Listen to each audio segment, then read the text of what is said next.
Good morning, Chatty House. How are our friends in the Chatty House? Rustog, you get the belt. Warren, Justin, hello. Thank you, Cisco, Wheezy, Germs, Zabo, David. Good to see everybody. Lots of questions whether I'm going to be positive today or not. I think the trade's over now. Now we move forward. We got to watch a player, see how he fits in. Don't get me wrong. I think he's a heck of a player. Oh, Christian. Hi, Lance.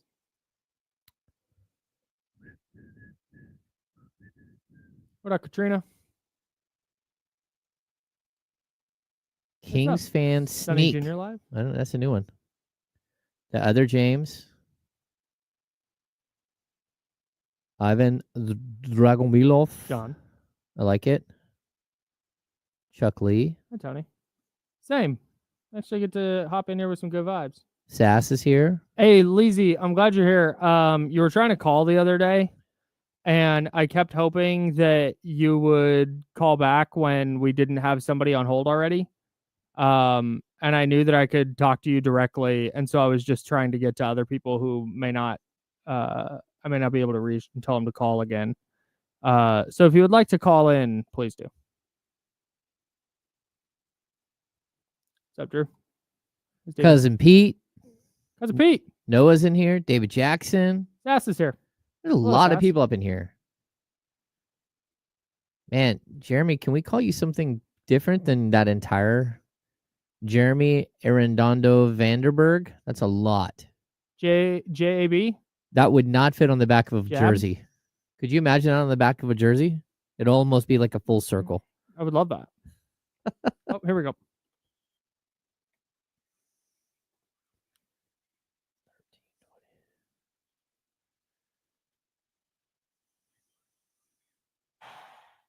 It's time now to go beyond the headlines, and for the next 2 hours, go where every sports fan wants to go. Behind the scenes and into the practice facilities, locker rooms, coaches' offices, and press boxes to get the info before anyone else. This is the ESPN 1320 Insiders. Yeah, it sure as heck is. Good morning, everybody. That's James. I'm Kyle. The vibes are up today. They are up For today. the first time in a while, it feels like walking into a show without this looming sense of dread. Even after the De'Aaron Fox trade, it's like, I don't know, man. Yesterday was, I don't want to say it was a bummer, but kind of a bummer type of show. But then the Kings go out last night in Minnesota in a spot that, honestly, I'm going to be just completely honest. We didn't do a whole look ahead to the game like we typically do. Mm-hmm. But if we had, is full transparency, I would not have picked the Kings to win last night. No, I don't think so either. Given how they looked in Oklahoma City on Saturday, and given the potential to struggle after losing like teammates, guys you spend so much time around, and then they're not on your team anymore, without having the reinforcements that are coming via that deal, Zach LaVine not suiting up until Wednesday. It was just a tough spot. And so the fact that they went into Minnesota, won 116 to 114, and really kind of controlled the entire game. They were up double digits at one point, and even the 2-point win, Minnesota had a basket at the buzzer that made it look closer than it really was. I thought that was a really nice win. One of their very best wins of the year. One of their, for me, 2 or 3 best wins of the year. And it felt like their season hinged on last night a little bit. Like, how are you going to respond to this De'Aaron Fox trade? Are you going to just catch this L and just lay down, and that's how it's going to be? Or are you going to come out and you're going to show some fight when you're shorthanded in a really difficult situation on the last game of a 6-game road trip that felt 6 months long? I was super, super impressed by the Kings last night. Yeah, I think that we always talk about like the coaching bump right? And I also think that when there is a trade, there usually is a moment where a team steps up, and maybe it's guys that don't typically get to play that much. Maybe it's somebody surprises you. Maybe it's just like the core group pulling together. I remember very distinctly when DeMarcus Cousins was traded at the trade deadline in 2017. There was so much. The Kings at that point they're in the playoffs. They were the 8th spot coming out of the All-Star break. And that first game, they were getting clubbed by the Denver Nuggets. And then out of nowhere, they just responded. And they ended up blowing out the Nuggets 116-100. And it was this like super dramatic moment where like everyone in the building, I felt like, you kind of looked around and you're like, okay, it's going to be okay. It's going to be okay. And it's one of those moments where you're like, all right, like last night is a moment where everybody's like, okay, we still have a basketball game to play. We're still a team. We still have a future Hall of Famer at small forward. We still have one of the best centers in the game. We still have a budding point guard that's coming into his own in Malik Monk. And that's kind of where I got to, is like, okay, like, look, this is going to be fine. And, for all of the like negativity that people want to, like, I'm being honest with people. I'm not going to sit here and tell you that the Kings won some trade that they didn't win. Like, that's not my job. My job is to tell you straight and to give you analysis. And if my analysis ends up being wrong, it ends up being wrong. And I'll bite that. It's no big deal. But, like, Zach LaVine is going to help this team on the offensive end. And you could see it last night where you need that player who can take some of the pressure off of what's happening and give you a scoring option. And so I think it was a good night, and it was a good night because you can also see like the future a little bit of how this thing could piece together. I thought it was the most impressive one of the year. Okay. And I say that for a couple of reasons. So the other candidates for me were both Houston games at home. Those are just Houston's a really good team. You took care of them at home. Those were two impressive W's for me. The Celtics game on the road with no De'Aaron Fox early on in this road trip. Yeah, that was this road trip. In my brain, I knew that. Wait, the Celtics? Was this road trip? No, it was the one. No, because they went on the short one and then came home. I'm like, this is this is the New York one. This is a New York one. The Boston, right. Chicago, Milwaukee. That's right. Okay, that's right. That's right. That was the one. But then they came home for 3 games and then went on 6-game road trip. Yeah. Okay, right. Okay. So Boston was the other road trip. They had that 2 overtime game against the Heat on the second night of a back-to-back. That was impressive. But when you start stacking up the circumstances of last night, 6th game of a road trip, you've just traded De'Aaron Fox. It has been a very emotional week or so. You're going in against a Minnesota team who is very, very good right now. I think they'd won 5 of their last 6, and they started to kind of find themselves a little bit. To go out and play the way you did and control that game and hold down Anthony Edwards, who's been outstanding this year scoring the basketball, on a night where I didn't think Domantas Sabonis was particularly great. Nope. They figured out a way to control that game and win in a spot where I really did not think they had much of a chance. So I was very, very impressed last night in a way I haven't been all year. Yeah, I mean, I think there is a moment here where like there's a finality to what happened, and you spent the day on Sunday kind of like knowing what was happening, and like all of these things are twisting in the wind. You're not quite sure, and then once it happens, it's like, okay, this is our group. Let's again, what Doug Christie does. Let's put our arms around each other. Let's sit here and get through this together, and let's come out the other side better. And that's where it was kind of like, hey, like, it doesn't matter if someone's having a big game or a bad game. Like, everybody pull together, do something to help the team. And I thought guys like Trey Lyles, so incredibly impactful without, hitting a bunch of shots. Yeah. He just had one of those games where that's where you remember how good Trey Lyles can be and how meaningful he can be. But it's also like in a really critical moment. And, Trey has become one of the leaders of this team behind the scenes. And I think it was a moment where it's like, look, we're all here to play basketball and to win games. We're just because De'Aaron's not here anymore, we're not just going to cash in the season and quit. Yeah. Now, 2 weeks from now, we'll see how it goes. A month from now, we'll see what they look like. Sure. But for today, that initial feeling coming out of it's almost part of the grieving process for these guys. They needed this moment to get back out on the court, to get to their sanctuary, and just remember that, hey, we still have a ton of talent and we can still hang with the team that typically is really, really good at home. And that Minnesota team, it's got some quirkiness to it and some weirdness to it. I don't really know what's going on. Again, the Julius Randle trade for Cat, totally set their franchise back a ton. But that's still a really, really good team with incredible players. I mean, again, Anthony Edwards is incredible. And, McDaniels as a defender is just spectacular. Gobert still brings it. And although he almost landed that elbow on Sabonis late in the game. I don't know if you saw that. I didn't. That was wild. Wouldn't surprise me. He literally tried to take a swing with an elbow. And when he didn't have the ball, just swinging at, and that game almost got really dicey. Yeah. Late in the game. We have some breaking news from Shams Charania, not Kings related. Okay. The Dallas Mavericks have acquired Caleb Martin from the Philadelphia 76ers in exchange for Quentin Grimes and Philadelphia's own second-round pick in this year's draft. Okay. So Quentin Grimes going to Philly and Caleb Martin going to the Mavericks.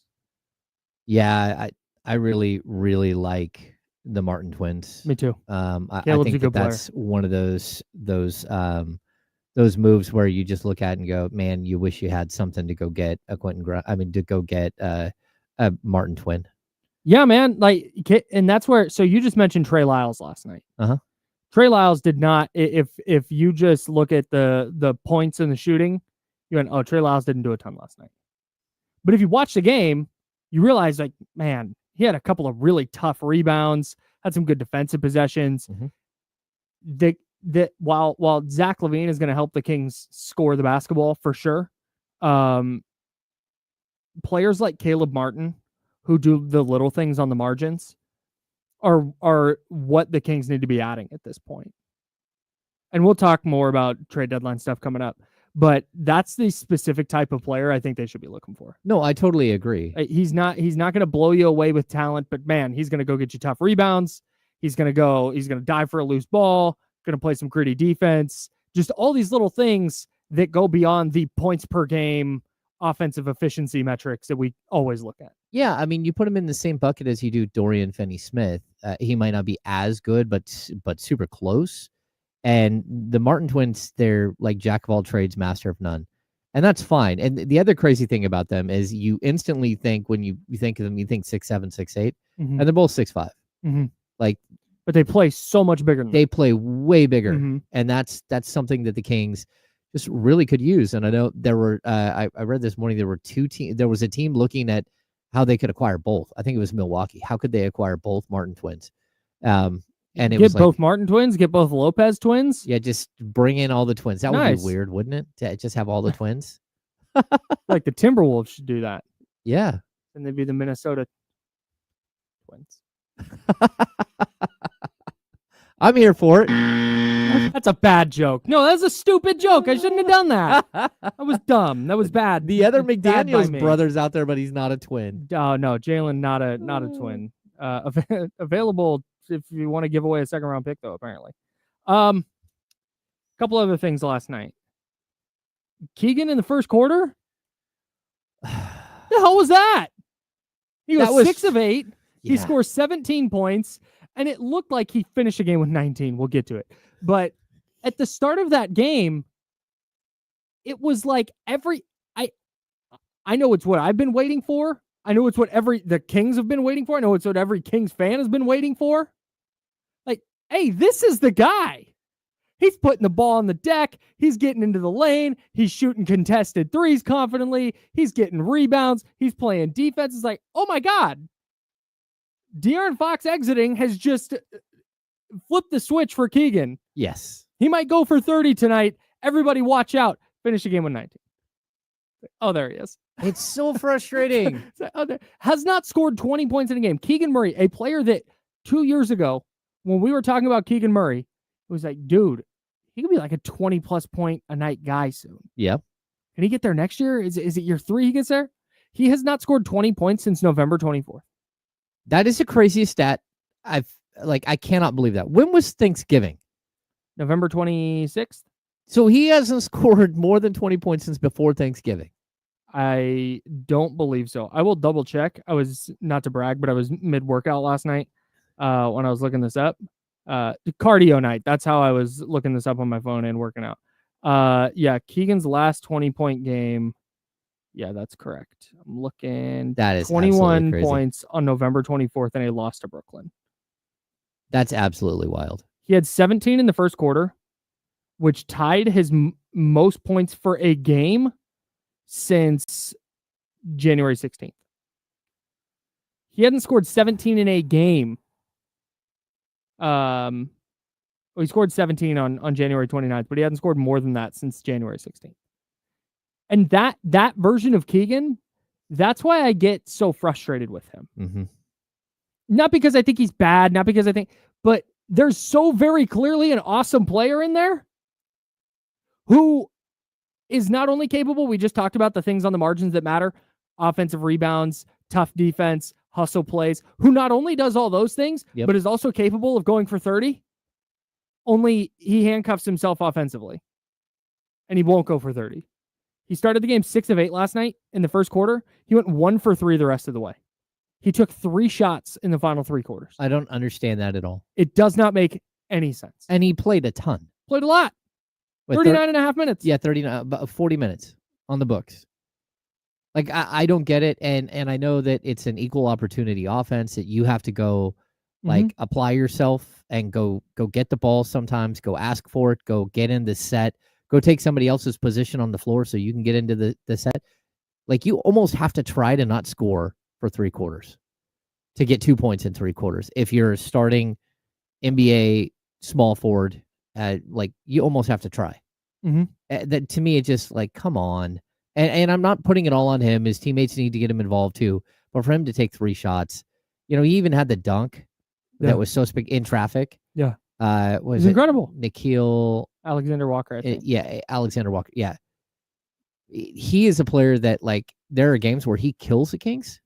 But then there are games like last night where he just looks so out of sorts. And it's like, that's what happens with a player when you try to make him do too much. Yep.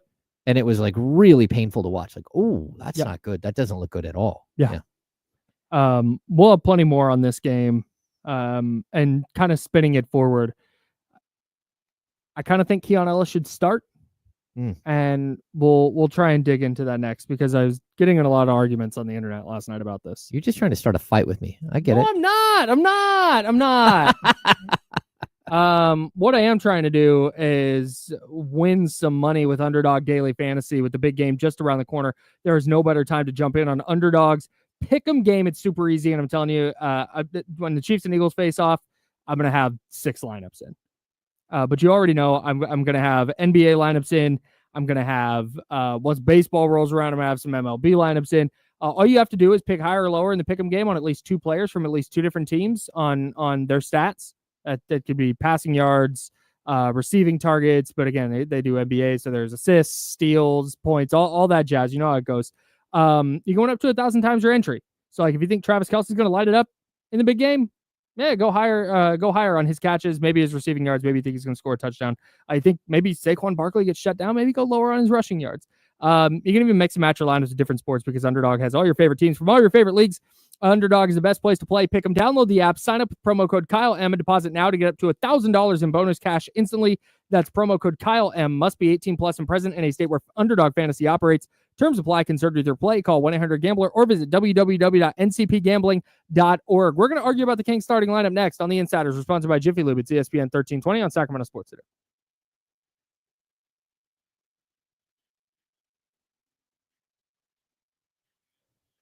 We're clear. Clear.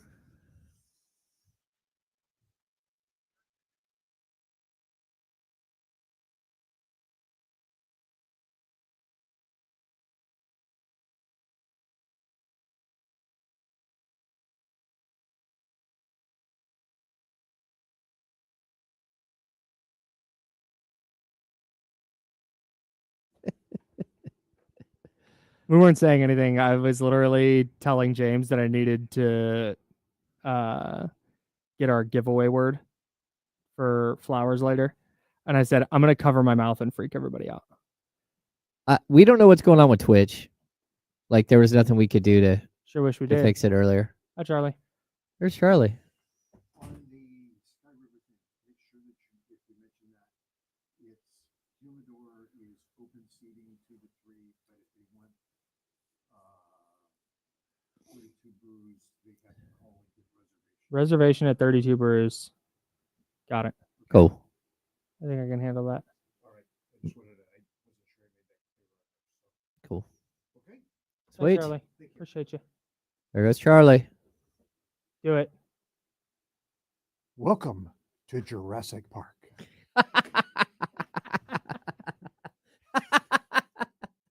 I like that one better. All right, I got the giveaway. I got the word. Cool.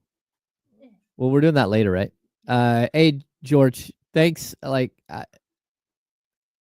when we go through trade discussions, like you have to give analysis, and I'm not going to back down from my analysis of the trade. It's not about, again, I think that Zach LaVine is a very, very exciting player, and Kings fans are going to love watching him play offense. But at the same time, like I've got to be honest, right?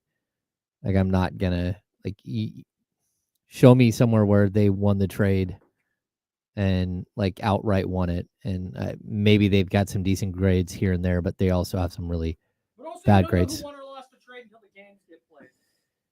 Yeah, but you can also give analysis on a player who's been in the league 11 years. Yeah, sure. Like I'm not reinventing the wheel here. The guy's played 860 games or something. Yeah. I don't think it's that many. What did we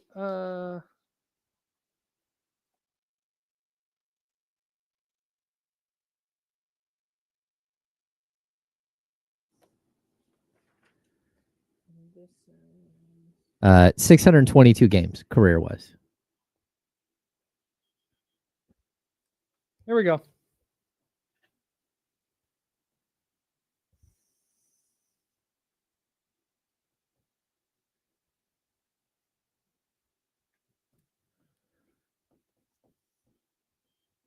Now, back to the Insiders with James Ham and Kyle Madsen, brought to you by Jiffy Lube on ESPN 1320. We got some stuff to give away. We do. Before we give away a Jiffy Lube gift card, gift certificate, and hoodie, exclusive Insiders hoodie. That's right. From our friends at Jiffy Lube. Why don't you let the folks know about what we're doing with Strelitzia Flower Company just ahead of Valentine's Day? Yeah, we are super excited. Strelitzia, we partnered with Strelitzia Flower Company. It's a family-owned business out of Davis. So we love supporting our local independent businesses. We have a contest. If you go to ESPN1320.com, right there on the page, you will see a link to Strelitzia Flowers where you can go and use the code radio224 to get $10 off any purchase of $100 or more. But like, look, we're about to get to Valentine's Day, and you need to do your shopping early for Valentine's Day. Don't be that guy at the grocery store at the last second trying to sift through the crappy flowers that are left over after everyone else has picked through them. Reach out to our friends at StrelitziaFlowerCompany.com. We put a button on the page, on the ESPN 1320 page, so it's easy to go right to them. Because saying that name and that email, that web address is difficult, and so you can go directly to the ESPN 1320 page, and there's a link to Strelitzia Flowers. So go take care of your business early, people. Get your flowers ordered so they get delivered and all of that exciting stuff. Strelitzia is the scientific name for the bird of paradise flower. Yes, it is. You're welcome for that little fun fact. Impress your friends with flower knowledge. Yeah. Shout out to Strelitzia. We'll give you the code word in a little while, where you can win a dozen long stem roses. We're giving away one set of dozen long stem roses every day this week, and that comes with delivery, and they hand deliver everything. Absolutely spectacular. All right. The De'Aaron Fox trade got finalized yesterday. And we talked about that on the show a little bit, that nothing had been announced, which meant, oh man, there could be some more things tacked onto this trade. Nothing else was tacked onto the trade. The trade, as it was originally announced, originally reported, is what was announced by the teams. Let's start here. You were saying yesterday that it was really important for the Kings to tie in, if they were going to do a Cam Johnson trade, to tie that into this deal. Why was that, and what are their options now that deal is finalized? Okay, so like the salary cap, I know gets confusing and complicated, and people don't like to hear a lot of the numbers, right? When you completed this trade, you were able to receive a $16.8 million trade exception. It's the salary of Kevin Huerter. That's what you got. You got a trade exception. So basically, Kevin Huerter went to the Chicago Bulls, and you got nothing back from the Bulls, and so it created this. It's basically a coupon for $16.8 million. Okay. So but the problem is you can't exceed $16.8 million, and you can't combine it with any other coupons. So if you're at the grocery store and it says not eligible to be combined with other coupons, that coupon is just for itself $16.8 million, and that means you can acquire a player up to that dollar amount with that coupon. And you have to trade that. You would give that up as a trade piece. Okay. So say, let's just like throw some random player out there. Let's say Jonas Valanciunas, right? Okay. What did he get? A 3-year, $30 million contract. Yeah, it's very, very inexpensive. Yeah. So if you did not want to send out a player in that trade, say you're like, hey, I don't really want to give up Trey Lyles in this trade, you can take back Jonas Valanciunas' contract, maybe give up a 2nd-round pick or 2 2nd-round picks, and take on his contract, and you can hand them that coupon. Okay. Now, you still have to worry about the luxury tax. You still have to worry about the salary cap. The first apron where you're hard capped, but that it does limit you, because if you take Kevin Huerter as a player and you trade him, you can add other players to Kevin Huerter's salary and make and so you can move up higher. So you take Trey Lyles and Kevin Huerter, you now have $24.8 million in salary or something like that, right? That's over now. You can't take that. Now, what you can do is you can try to be part of a 3-team deal where, again, that might go, that $16.8 million trade exception might go to another team that sends out another player to where another destination, and they send a player back. But it becomes more complicated. And as of right now, like, I am hearing that that the Kings, it does sound like things are heating up again. Things are shaking a little bit in Sacramento, and it's possible that maybe something else is on the horizon for them before the trade deadline, which is 2 days from now. But I don't know what that is yet, and we're gonna have to wait and see what happens. But now they are a little more constricted in what they can do. They did clear up a lot of cap space in this trade. Great. Hang the banner. Well, that only helps if you actually use it to go to do something, right? Right. Yeah. But go ahead. On the Valanciunas contract, real quick, this doesn't really matter for the purposes of our discussion. His $10 million in 26-27 is not guaranteed. So it'd be one additional year. That's wild. Anyways, wait, did you say Valanciunas? Yeah. The 3rd year is non-guaranteed? Yeah. Okay. Like I said, it doesn't really matter for the purposes of our discussion. But so their means of going and getting a Cam Johnson would have to include players. They can't use that traded player exception. No, they cannot use a traded player. Well, I mean, they don't have a TPE large enough to go.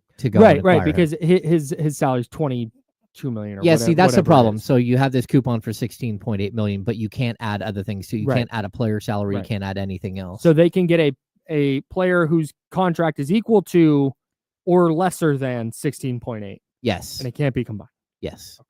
Yeah. So it does, and they also. Go ahead. So what is it? What's their means to make another acquisition then? Well, because it's not like they got a ton of high price contracts to just start doling out. No, but what they do have is a bunch of trade exceptions.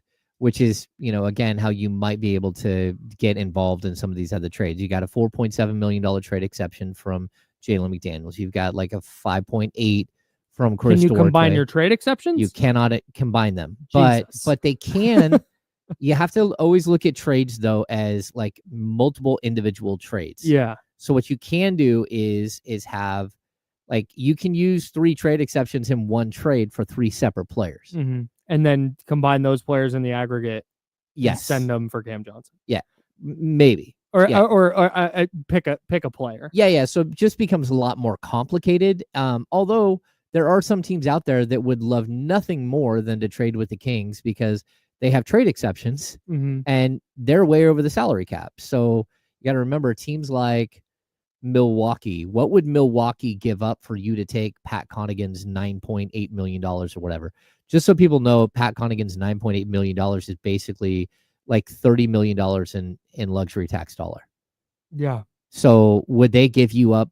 Would they give you a bunch of stuff in order to take Pat Connaughton? I'm not saying go do that deal, but I am saying, like, or a Bobby Portis. You can absorb a contract like Bobby Portis's, and people will go, well, why would Milwaukee do that? They want to win.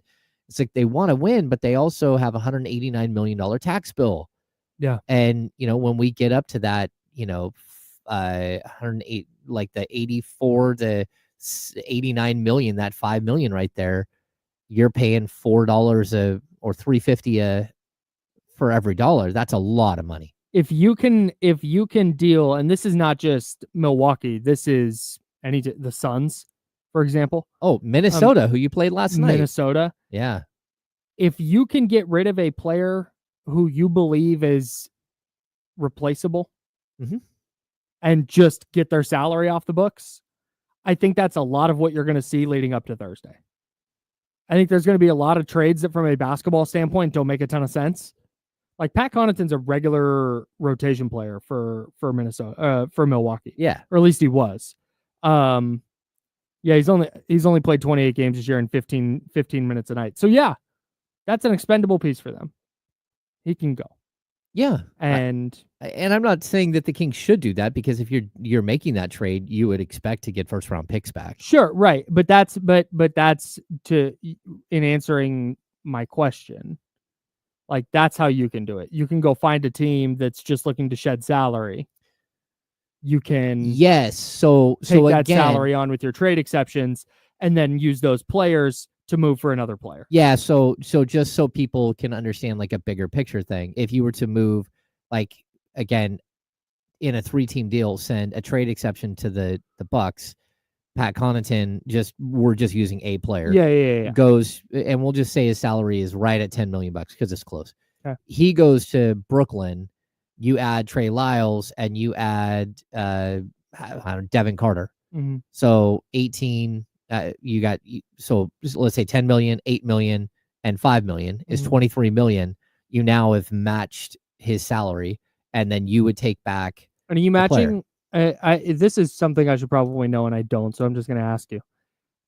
You're matching this year's salary, or you're matching the average annual value of their contract? So the salary cap is basically, like, for luxury tax purposes, it's not calculated until the end of the season. Okay. So it's this year's salary. Yeah. So when we look at, there's a trade and it's an $8 million salary for a $10 million salary, everyone's, they saved $2 million. They didn't really save $2 million. They might have saved X, Y, Z, but either way, it's basically all like accounted for at the end of the year, and how much in actual salary did you spend. So again, if you could get a deal where you sent a $10 million player that was not your player to a team like Brooklyn, you sent another $13 million in salary and basically took back a $22 million player. Now you basically increased your salary in that transaction by roughly $9 million. That the Kings could do that and still stay under the luxury tax in theory. So that's how you can work these deals. But it just, again, it makes it more complicated, and it makes it so, because in these deals, everyone has a handout. Everyone says, I want something out of this deal, and they're not just giving away things. And that's where you start, like, moving stuff around. The Kings also have their mid-level exception still, although they can't use the entirety of it, Well, I mean, I guess So- technically they can.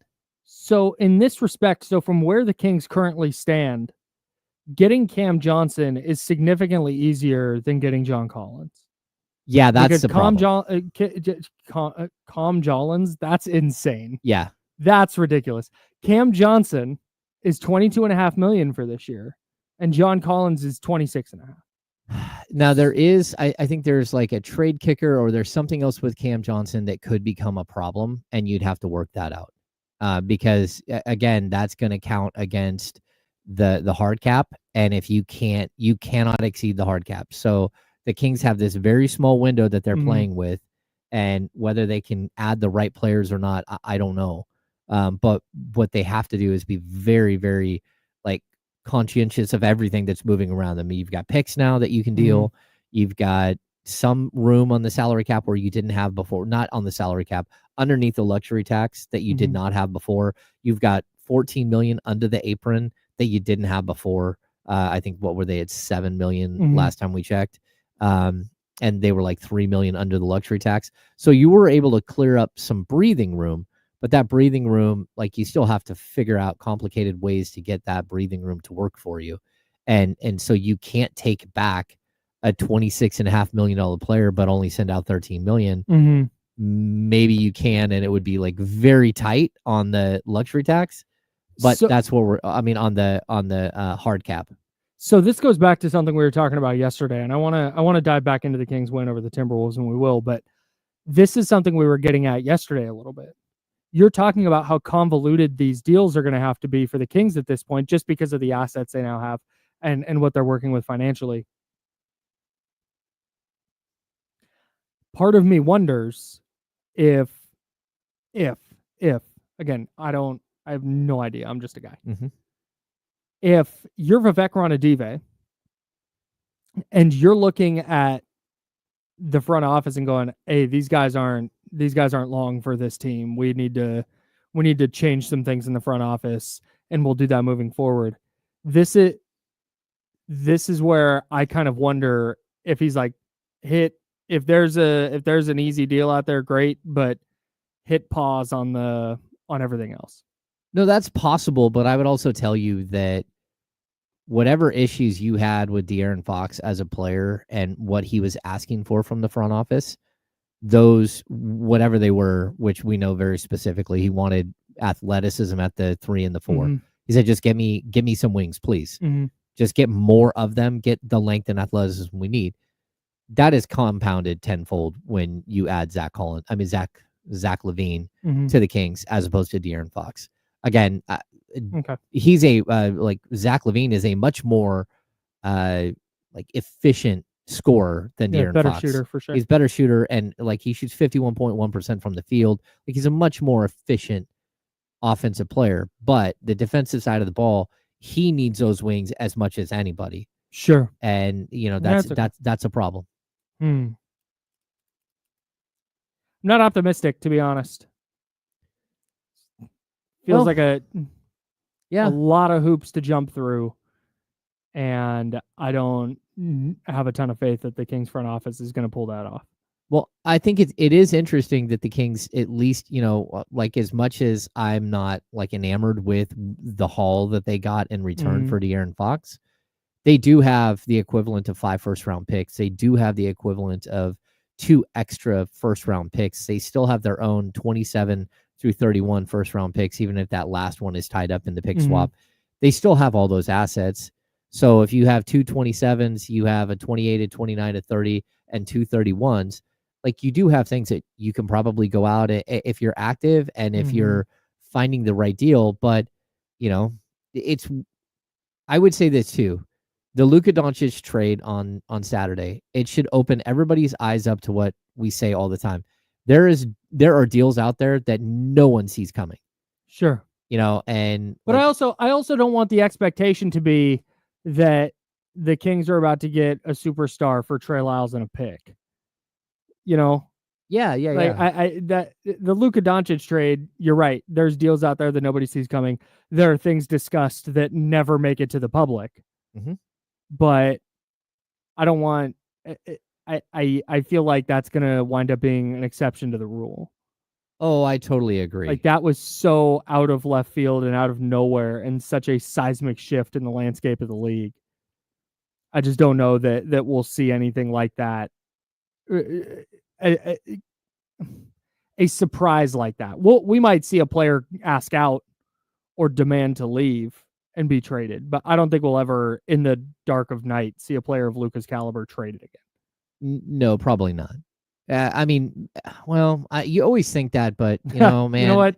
There is no You're untradeable right. contract. We just learned that again this weekend. You're right. You know, the whole Joe Johnson deal years ago that like no one in the right mind would trade for Joe Johnson. He had almost $200 million left on his contract, and it was like, oh, it's untradeable. No, I think he got traded twice after that. And you know, like again, I would look at the Kings can do other things. Like we keep like skirting around. I mean, they do have a $23-24 million salary of DeMar DeRozan. If they want to go out and trade DeMar DeRozan and then throw in a player like Trey Lyles or Devin Carter, all of a sudden you know 13, 20, 36 million bucks. I can at least think of one $36 million player that's available. He's not under contract, but who's available from the New Orleans Pelicans that might help your team. So, like, look, there are trades that are out there, but what we're talking about initially was how do you make trades that don't impact the core of the team? That's gone now. Like the core of the team is no longer the core of the team. Right. You do what you got to do. Like, you got to piece this thing together. You do what you trust your front office to do without leaving everything in shambles. That's the key. Yeah, no doubt. Okay, I want to talk about the Kings starting lineup and what it's going to look like Wednesday night when Zach LaVine makes his debut for the Kings at Golden One Center. What it should look like and what it will look like might be two different things, and we're going to argue about it. He's James M. Kyle. We're the Insiders, brought to you by Jiffy Lube. It's ESPN 1320, Sacramento Sports.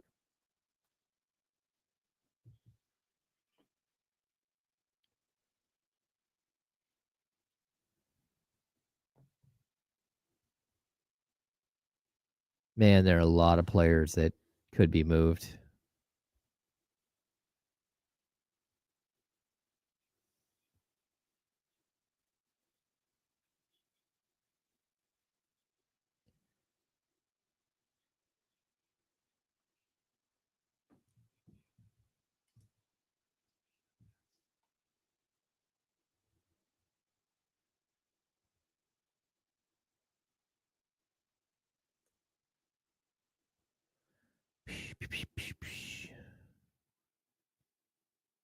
Yeah, we talked about the Caleb Martin deal.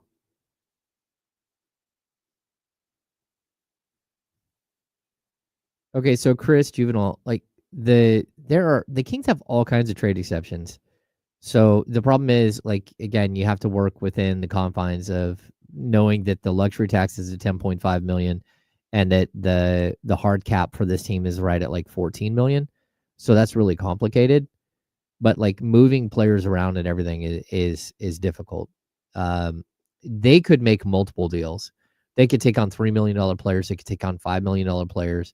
Again, like one of my gripes is like when it comes to like a trade like the De'Aaron Fox deal is that you didn't address the needs that you still had with a team that had multiple options that you might have had to push for. But, you know, I would rather have given up some of the draft capital and taken back a guy like Julian Champagnie or a guy like Jeremy Sohan. And I know they don't want to trade Sohan, but, you know, the Kings shouldn't want to trade De'Aaron Fox either. So, like, nobody wants to trade. Well, I mean, sometimes there are teams that want to trade a player, but there are also, like, a lot of times where you don't. There are logical targets, but, like, again, the Martin twins, one of them just got traded. I think the other one is potentially available. Those are things that you can, you know, maybe go out and get. But I'm not like extending a whole bunch of assets or going into the luxury tax for a very moderate upgrade at one position when it's probably going to cost you something else to get there. Hang on. I apologize if anybody hears this.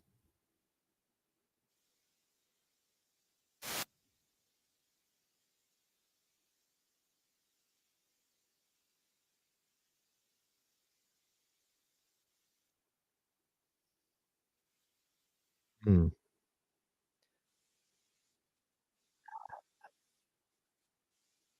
Chris, I'm gonna guess yes. Like the Kings would be crazy not to. I'm gonna guess they're gonna have one tomorrow at some point. I'm not sure. But they're also in the middle of they still have 48 hours until the trade window right now closes. And so front office personnel and all that stuff, they are gonna want to get in and out of the press conference very quickly because they're actually doing a bunch of other things. This would be extremely difficult. So you can't use a traded catcher on Foos because he makes more than any of the traded catchers the Kings have. You'd have to have one of those 3 deals.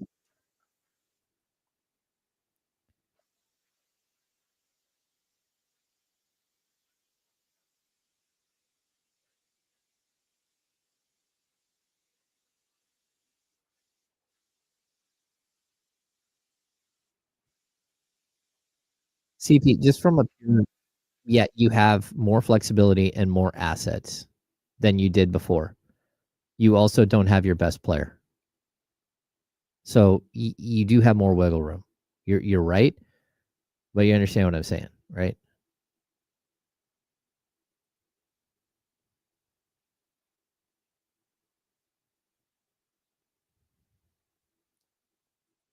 Absolutely no. No. Nope. Nope. What are the kids calling him? Zimka Zion? He just gets hurt all the time.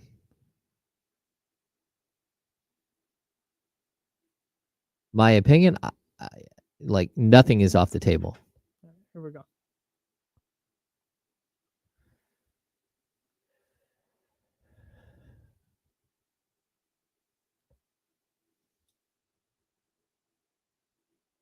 Now, back to the Insiders with James Ham and Kyle Madsen, brought to you by Jiffy Lube on ESPN 1320. James Ham is over yonder. I'm Kyle Madsen. We're hanging out with you until noon right here on Sacramento Sports Leader. 916-909-1320, 916-909-1320 is the Elk Grove Kia talk line. We'd love to hear from you after the Kings beat the Timberwolves 116-114. Are you feeling a little more optimistic than you were after the De'Aaron Fox trade? Maybe you were pro De'Aaron Fox trade, and now you feel even better about it. Like I said, we want to hear from you on the Elk Grove Kia talk line, 916-909-1320. Hey, before we go to the phones, did you see that Fred Hoiberg, the umpire, very good umpire in Major League Baseball, was fired? No. Because he was sharing a betting account with a friend of his? Oh. That's not a good idea. That is a terrible idea. Oh, no. Dude, there are certain professions with the rise of gambling in sports. There are certain professions. I shouldn't say the rise of gambling in sports. It's always been a thing. The rise in legal sports gambling. There are certain professions where you just can't be involved in that thing. You just don't get to do that thing anymore. Yeah. It's like, I'm on this radio station. I'm on this sports talk radio station. There's another sports talk radio station in town. Because I'm on this one, I can't have a job at that one. I can't participate at that station. Mm-hmm. That's just part of it. If you're going to be an umpire, if you're going to be a manager, a coach, a GM, a player, you just don't get to do the sports betting thing. I'm sorry. I know that, NFL guys bet on NBA games and stuff. And that's fine. That I'm not as concerned about. I don't love it, but do what you got to do. If you're an umpire or an official specifically, you don't get to play. I don't care if you're a baseball umpire and you're like, hell yeah, I got a hankering for betting on some NBA action tonight. I'm sorry, you just don't get to. It's such a slippery slope too, because you could see one of these guys being at a barbecue, right? And they're hanging out, and everybody is, because it is so prevalent now. Everyone has it, daily fantasy sports on their phone. depending on what state you're in, you might have legalized sports gambling on your phone. How many times do you think someone gets asked at a party or at a barbecue, sitting there hanging out, oh, what do you think? Should I do this or this? Because I'll be honest, like an umpire, major league umpire, he knows a lot more about like everything that's happening on the field than anyone else. Yes. Like he hears everything. He knows who's liked, who's not. He knows what pitcher does what on certain days. Like there are very specific things that he knows. And I could see someone going, oh, well, I wouldn't do that. And it's like, well, what would you do? And you're like, well, I really can't. But you give a little bit of advice one time, and then next time someone calls you and says, hey, you gave me some great advice and I want some cash. How about a little bit more advice? You're not doing anything wrong. You're just giving me some advice that may or may not happen. And then the next thing you know, you're involved in something. Right. Crazy. There's nothing anybody can do to stop him from your scenario. Yep.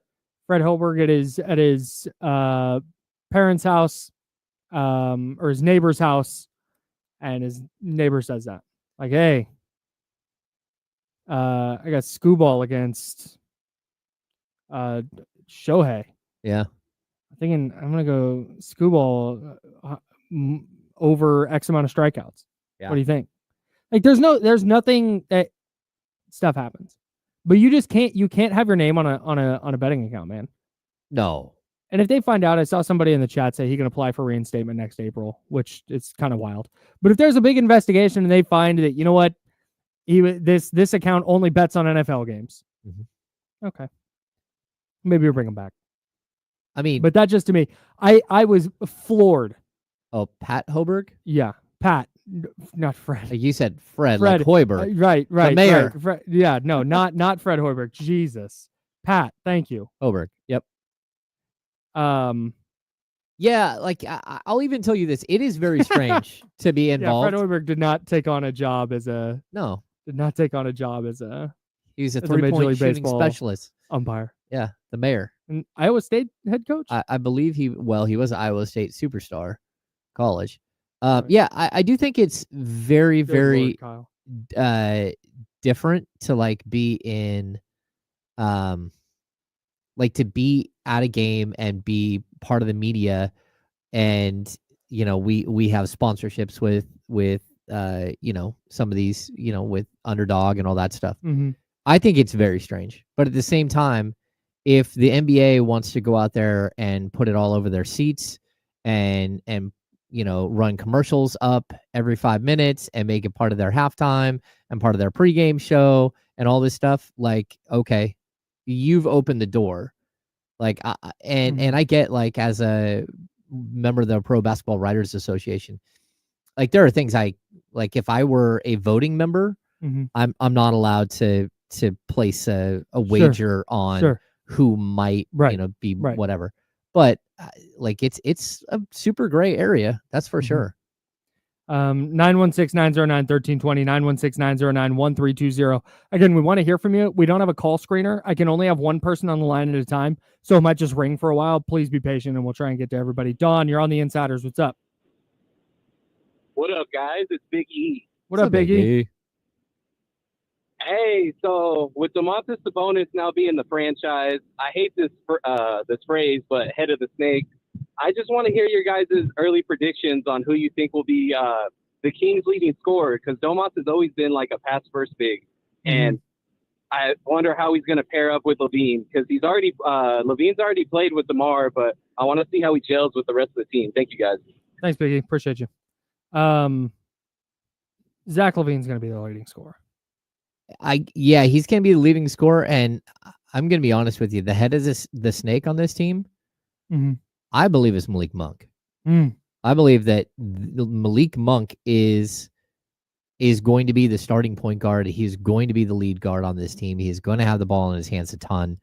Zach LaVine will play off of that and will have plenty of opportunities as a ball handler, but it will be as a secondary, and in the same way that Malik was, and a lot of times with De'Aaron on the court. Sure. So I'm intrigued to see how it all plays out, but Like watching last night's game, it was one of my 6 quick thoughts. Like it sure does feel like this is Malik's team, and we can say he's the whatever. most important player. Yeah, well, that, and he's also the energy guy, and he has become a leader. Although it's a different type of leader. It's the fun, happy-go-lucky dude who brings levity to the room and all that stuff.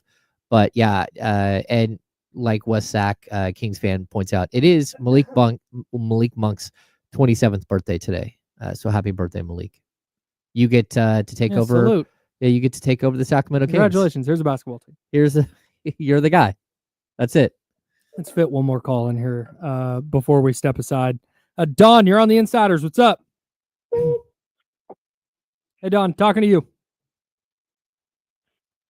Your name's probably not Don. That's just what we call callers, and it's probably your first time calling. Hello. So can you hear me? Yeah, gotcha. we got you. Hey, this is my name is Ryan, actually. Hey, Ryan. Thanks. What's up, Ryan? Thanks for the call.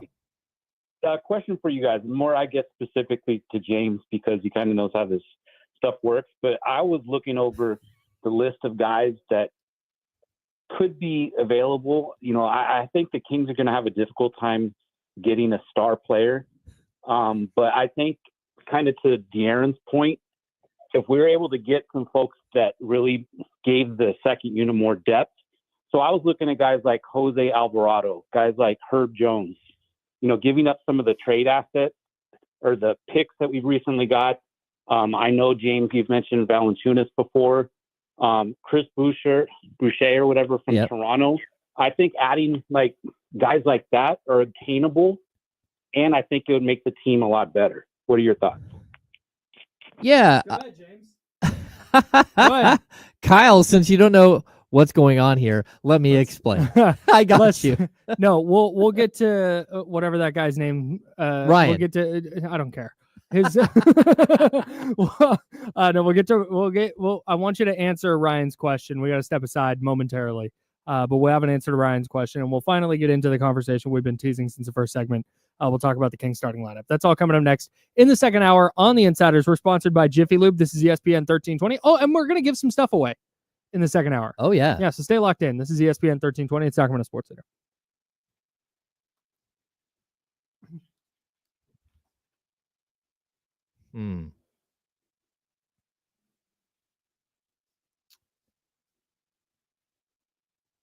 Yes, everyone's name is Don on this show. I don't know why I landed on Don. It's funny because yesterday my buddy Don was texting me like all day.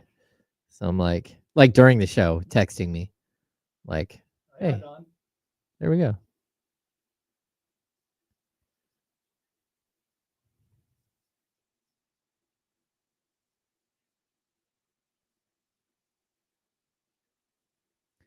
We had a guy one time, I think he works at the River Cats.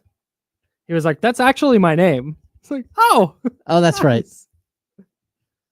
It's not Joan Elk Grove who started some stuff. I am a big, Brett, I couldn't think of something I wanted to write today. CR Bum Bun 99. I'm not sure why you just keep tweeting. I mean, keep dropping in Bowl 2 mil 7-3 220. Like I don't know how many times you're gonna do it, but it's interesting. I'm a big Torrey Craig guy for what it's worth. Norm, I do believe that Strelincia Flowers does deliver all the way up to Auburn.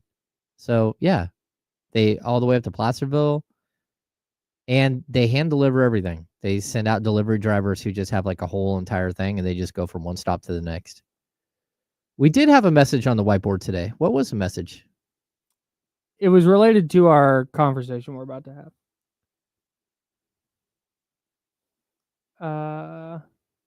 I did see the Fantastic Four trailer. It looks sick. And I guess they're gonna have metal bats in MLB The Show too. That's gonna be dope. In what? MLB The Show, the video game. You can do like a college. Oh, you can like my career thing. Win and like they a have bat? college teams, and in the college games you play, they have metal bats, which is tight. Hope those college kids getting paid. You'd think so. Yeah. What do we said?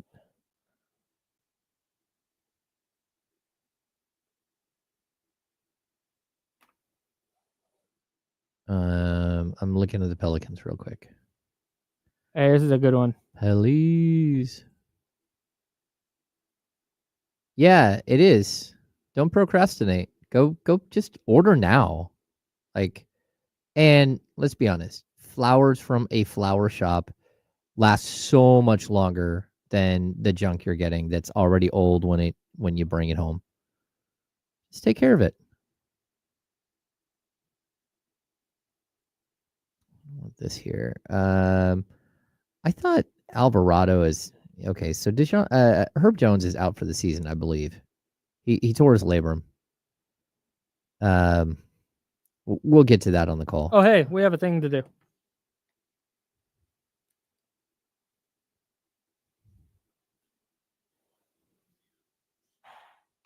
Welcome back to hour number 2 of the ESPN 1320 Insiders. Get ready for the most up-to-date sports news and talk with the ESPN 1320 Insiders. Hour number 2, that's James Ham. I'm Kyle Madsen. Hanging out with you till noon, then we'll hand it off to D-Lo and KC, and they will take you up to 4 o'clock right here on Sacramento Sports Leader. So Ryan called in on the Elk Grove Kia talk line at 916-909-1320. 916-909-1320 if you'd like to join the program. Again, we don't have a call screener, so we can put one person on hold at a time, and if it just keeps on ringing, just have some patience, and we'll get to you as soon as we can.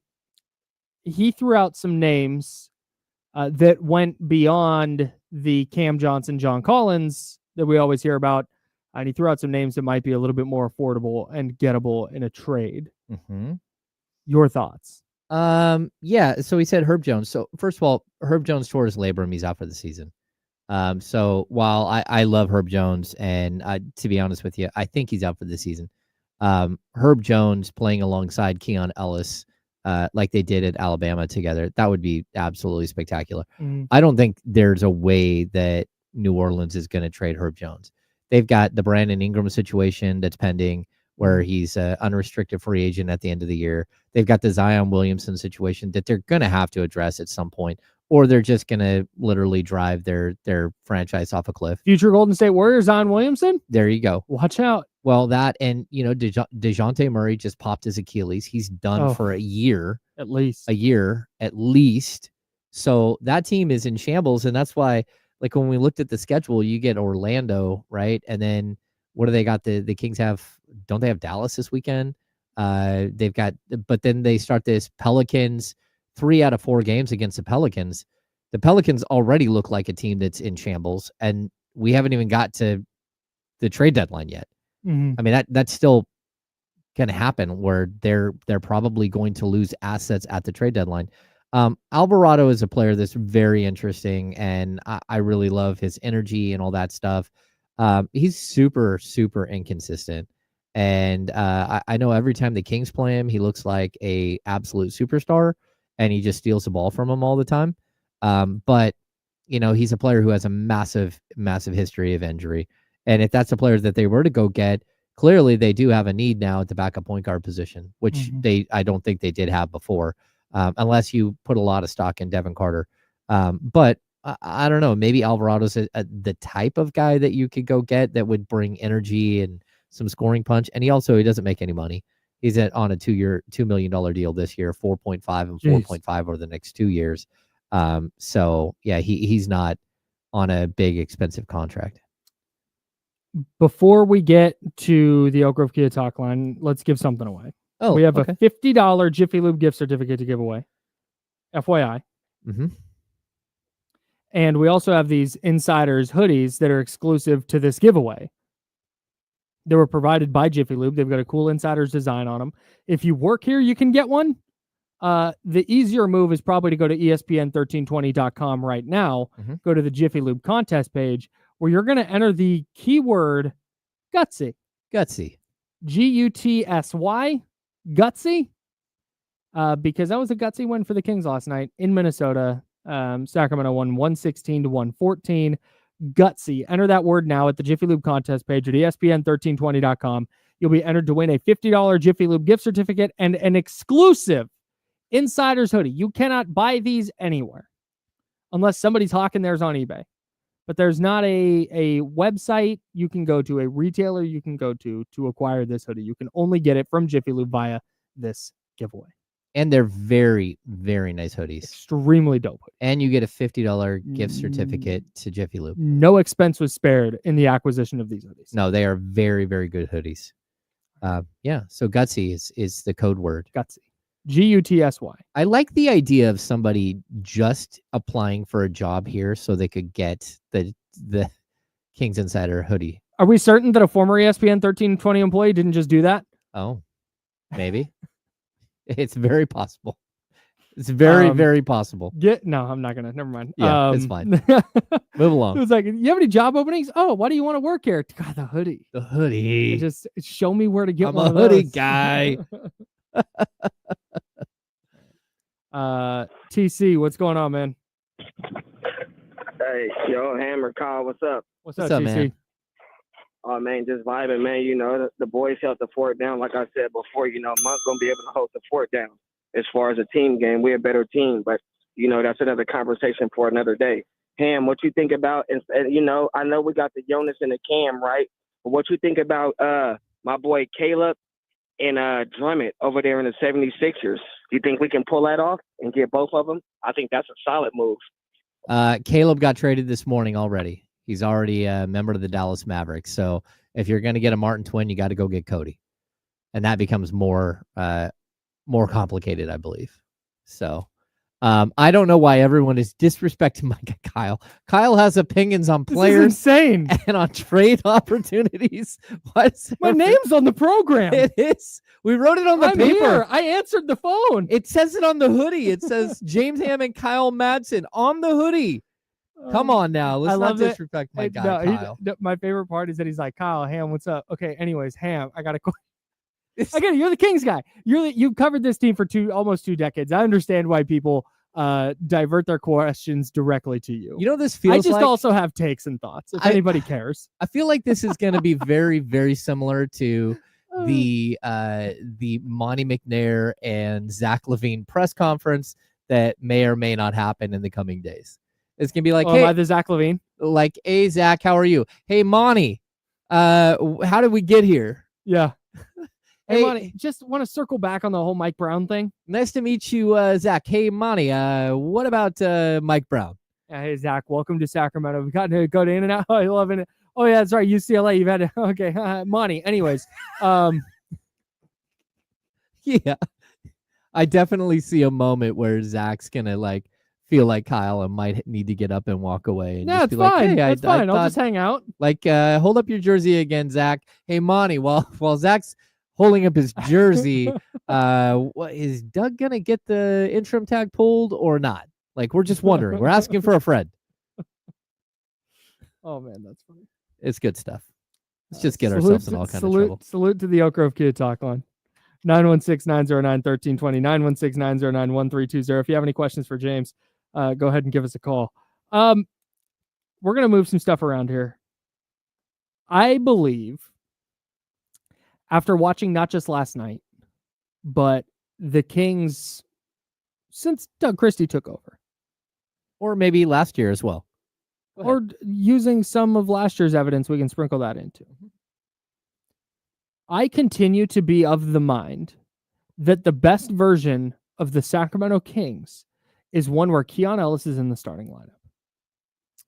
And I know the immediate response from, again, my Twitter circle is a very, very tiny fraction of Kings fans. So I don't want to say Kings fans. The people who responded to me on the internet last night kept saying the common refrain was, well, who's going to be the point guard?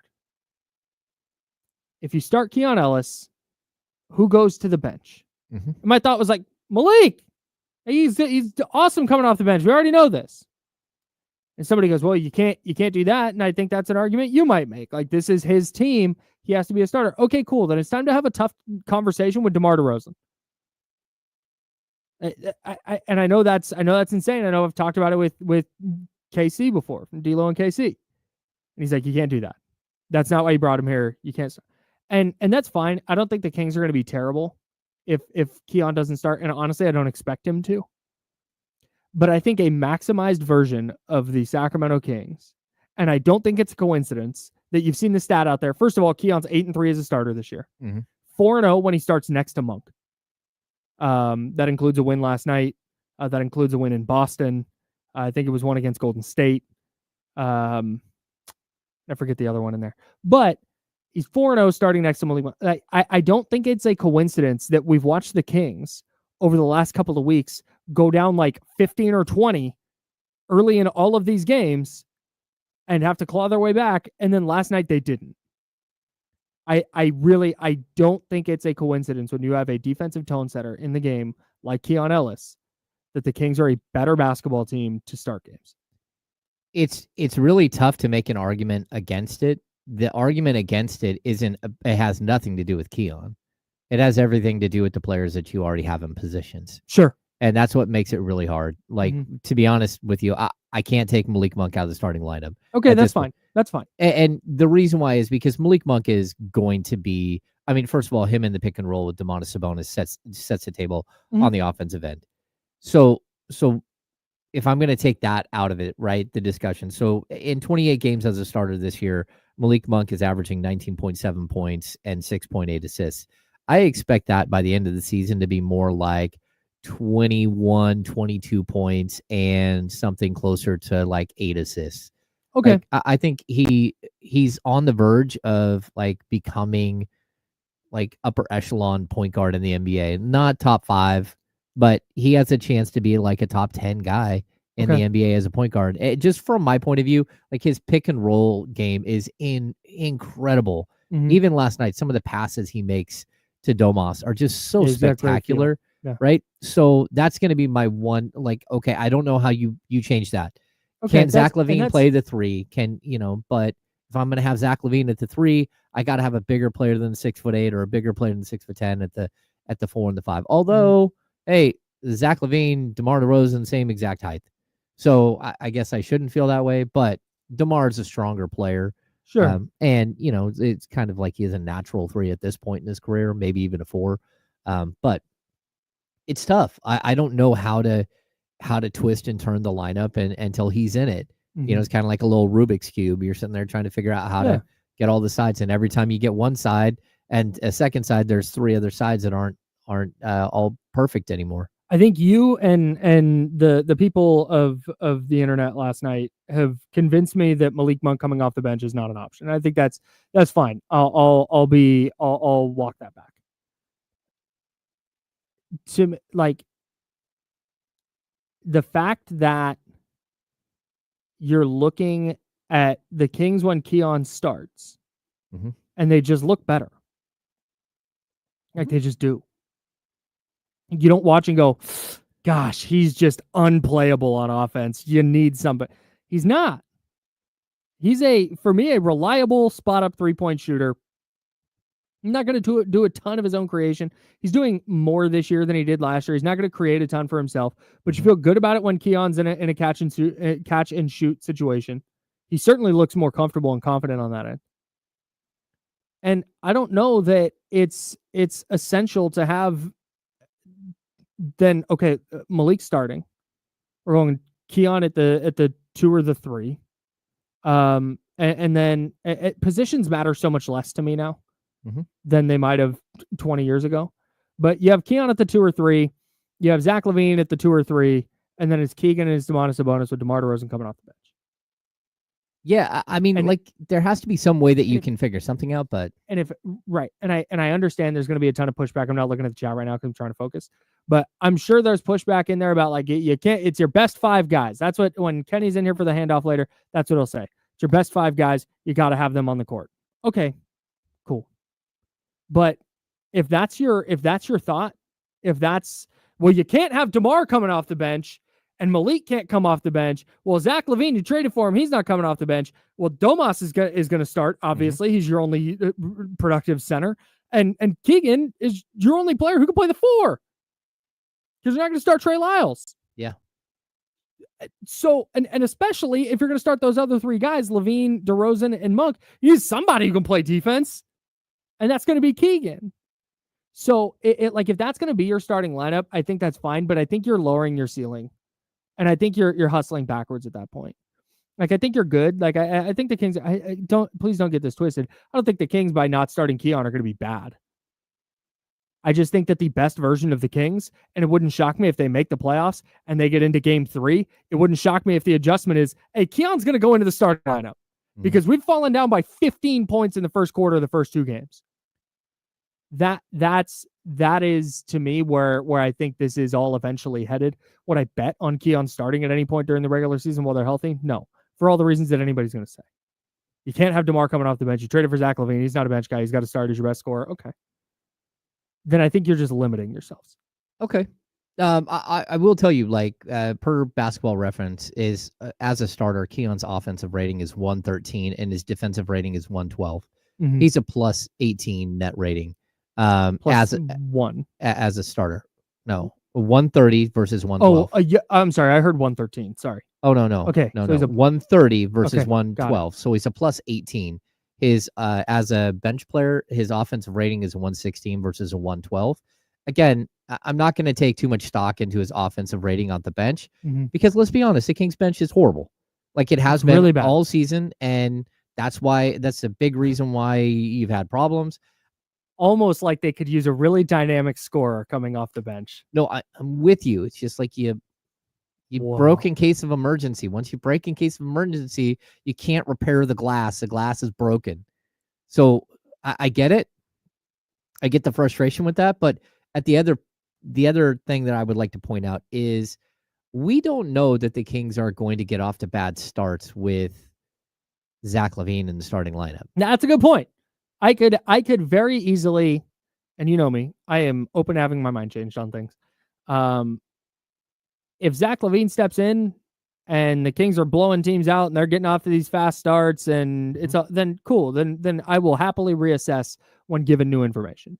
But the information I have right now tells me that, man, I think the best version of the Kings is one where Keon's in the starting lineup. Yeah, and I mean, it's certainly when Keon's playing 28 to 32 minutes a night. Like you have to find ways to do that, and that might be easier than finding a way into the starting lineup. What I do know is you're not going to put a $43 million salaried player in Zach LaVine on the bench to start.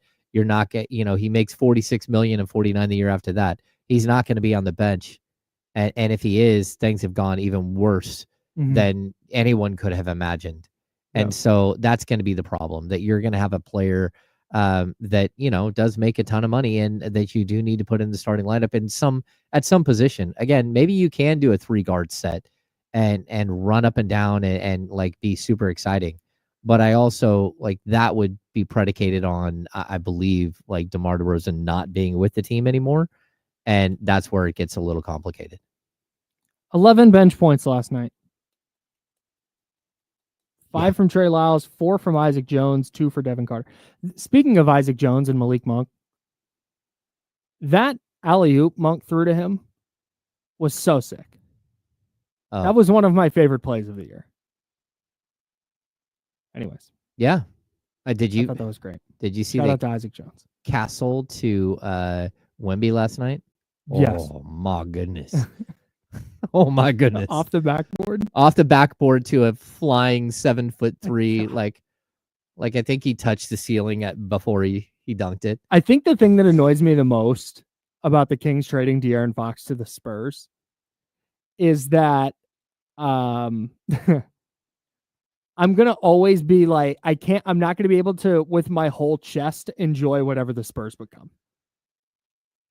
Like there's always gonna be part of me that's like that sucks. Yeah. Because the Spurs are coming. Pause. Yeah, they're going to be really, really good. They're going to be awesome. They're going to be very, very good. Yeah. There's someone put something in the chat right here that go ahead. Where did that go about here it is. William Xander. James and Kyle, what do you think of Durant to Kings?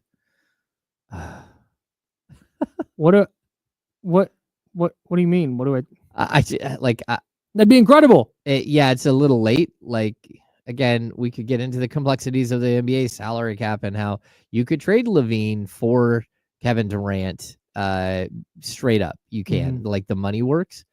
that's the only way you can trade him straight up. Because you can't aggregate any other player's salary with Levine in a trade if you were to retrade him now. Okay. So, but outside of that, like getting to Kevin Durant money, that's a lot of twisting and turning, and I don't know that you could ever do it. And then I don't know whether you can get the assets. Yeah, it would be complicated, and it was something that came up over the weekend. The what if, and hey, maybe this is a possibility, and maybe the Kings have had that discussion. It didn't go anywhere. All right, we got to step aside. James Ham, 6 quick thoughts. And we got flowers to give away. We do. We have flowers to 6 give away. quick thoughts, and we're going to give away some more stuff. That's coming up next on The Insider, sponsored by Jiffy Lube. It's ESPN 1320, Sacramento Sports Center. God, these new brakes are killing me, man. I don't know. I don't like whatever we're doing that I don't know. I didn't know we were going so early the first hour. What do you mean going so early? Like going to break so early. Well, we went to break on time. Oh. This time, I went to break late. Oh, got it. And I don't know enough about these clocks to know how to adjust to them, so... We're winging it, dog. Yeah. It's all De'Aaron Fox was asking for. Just wing it.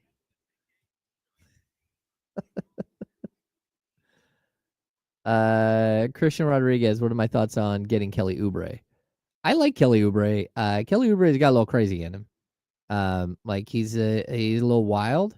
But I think sometimes you need that. I also like Ubaselli, Mark Robertson. I do. Gerson Ubaselli is very, like, I loved watching him in the Olympics, and then he swinging by when he swung by Sacramento to play with Philly, like he's a beast, man.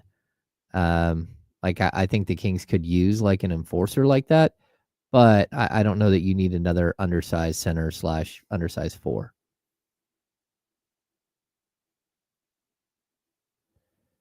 Yeah, exactly. Joe Brazil. If Oubre comes to Sacramento, we have to keep him away from BMX parks. The other thing is, it would be really, really weird to get Oubre after De'Aaron Fox is gone, because, like, again, like they played AAU ball together. They've been friends forever, and he was always pro Kelly Oubre. Somebody keeps asking if there's a reason why we didn't turn on the Twitch channel. There's something wrong with the Twitch channel this morning. Broken. I asked Damien to look into it, and if it's still not up, there's nothing we can do about it. So apologies to anyone out there who can't watch because Twitch is down or our Twitch feed is down, but yeah.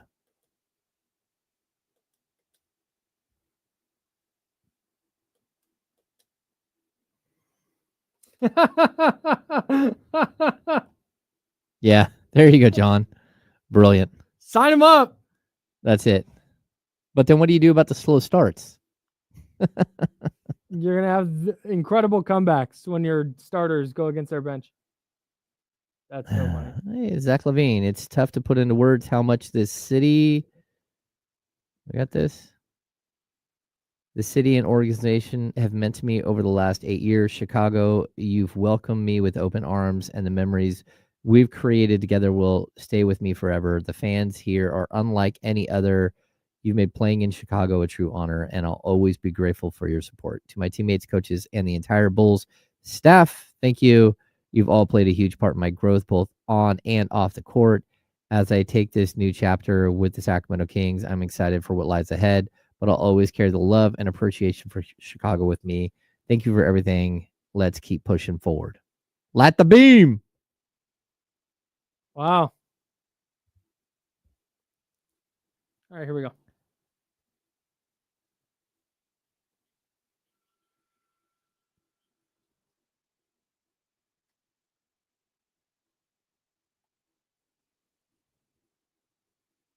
Now, Back to the Insiders with James Ham and Kyle Madsen, brought to you by Jiffy Lube on ESPN 1320.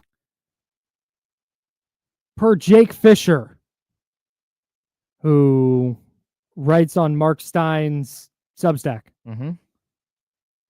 Pause? He's calling him the People's Insider himself. That's Jake That's Fisher's. what Mark Stein is calling him? Well, that or Jake Fisher's calling himself, or Mark Stein is. Yeah, they call him the People's Insider because he's going to run with all the rumors and give the people something to talk about. Yeah, on the Stein line. That's what he does. According to him, Toronto's interest in Brandon Ingram is real. Oh. Real is in quotes. They do have the expiring contract of Yeah, I'm sure their interest is real, and they have the room. They could sign him, and he could just be there with Scotty Barnes and take some of the workload off Scotty Barnes. Okay. Mm-hmm. I don't necessarily mean this one specifically. This just triggered something in my head. I despise the reporting of team interested in good player per source. Yeah, I'm sure they are. They are. They're interested in all of the players. Hey, the Warriors and Kings would have been interested in Luka Doncic. Yeah. Yeah, mm-hmm. I can say that. Yeah. Let me know when there's a trade happening. Let me know when trades have been discussed. They do have the expiring $24 million Bruce Brown contract. They also have, again, Chris Boucher's money that they could move. Like, Toronto has some options, but that is just a strange way to put it out there. Really odd. Maybe it happens. I don't doubt. Like I said, I don't doubt that Toronto is like, hey, maybe Brandon Ingram. Like I said, I'm not talking about this report specifically. Mm-hmm. There were just multiple reports yesterday about teams A and B have interest in player X, Y, and Z. Mm-hmm. All right, cool. Have they had trade talks? Have there been discussions? What is the news here? Team likes good player is not news to me. Yeah. Well, I would also if we're looking at just randomly, if we're going to talk about Toronto at all, which we typically don't do here on the Insiders. No. They are a team that every time you think that they're going to go backwards, they just push all in on some weird trade that you're like, didn't see that one coming. Like Jakob Poeltl, didn't see that coming. Oh, you're having a horrible season? Everything looks grim? Oh, Kelly Olynyk, look at that.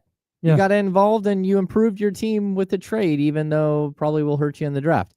I like that about Toronto. Usam Ujiri is a good, savvy GM. Yeah. Maybe Brandon Ingram will play for the Raptors. Who knows? Don't care. Let's do 6 quick thoughts.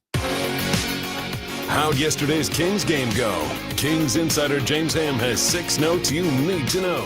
Here are James Ham's 6 quick thoughts. Yeah, 6 quick thoughts. You can find these also on various social media. James_Ham NBA on Twitter. James, what was 6 quick thought? Number 1 from last night's 116-114 Kings victory over the Timberwolves. Slow and steady wins the race. DeMar DeRozan was absolutely incredible. There are games where he is so good, and other games where you're like, okay, it's frustrating. But when he is backpacking the team, like he did last night, just a major hat tip. 21 points in the second half, finished with 33, 7, and 5. The 7 assists, he had 6 in the first half, and then it got a little sticky. Everything got a little sticky in the second half, but yeah. Monk did the same thing. 5 assists in the first half, none in the second half. But no, it was really clear last night that was the offensive game plan. Is DeMar DeRozan and Malik Monk are going to take a lot of shots, and we've talked about DeRozan and his fit so many times on this program. Mm-hmm. And when he's hitting shots like he was last night, it's really hard to argue with the process. Yeah, especially when he's able to take so much attention that you have to send McDaniels at him, because that's what opens the door for Monk to get loose. Yeah, I mean, you have to try to shut the faucet off somehow, and that's exactly what Minnesota did. They sent their best defender at DeMar DeRozan because he was just torching him. And then Monk goes crazy in the fourth quarter. Yeah. And that's why you brought him in, because the idea was that he would do that for De'Aaron Fox. They took over half the Kings shots last night. Those two? DeRozan and Monk took 48 of their 92 shots. Ooh. No, man. At one point you saw, I think it was Jaden McDaniels. You saw his spirit leave his body and if it was not Jaden McDaniels, then it was apologies to the defender who it was. Plays awesome defense on DeRozan. Gets a really great contest. His shot bounces off the rim like 4 times and falls through. And he literally, as he's going back up the court, you saw like he just slumped over. Like, how does that? And that's kind of what he does to teams, man. 14 of 25 for DeMar DeRozan last night. Hit a couple of threes. He was very, very good. 33 points, a game high for DeMar. Number 2. Number 2. This is Malik's team now. That's what it looks like to me. 26 points, 5 assists, 8 rebounds. I do believe that life will get much easier for him once Zach LaVine is there and kind of spaces the floor a little bit and gives him just more room. And again, like what we just talked about, a guy like McDaniels is going to have to go and defend Zach LaVine. And that will open up things for Malik Monk. It'll open up things for DeMar DeRozan. And that's what you're hoping, is that by adding another really high quality scorer, it will just make life easier. But I still think that this, as short as look like it's Malik's team. And that's not to say that LaVine isn't going to be like the number 1 scorer on this team, because I do think he'll be the number 1 scoring option. But there's a big difference between being the head of the snake and being the number 1 scoring option. Yeah, no doubt. The integrating LaVine into the Kings offense is going to be a really fascinating thing to watch over the first month or so that he's with the team, because I do think that's going to be a pretty significant adjustment. He's, not that, De'Aaron Fox took a ton of shots, but De'Aaron Fox has been here for 8 years. There was no question about who the leader of the team was. It was like, okay, this is De'Aaron. Now Zach LaVine is a new player, has to get integrated, has to ingratiate himself with his teammates, while also shooting it. Let's see, how many times a night is he shooting it this year? 17? 17. He's going to put up 16, 17, 18 shots a night. How that fits in and what impact it has on DeMar DeRozan and Malik Monk is going to be really interesting. Yeah, I totally agree. And someone brought up in the chat too, the block that Monk had on Gobert was so just sick. Incredible. I was so sick. And the one thing I really hate about Rudy Gobert is that something like that happens and goes wrong, it's like he slaps out, like he like throws his arms at people, and people are getting hit by him because of his weird overreactions to things. And I was like, hey, why is that not a foul? Like, again, he had a couple of moments last night that were very sketchy. Like the elbow to like that almost pops Sabonis was crazy. Number 3. Number 3. Oh, opportunity knocks. I thought Keegan came out like, hey, look, there's a whole bunch of shots just sitting here on the floor. I'm going to go scoop those shots up and take them. And then he stopped. So the 17 points in the first quarter was absolutely spectacular. I don't understand why he finished with 19 points. And I don't understand why he only took 3 shots after the first quarter. And I'm going to put some of that on Keegan for not being aggressive enough, but I'm going to put a ton on his teammates as well. You had a guy who was cooking, and you didn't go back to him. He had 7 rebounds. And again, most of those came really early in that game. And when he wasn't getting shots, he actually wasn't getting a lot of other stuff going either. I thought he's good defensively, but overall. In the entire second half, Keegan Murray scored 2 points on 1 shot and grabbed 1 rebound. In how many minutes? 21 minutes. Yeah. That's not going to cut it, man. He's a -8. I will say, though, he was defending Naz Reid, and that's just not easy. And like he did have to expend a lot. Naz Reid had 30 points. I was going to say, was he defending Naz Reid?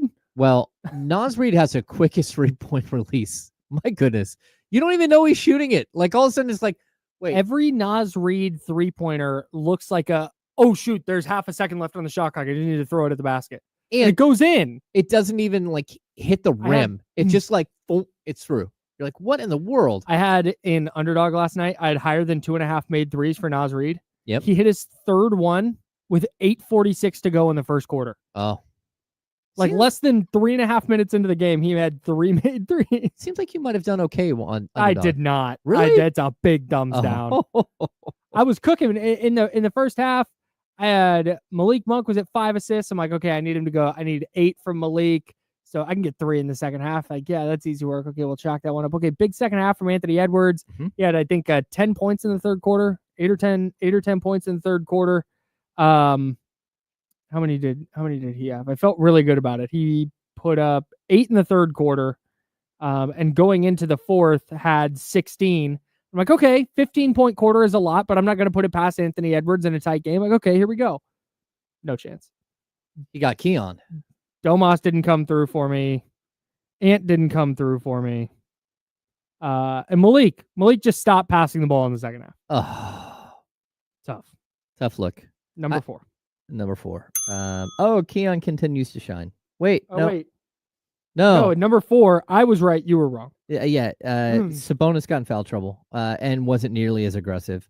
14 points, 11 rebounds, 3 assists. He usually plays really, really well against Rudy Gobert. Mm-hmm. Look, when you take De'Aaron Fox off the team, even if it's for momentarily, everything becomes focused on Domas. And life becomes a lot more difficult. And I'm not gonna like roast him until this becomes more than like a 2-game trend where he's having a rough go. I would expect him to figure out ways to get right back in the scoring column and start dominating again. I mean, he's been. I hope so. Yeah, I mean, he's been shouldering the weight of this team for a long time. But also, like, you have to understand that Domas came to Sacramento to play with De'Aaron Fox. He signed an extension to play with De'Aaron Fox. He, like everybody else in the room, loves De'Aaron Fox, and everyone's gonna show their emotions of this transaction in different ways. And I just think that like there's a lot of of uncertainty, and I'm locked into a long-term contract, and I don't know what that means here for Domantas Sabonis at this moment. And just like a really like this shook a lot of the players. And he's just showing it in a different way. I guess. You can't like Keon was good last night. Malik was good last night. DeRozan was good last night. Keegan had a great first quarter. Yeah. Appears it only affected Domas. Number 5. People handle things in different ways. That's all my point is. Sure. Keon continues to shine. 13 points, 3 steals. I thought his defense on Anthony Edwards was bonkers. Anthony Edwards 7 of 21 from the field. He had 21 points, but totally inefficient. And I just thought Keon was that dude. And man, he is so much fun to watch. I want to see him play 30 minutes a night. I know it's not easy, and I know a lot of people out there are clamoring for it. It's just you got to figure out how to fit him in. Yeah, man. You see the value last night. 3 for 3 from beyond the arc. Couple assists, 3 steals, a couple of blocks. Just the little hustle plays. Yeah. The steal he had in the fourth quarter, where he read a passing lane and stepped in front of it, as like knew where the pass was going before the player who threw the pass did. Oh yeah. And it's just those little things. It may not always lead to a bucket, but the Timberwolves, part of their rough night offensively, was solely due to Keon Ellis flying around. Mm-hmm. Number 6. I totally agree. Trey Lyles made a difference. Look, he didn't have his typical Trey day, but he had 5 points and 8 rebounds, and I thought he was really, really good, especially late in the game, of putting a body on Gobert and keeping him away from the basket. Mm-hmm. Like he took a beating from Gobert, and I thought that like it was a very good coaching decision to leave him out there as long as possible. And I thought he was excellent. Don't worry about the scoring. Sometimes you need scoring off the bench, but you also need a guy who'll go out there and get you 8 rebounds in a game. So again, Trey didn't blow up and have a bunch of points, 5 points, 8 rebounds, but I'll take those 8 rebounds. Yeah, it was an impactful game. Yeah, for sure. They're going to need more of that the rest of the way. If they're going to be competitive, he doesn't have to be good every single night, mm-hmm. but he has to be impactful every single night. No, totally. And I think that's what you saw from Trey Lyles. Yeah, he doesn't have to hit shots every single night, but he Mhm. has to be impactful. He has Yeah. to find ways to be impactful. And like also, I think he has to clear the door for a way for Isaac Jones to play more. Mhm. And like Trey Lyles can help Isaac Jones play more Yep. by spacing the floor and hitting his shots and then going out there and doing the dirty work. Mhm. I don't love the nickname IJ. Yeah, that feels like force. I don't know what that is. I've never heard that before, but Me neither. It doesn't. Those two, DJ, cool. CJ, cool. AD, cool. Fine. IJ? No. Doesn't work for me.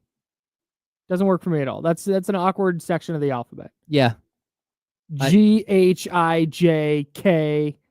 It's just I know. I'm Too much. sitting next to my son. He goes, "Oh, what was that?" Like I don't. What?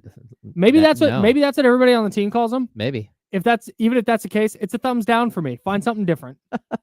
that's funny. That's funny. Anyways, no disrespect. It's just not my favorite 2-letter nickname I've ever Yeah, me neither. heard. You want to give away flowers? Yeah, let's do it. Go ahead. Yeah, we are partnering with Strelitzia Flowers. Love is in the air.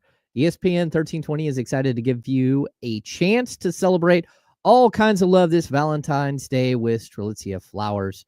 You have a chance to win a dozen long stem roses with delivery, courtesy of Strelitzia Flowers. To enter, all you have to do is listen to the Insiders with me and Kyle, and listen for the code word. Go to ESPN1320.com. Click on the Strelitzia Flowers logo right there. And the code word today is, Kyle, what do we got? The code word is... Today's code word is STEM. STEM. STEM is in a rose stem. Flower Nice. stem. STEM learning. Yeah. A dozen long stem roses with Yeah. delivery. Nice. And these are some like high quality stuff. This is absolutely spectacular. STEM. STEM. Yep. You can also click right on. We have a link on the website to strelitziaflowers.flowercompany.com, and you can use the code radio224 for $10 off any purchase of $100 or more. Right on. We're going to step aside. The handoff with, I believe it's Kenny Caraway today. Coming up next, we'll get Kenny's thoughts on the Kings' win last night and whether Keon Ellis should be in the starting lineup. He's James Ham. I'm Kyle Madsen. Jiffy Lube's a sponsor. It's the Insiders on ESPN 1320, Sacramento Sports Center. You want to get that computer logged in? Yeah. How long is the break? What's up? This break is about 3 minutes.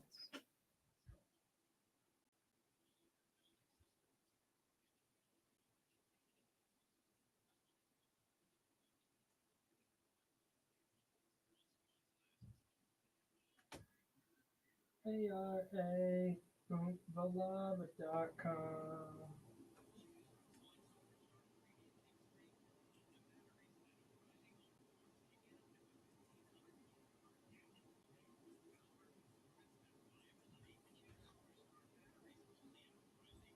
We're a guy.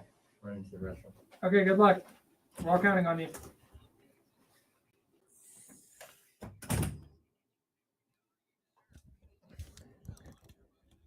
I'm getting my post-show things set up at the moment. Sorry, everybody.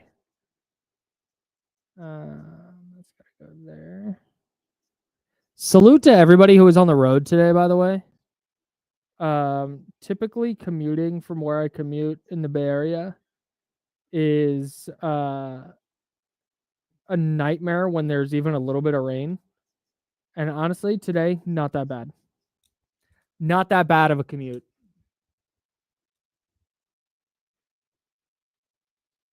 Oh, that's a good comp.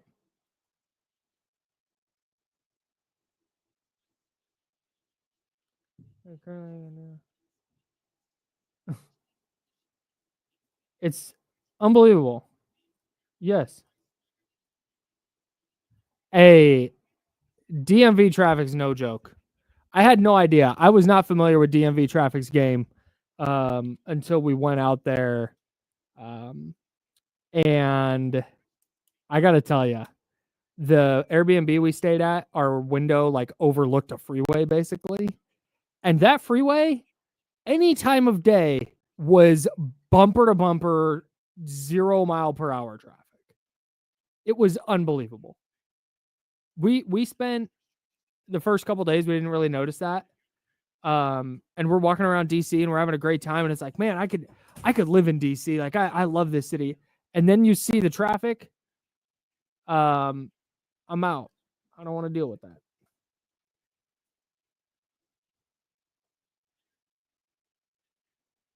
Yeah, the fact that this is like my brand is tough for me. Luka calling me a mean name.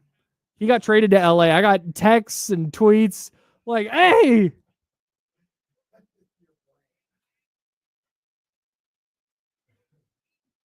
Insane. Okay, here we go. We're coming back.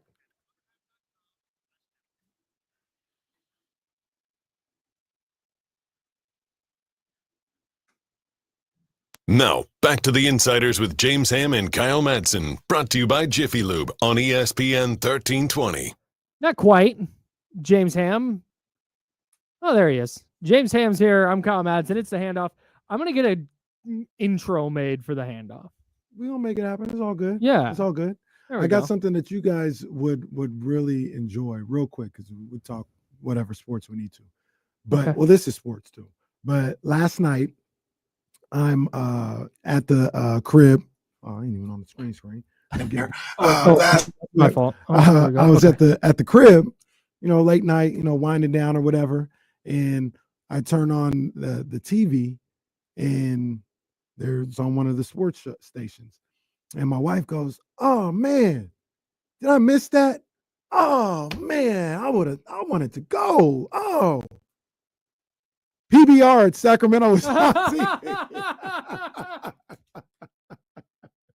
She's like, "I wanted to go to that. Oh man, I gotta go next year." We'll all go together. It was a lot different than I thought it would be. It was way faster paced. Yeah. I think that was the biggest thing that stood out.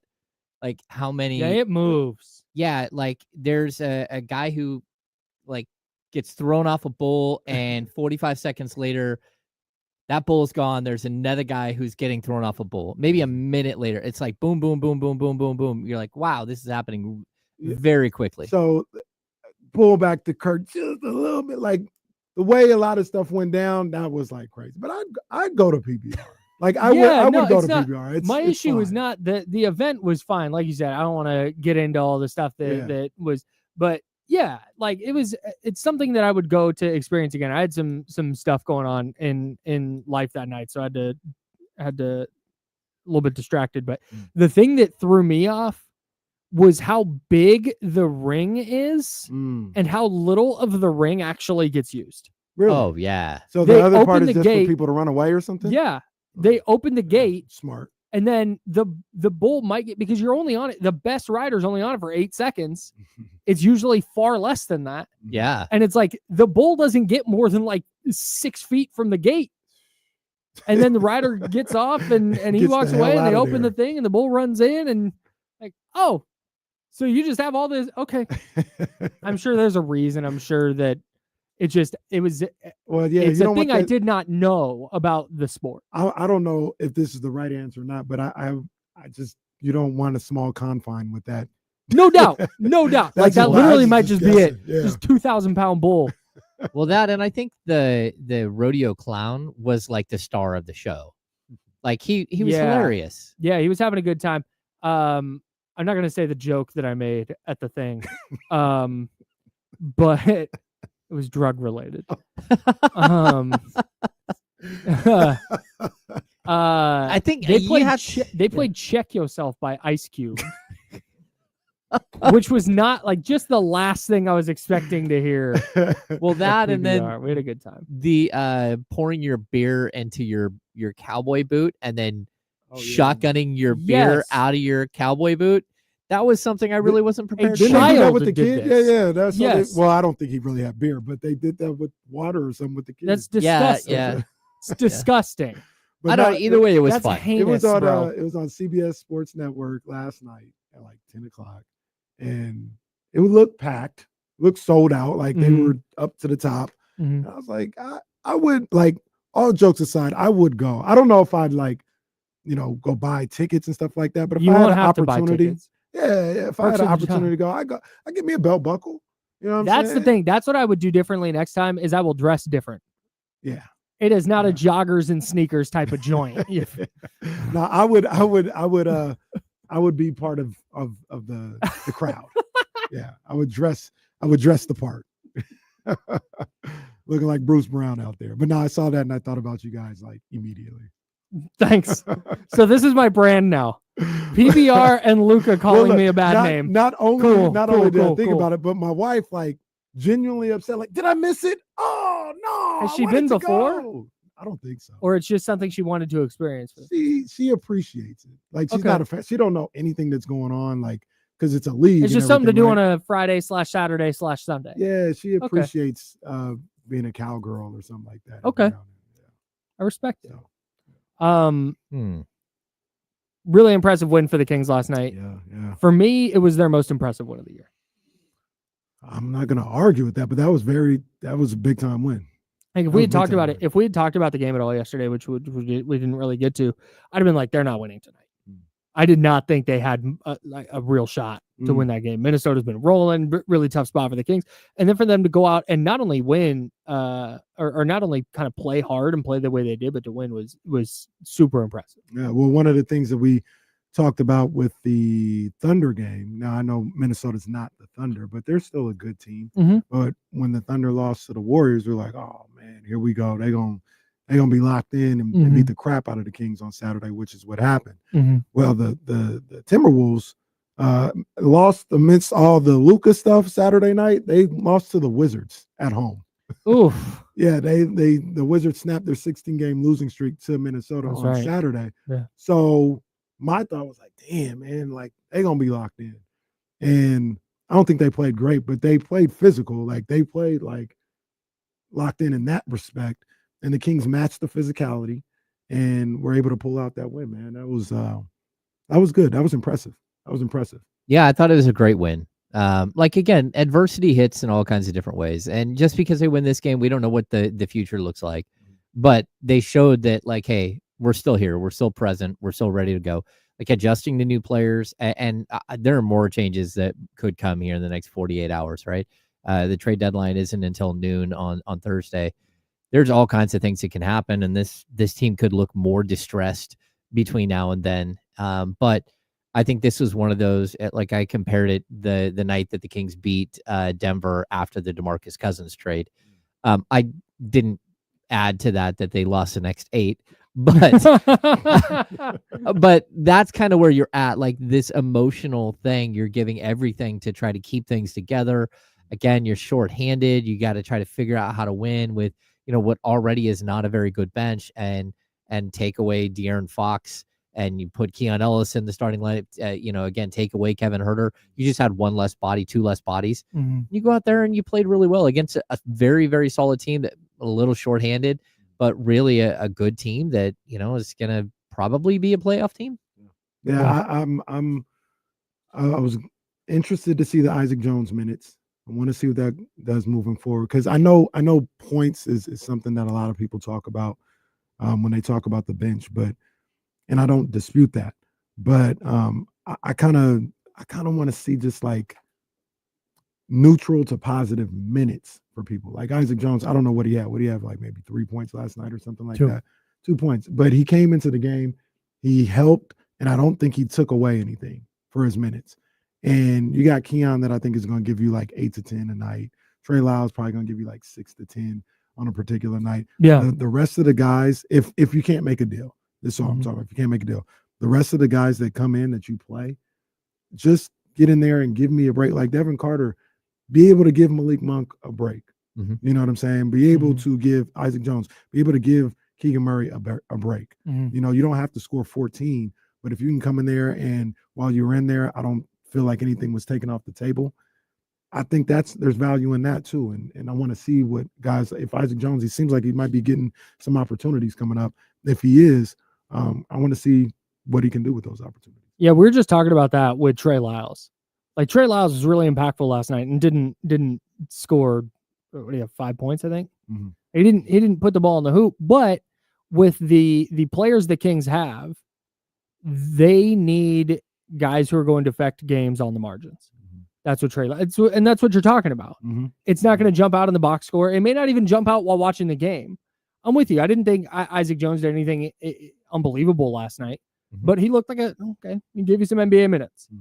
And if you can find, and that's something that Devin Carter, like whatever you think about Devin Carter and his long-term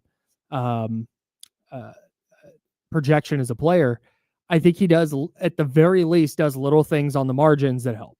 Plays tough defense, grabs a rebound here, gets a steal there.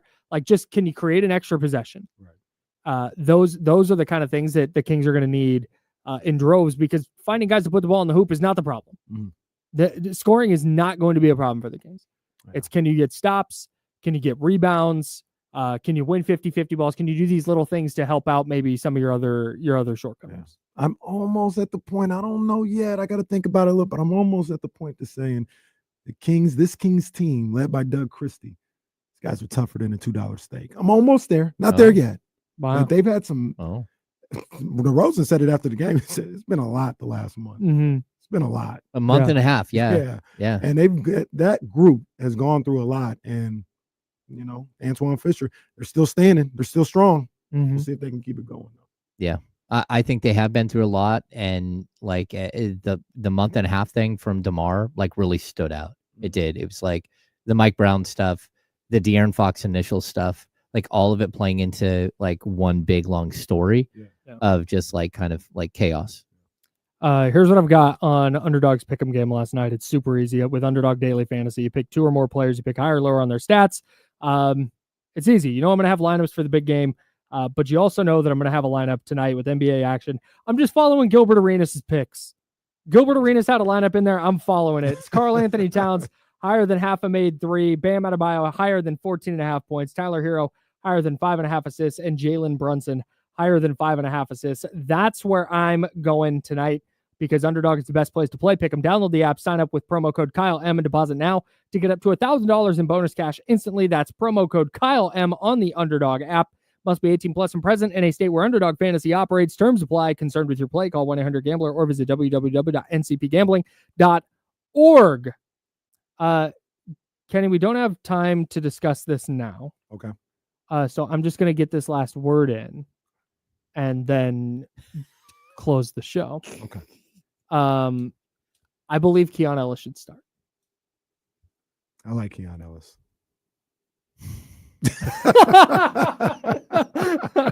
No, we're not. We could spend another hour discussing this, but that was my big takeaway from last night. It's like, man, I think they got to figure out a way to get in a different situation. Sure, I don't know if it's right for this situation with the Kings. I like Keon Ellis a lot. I'm sure you guys will get into that on D-Lo and KC. I'll be listening. I know James will be listening. And everybody here, hopefully, staying tapped in for D-Lo and KC. We have a ton of fun on that show. Hope you had fun on this show. We're the Insiders. That's James Ham. I'm Kyle Madsen. We're sponsored by Jiffy Lube. Back tomorrow at 10 a.m. on ESPN 1320, Sacramento Sports Leader. Until then, drink water and be nice, people. See you. Appreciate you, Chatty. I'll see you guys next time. Thumbs up for us, please.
Yeah.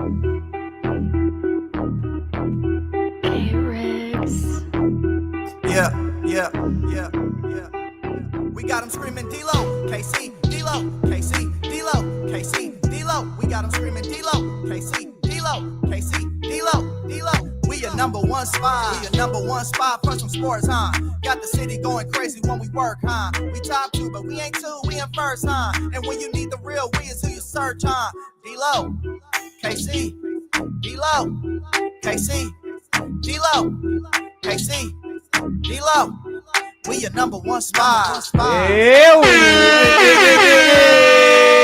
how about some more Young Zell here on this Tuesday? Man, Young Zell, new album out. Check it out on DSP. Wait a minute! You not know what Sacktown brings. When on the low, that's a Sacktown thing. Talking about us, it's a bounce out thing. Plus they forgot we some Sacramento Kings. Whole squad going crazy, yeah, we back with it. Northern Cali going crazy, one sack winning. If you doubted us, then ain't no back spinning. This is real right here, ain't no catfishing. So tell me what you see now. Coming down the lane off the rebound. It's 9-16 now. Look toward the sky like the beam now. Tell them like the beam, like the beam now. You can tell them like the beam now. Tell them like the beam now. You can tell them like the beam now. Tell them like the beam, like the beam now. You can tell them like the beam now. Let's go ahead and run verse 2. Let's do it, man. It's been a long week. Why not? Let me tell you how this thing really goes. Yeah, we travel deep, whether we home or on the road, we lit. You don't want that smoke with a team of the year. We shaking things over here, don't doubt. We believe over here, we don't bleed over here. And let me just speak real clear. I only deal with real kings over here. So tell me what you see now. Coming down the lane off the rebound. It's 9-16 now. Look toward the sky like the beam now. Tell them like the beam, like the beam now. You can tell them like the beam. Young Zell like the beam, baby. Hey. Always good to hear Young Zell twice on the open of the show. We welcome you in here to the Tuesday, February 4th edition of Dealing with KC. I'm Damian Barling. The ultimate needle mover in God mode himself. He's Kenny Caraway. Yes, sir. Acknowledge me. And we are live. The worst slums of Sacramento. The absolute worst. We appreciate y'all tapping in, man. Wherever you are at, Sacramento Kings got one last night. I needed that last night. I needed that. I think it's one that Kings fans needed. I think it's one that the Sacramento Kings needed. I think it's one that DC and that whole crew needed, man. And they were able to go in there and get a win against a Minnesota Timberwolves team that had been playing pretty well as of late. That's a really high quality win for Sacramento, especially without Zach LaVine arriving yet, especially with De'Aaron Fox being gone and, well, the bench still being unwashed ass for the most part. Oh, my God. Unwashed is crazy. That's disgusting. That's some self-respect, bench. No, let's, like, what are we talking about? Like, if you said though they're ass, like ass can be a wonderful thing. We've talked about this, Like, though. Like, and- ass is a diss at all times. Yeah, I don't know, man, but ass in the right context is wonderful. There is no context in which unwashed ass is good. Unwashed ass is like another level, though. No, it's bad. Yo, hey, I ain't gonna call out nobody's name, but we looked up at that TV in the first quarter and just constant Jesus Christ references. There was what are we looking at right now? There was some definitive statements made. An unwashed ass might have been the kindest. Wasn't good. Everybody asking where Twitch is at. I don't know where Twitch is at, man. Twitch is being a bitch today. I can't help you, man. I'm sorry. I can hit go live, see what happens. They don't want to rock with us. Sorry to the 8 of you. Sorry to the 8 people who watch on Twitch every day. Big. And the great thing, it says reconnect to your destination. Bro, do you know how many people we have to check in with? Man. Like the most absurd hey, text some guy in Philadelphia to give you the code. Yeah. And he's like, what? I'm watching the Eagles. He might be. He might be. I always struggle to remember his name. I think it's Andrew. Twitch, I'm going to come see if we could save you. I think it's this guy. One day I'm going to text this guy, and he's going to be like, bro, I was fired 6 months ago. Well, I was going to say, I'm sure who we connect to now. No.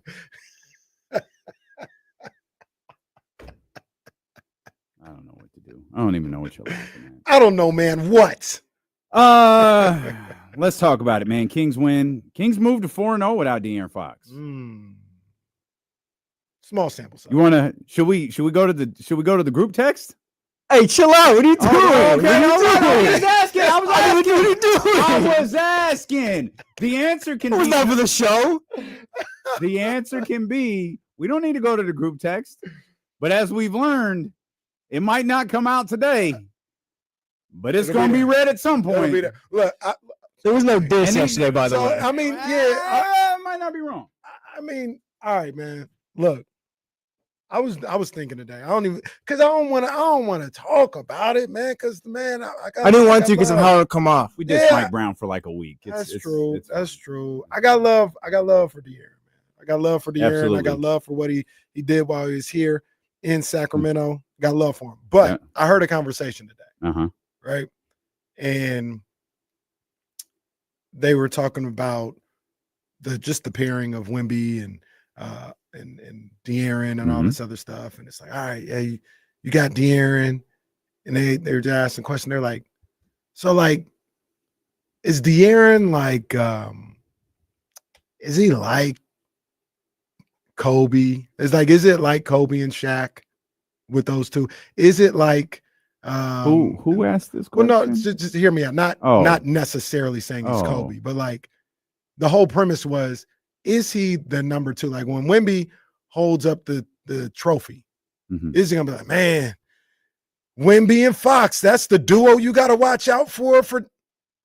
I don't think so. Like there's gonna have to be, who's the third man? You know what I'm saying? Like, but am I wrong? Like, do you guys agree? Like, I know we're always saying like, you know, he's gonna be in a perfect spot as a number two. He might be in a perfect spot as a number three. Oh, and that's not even a diss. No, but like, it's kind of. You don't mind all that noise. I think Fox is a number two. I'll give Fox can be a number two. He's 25 points per game, 26. Like he could be a number two. I'll give him that. Yeah, I think. And if De'Aaron can be a number. We're all telling the truth here. The text yesterday after the game was, did the Kings trade their second best player? Oh man. That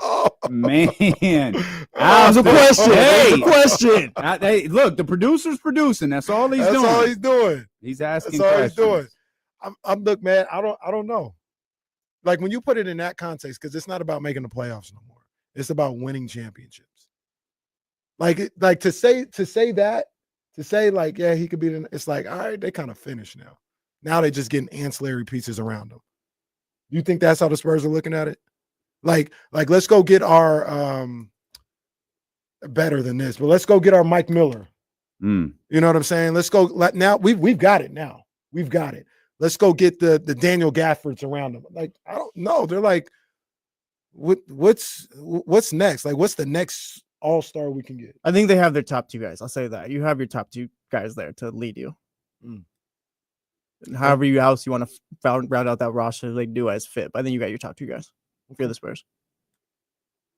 I think Jesse's. I think I'm with Jesse on that one. I think. Okay.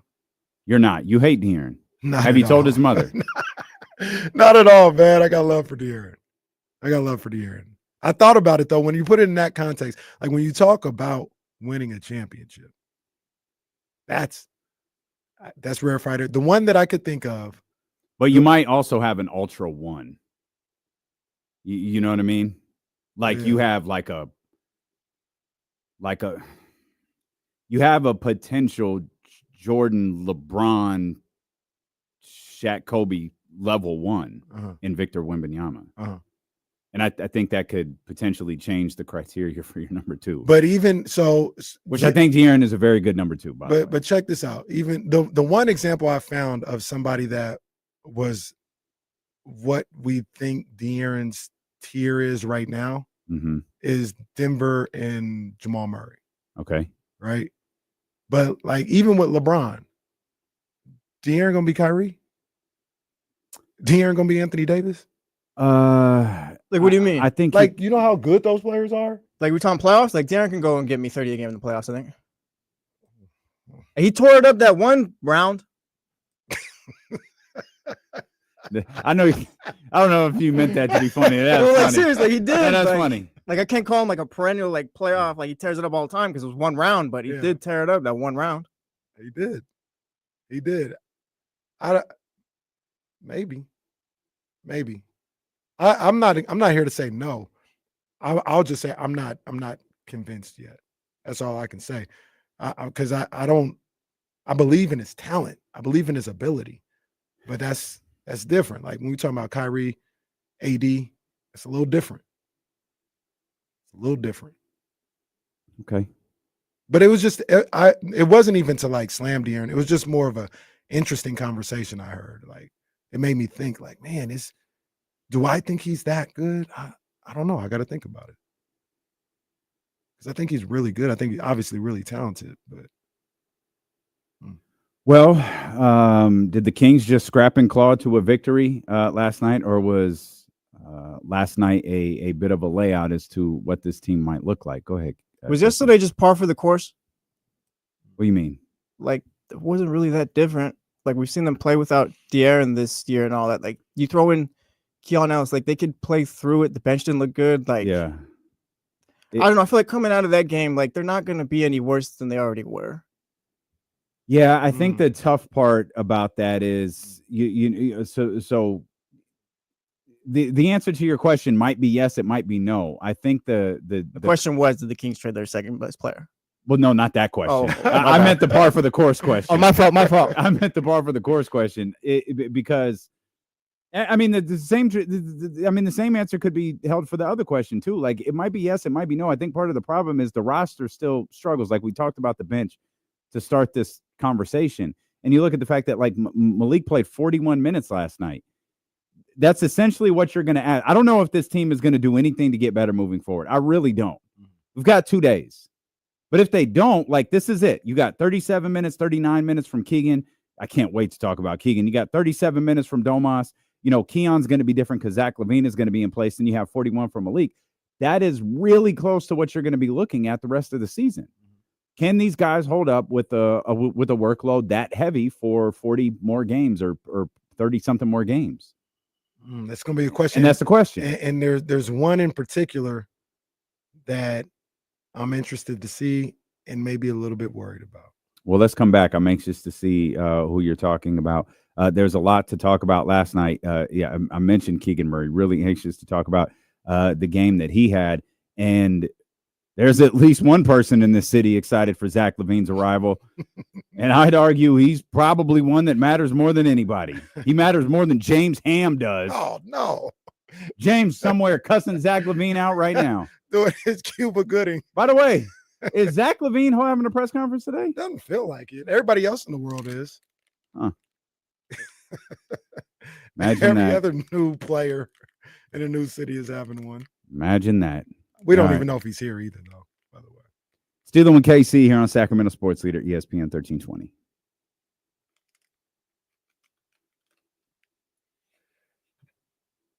Let's see. What? From my point, nobody's trying to slander Foxy. I'm not sure how much different this team's looking like when they add LaVine. Yeah. Better or worse. That's true. High times, KG. We don't do that around here.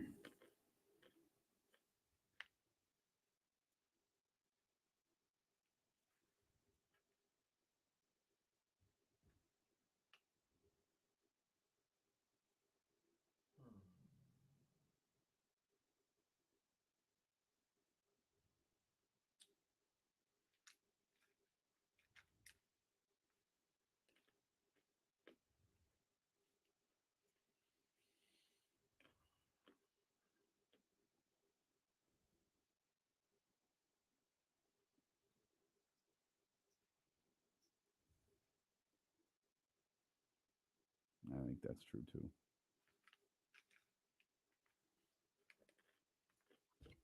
Not true, Drew Down, because I like Devin Booker. Well, you call that man. Well, we were competing, even though I wasn't playing. We were competing. It was all during competition. Shout out that boy Eddie, man. He tapped in with us. Shout out to my guy.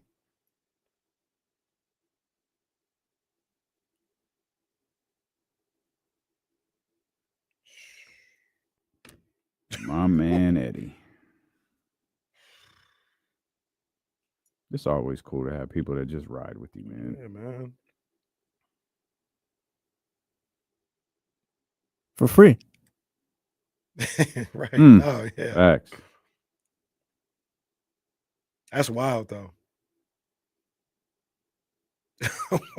That is wild.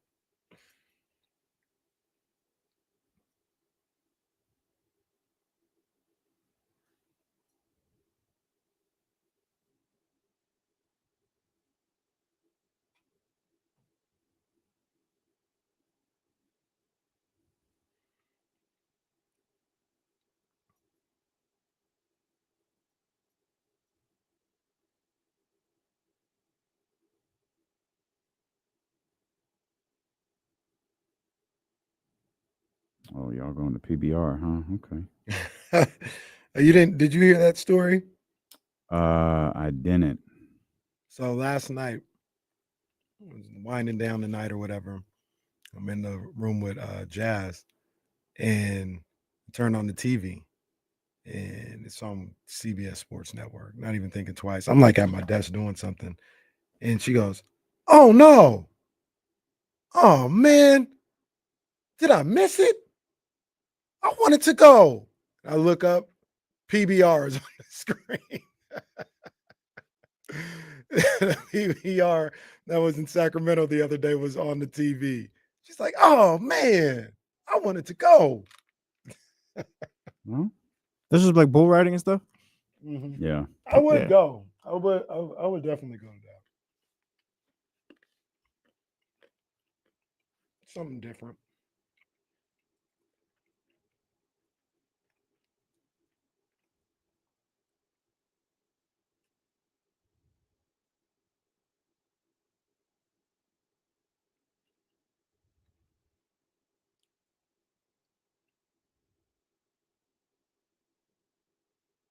Slept the wrong way yesterday. Almost came to work in a neck brace. That's tough.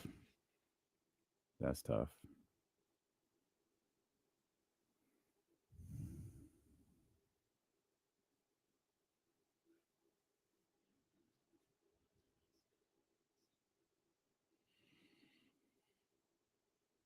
All right, what do we got coming up today? Will Z going to be with us in about an hour. Trysta Krick at the top of the 2 o'clock hour. She hated this trade for the Sacramento Kings. Anxious to talk to her about that. Jason Jones, excited to hear what he has to say about all of this. He'll be with us coming up at 3:15. So there's a little layout of what today will look like. Of course, the Sacramento Kings get a 116-114 victory last night in Minnesota. Close out with a road trip that just was not very good. That was just showered in other stuff. Yeah. And that was a game that we felt going in like, you might not get this one against Oklahoma City, but you're chasing Minnesota. And if you could have a few things go your way, win against Minnesota could go a really long way, and they were able to do that, man, and they earned that 2-point victory last night, man. DeMar was fantastic, 33 points for him. Malik had 26, but those 10 in the fourth were monsters, man. The Kings looked good last night with no Zach LaVine and no De'Aaron Fox. Yeah, man, this team, I don't want to give them this status just yet, but I'm very close. I was telling the insiders this team they feel real. Like they're tougher than a $2 steak. These guys are tough. Like it doesn't always equate to a championship team or whatever, but I can depend every time they go out, and if their minds are right, they're gonna compete. This is what Doug Christie talked about. This is what he talked about when he came in, and we'll talk about some other stuff that DeMar DeRozan said. But one of the things that also stood out was in that post game was he said, "Hey man, there's been a lot going on this last month and a half. There's been a lot," and he's right. It has been a lot for this group, and here they are on February 3rd, fighting and clawing, competing, getting after it. I love that. I love that. This team, I'll give them the status. This team is tougher than the $2 steak. This group of guys, led by their coach, these guys are tough, man. The coach definitely is. These guys are tough mentally and physically. That was a physical game last night, too. They didn't get pushed around. We talked about that so many times in the past with the Kings. They need dogs and all this other stuff. I ain't gonna use that term, but it was a fight.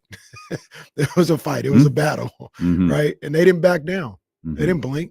They were game. They were ready for all of that. And I like that aspect of this group.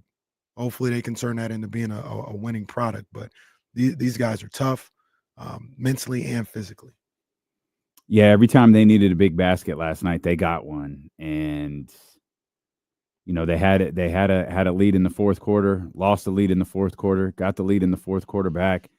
You saw them make just great plays. But gosh, I think it was like 30 something seconds left. The DeMar DeRozan layup. DeMar drove to the basket. I'm watching that, expecting him to. I thought he was going to throw it to Domas. The way Domas was trailing him and the way that DeMar was looking, I was like, I just thought he was going to flip the ball up in the air and Domas was going to catch it and, have a little alley-oop right there. But he went in strong and was able to just lay it in. Yeah. And, man, it goes to the toughness thing you were talking about, man. Such a strong finish. Then you got Malik Monk, making sure they walk away with a victory at the free throw line. You got, I think it was Malik on the defensive play on the other side of the ball that Doug Christie challenged and went Sacramento's way. Just a real gutty, final. I mean, a gutty 48 minutes, but a real tough, final 60 seconds or so for that squad. It really was, man. And it reminded me of another thing, especially in that entire second half. Let me be clear when I say this.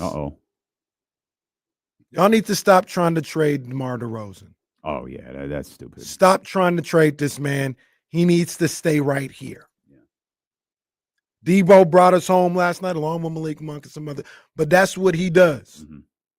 Since the firing of Mike Brown, not saying Mike Brown was the problem, just using that as a demarcation. No, that's what you're saying. And that's fine. You can say it. But since the man literally said sometimes change is good. Right. Bro, No, he had been your coach for 2 months. He didn't say that. He act like he had been coaching with Mike Brown for 2 decades. It's been a while, 2 months. He's like, yeah, sometimes change is good. Okay. That told us what we needed to know. I forgot about that point. I guess, yeah, probably so. It probably is. Yeah. The moment. But he's averaging something like 22 points a night. He's shooting at a high percentage. He's having these clutch moments late in games. Man, I understand. Everybody trying to get better. You're trying to figure out, like, okay, how do we get better? What do we have to do? Salaries, all this other stuff. Nah, not DeMar. Not DeMar. If you're trying to win games this year, like I said, which I think the franchise is trying to do, and which I have no problem with. You're trying to do that, get into the playoffs. Stop even thinking about moving DeMar DeRozan. Yeah. No. Hell no. I'm with you. And I don't think that's a real conversation outside of Twitter or, amongst Kings fans. I do not think that's a conversation inside the walls of the Sacramento Kings. I'd be surprised if it was. 23.5 during the month of January. 23.5 on 48% from the field. He even shot 35% from beyond the arc. He's doing what he does. Let him cook. 35%, huh? I was told he doesn't shoot threes. Although he did frustrate me yesterday to the point that I voiced my frustration. You did. That he steps on the line entirely too much. And I just politely asked, could you stop yelling at me? Like I didn't step on the line. Yeah, Casey was furious. It's the same shot. Just make sure the feet are right. You have an extra point. Can't believe it. He does it all the time. Why don't you just tell him next time you're courtside? That's a good point. That'll be tomorrow. HBCU night, Golden Yeah. Wheel Center. Who Perfect. said I'm There we go. courtside then? There we Tomorrow, go. tomorrow though will be the one night Kenny doesn't go courtside. The one night, Yeah. bro. Stop. Last be- game you were at, did you go? People, like I said, people believe you guys. Did you I gotta touch the answer court this last question. time you were at the Kings game? When? Like during the Just game? period. No. Just the last game. Did Just you period. touch the court? Were He's you got the same courtside? opportunity. What are we talking I'm not worried about about Damian Barling right What now. about me for? Yeah, he's building a Mi- pool. He's miss- busy. James right now. Ham did too. Ham is a I'm reporter. sorry, James is Instagram and PBR. James at every goddamn game 2 hours before. Hey, James, you should Instagram more. You should do more on social. Nah, brother goes to PBR one time, a little bull riding, and all of a sudden he's James Ham, the social media influencer. They have coaches because I watched it. The coach Who coaches? on PBR. There's coaches. There's It's a league. They have teams, and there's a coach. The guy last night for the Kansas City team was J.W. Wilder. wait. You imagine? Hey, Johnny, grab some bench. You don't got it today. Stevie, get in. Yeah, Coach J.W. J.W. Wilder, I think his name was. What are you coaching? You running plays? Like what I are we got doing a here? lot Yeah. of questions. Like, so were those teams that were here on Saturday? Yep. So like, does Sacramento have a team? I don't think so. I think it's like I was like, Kansas I think it's City- like the big three, right? Like the Okay. teams just go to these different locations. So Kansas City It was like Midwest teams. took out here. on Houston in a. That's something like exactly that, what it was, It was Kansas City versus Houston. Well, I don't know if it was Houston, but it's Oh. Kansas City. That's J.W. Wilder's team. Huh? You think J.W. Wilder's his real name? J.W. Wow. That's how you got to say it too. J.W. Okay. I was fascinated to hear that though. Would love to know the equivalent of a Hail Mary in bull riding, like the coach calling that play. Like, fellas, The- we're down 20 points right here. Just real Go quick. stand in front of the bull. You Yeah. got. Oh no! It's the only. Set the screen so it's he the can only- get. It's the only way we can get a dub. You just go stand in front of the bull. Real quick. We got the Arizona Ridge Riders, Austin Gamblers, Carolina Cowboys, Florida Freedom, Kansas City Outlaws, Missouri Florida Freedom. God damn it. Missouri Thunder, Nashville Stampede, New York Mavericks, Oklahoma Wildcatters, and the Texas Rattlers.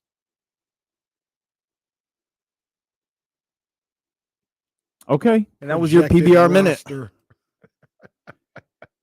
Dillon and KC, ESPN 1320. Home of the PBR, bull riding coverage. The P- I would love to know, like, the process of getting cut. Is there Can trades? bulls get traded? Yeah, Exactly, that's yeah. Is there a salary cap? I don't know. Now, see, this is what I don't understand. How many teams does Jerry Jones own? Might own the league. Does Shawn Michaels own a team? Well, there's no Does San Steve Antonio Austin? team. Oh, Fox and Shawn Michaels. They're gonna link up.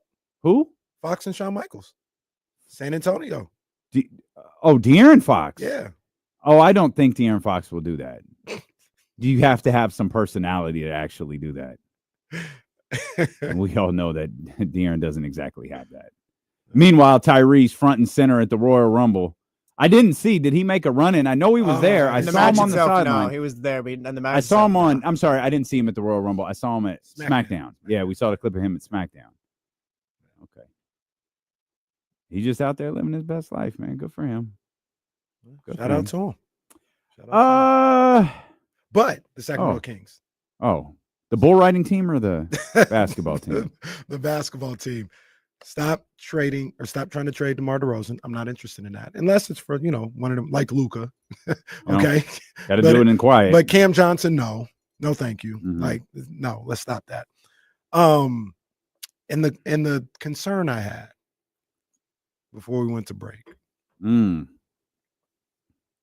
I talked about this a little bit with you yesterday while we were watching. So that might have been the most we've ever talked during a game. Yeah, it was very odd.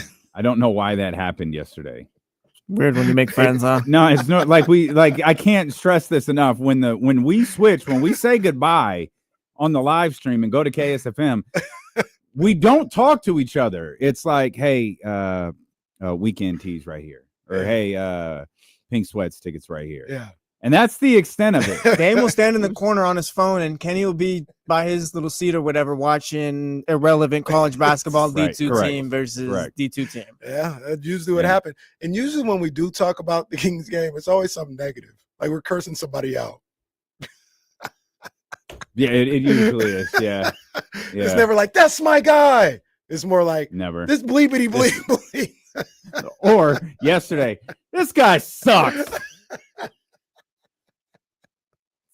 I'll let everybody try to figure out who that was. But I did mention, I said, man, I know this is like not on the shopping list, but I feel like they might need to get Malik a backup point guard. Yeah. And Malik is him. Here's the thing that I was concerned about and that I want to see if he can figure it out or if it even affects him. He expends a lot of energy just as the player that he is.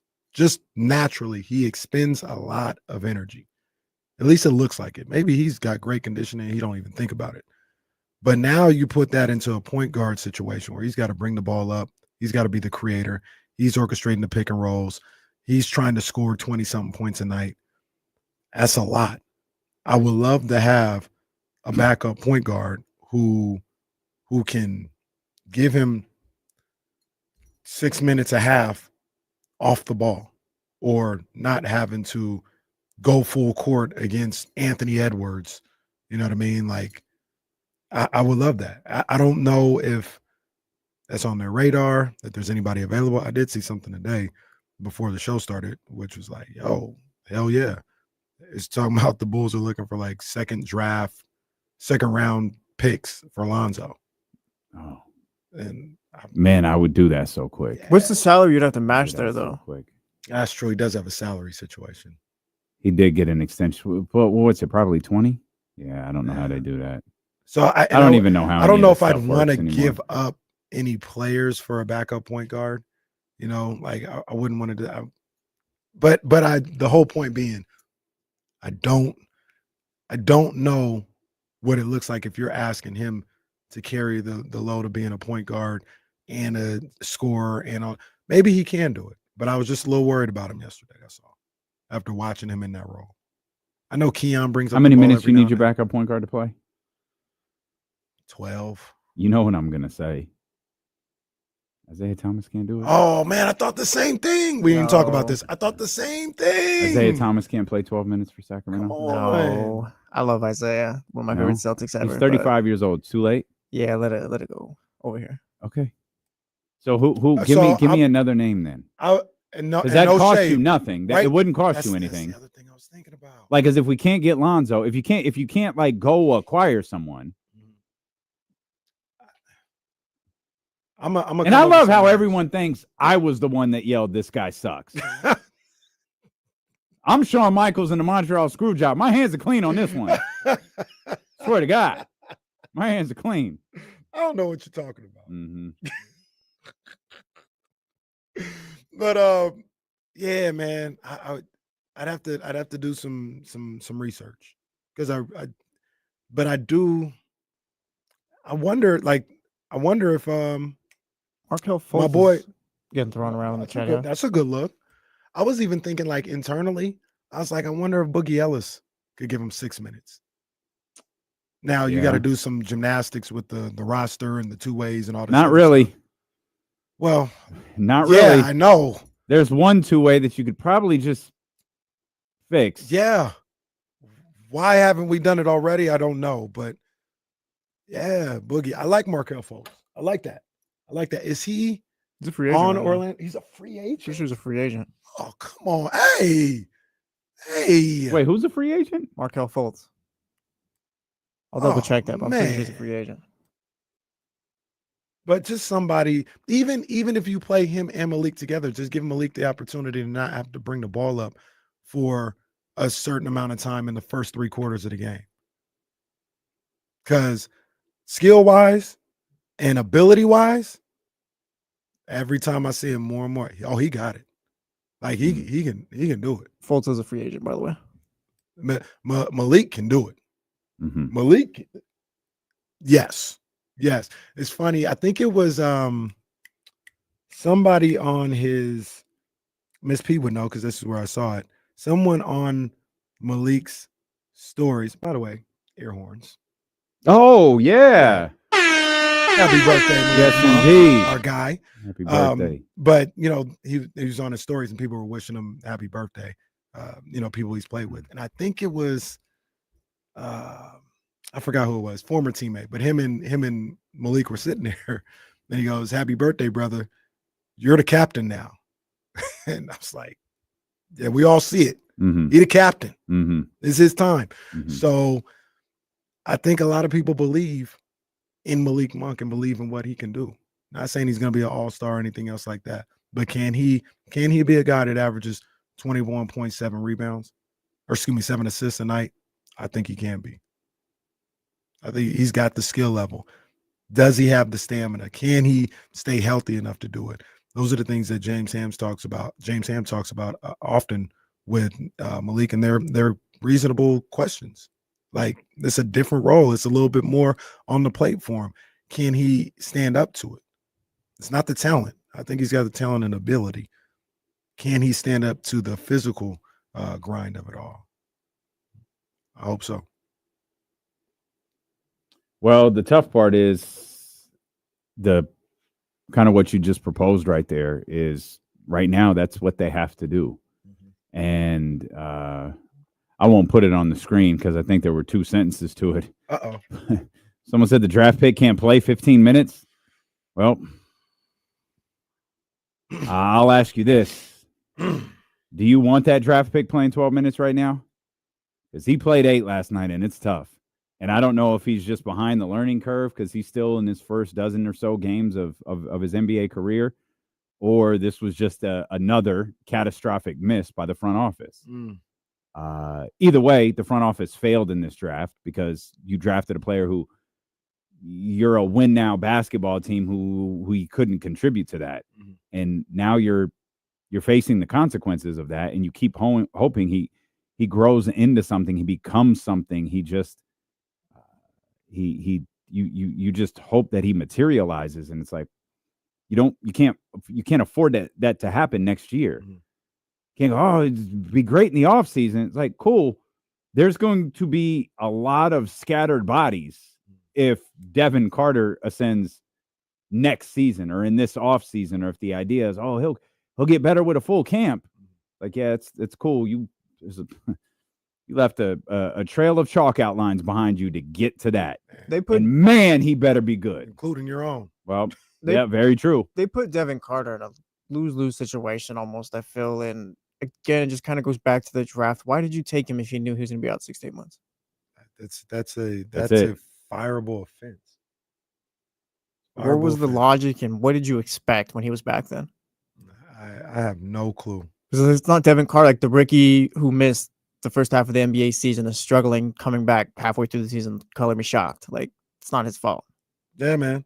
And here's the thing with Devin. I continue to believe, and we saw it a little bit last night, and this goes to the person's questions about him not being able to play. I think he's miscast as a point guard. I don't think he's a point guard at all. Now you're also asking him to, hey, just initiate the offense for a couple minutes. You don't have to be Magic Johnson out there.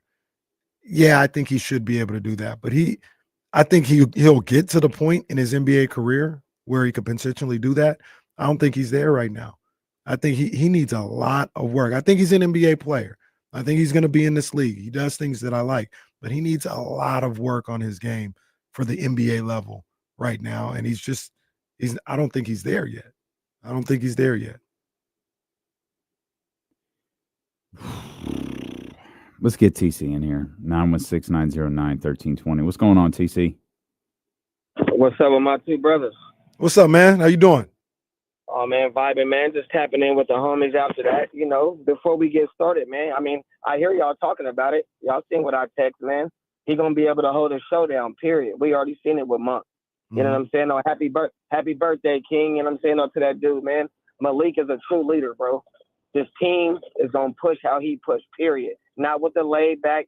I'm not even going to get into all that. We talking about Monk and what this team going to do moving forward. We finna be straight. Zach is going to fit in nice. real nice.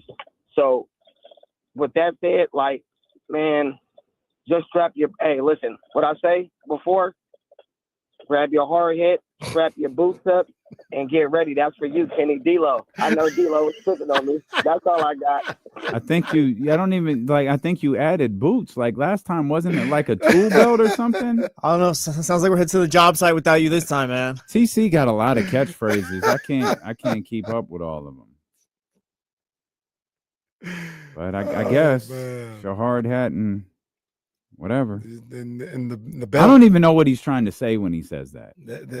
What's that? Just mean get to work? Get to work. It's time to go to work, I guess. It's about to pop off. Let's in a get good ready. way. You need hard hat because it's like construction site. Anything could happen at that point. Yeah. TC gonna call in and say bring your lunchbox or something. Hell, you got me out here looking like KD at Chase Center. Oh man. But yeah, I'm a believer in Malik Monk and what he can do as a leader of this team.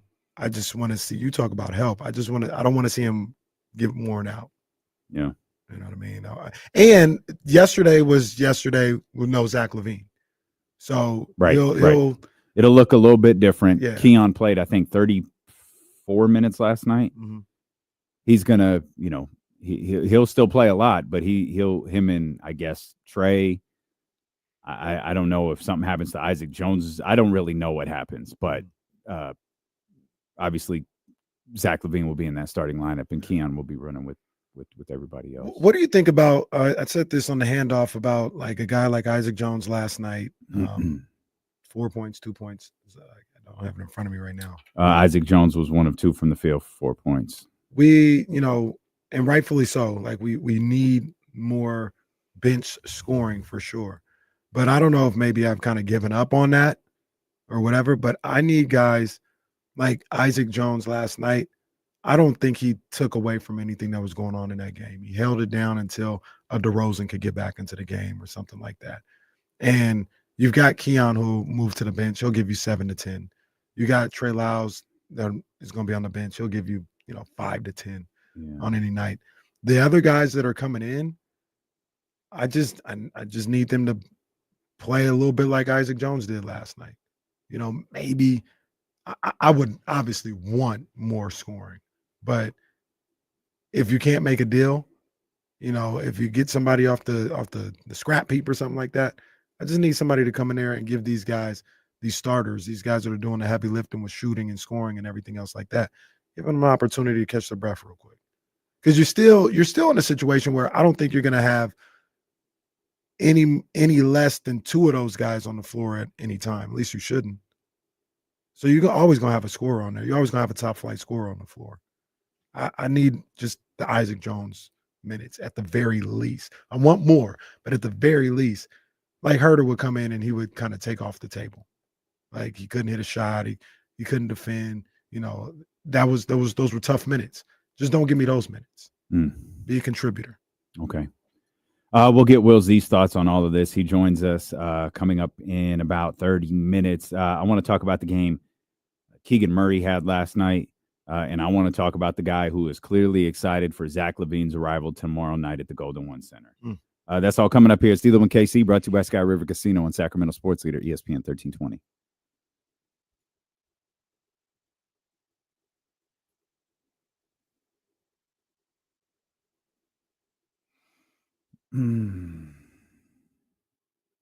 Could you imagine driving down the street and you see someone like put their sleeves at their neck?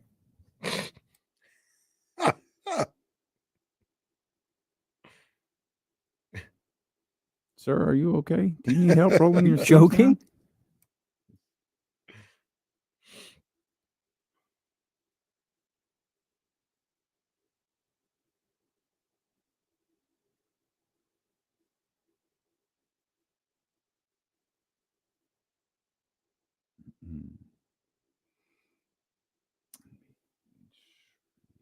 Exact time. Is it 12:01? Yeah, 12 o'clock.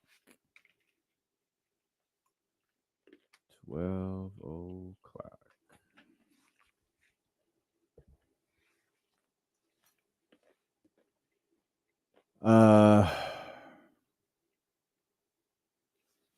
Yeah, they have to because they got a special guest coming to the game on Sunday. They can't have end racism out there. Of course, they're removing it.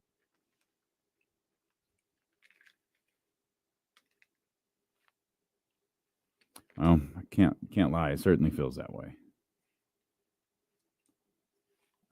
He absolutely does. No question about it. He absolutely does. Not that we're hearing, Brody. Not that we're hearing. Good question. I don't know. He's there. I don't know. I think Jay Crowder played 5 minutes after landing. Never played again, but Kings won that game. Was that Minnesota? Yeah, it was Minnesota. Yeah. Mm-hmm. Jay Crowder got in someone's face, like, "Oh, this is gonna be great," and then just was never seen from again. No. Mike's like, I don't know, man. And the one thing him and Doug agreed on, Doug was like, I changed some stuff, but not playing Crowder. I'm not changing that. I agree. I don't know, man. What?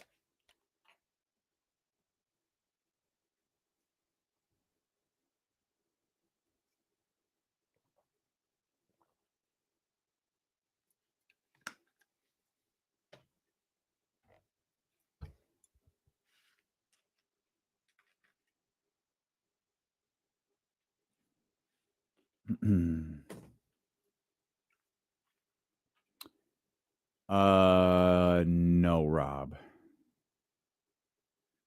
Who do you want before the deadline? I know who I don't want after the deadline. Keep it real, G. Keep it real, G. I'm gonna put that on the screen and I'm gonna save it. We're gonna get to that at some point. Oh man, that's sad. Tiger Woods' mom passed away. Mm-hmm. That's the one thing I remember, or one of the things I remember from that HBO thing, is they said she was a dog. Everybody thought it was the dad. They were like, no, it was her. She was a dog. Oh, it's funny to see Bryce over here on YouTube. Sorry about that, Bryce. Jose Alvarado was cool. Yeah. Oh, hell yeah. Jose Alvarado was cool. Oh, yeah. Grand Theft Alvarado. Mm-hmm. That was that was one of the weirdest signature plays that I got excited to see in person. But I think he did it with I think I saw it in person or on TV.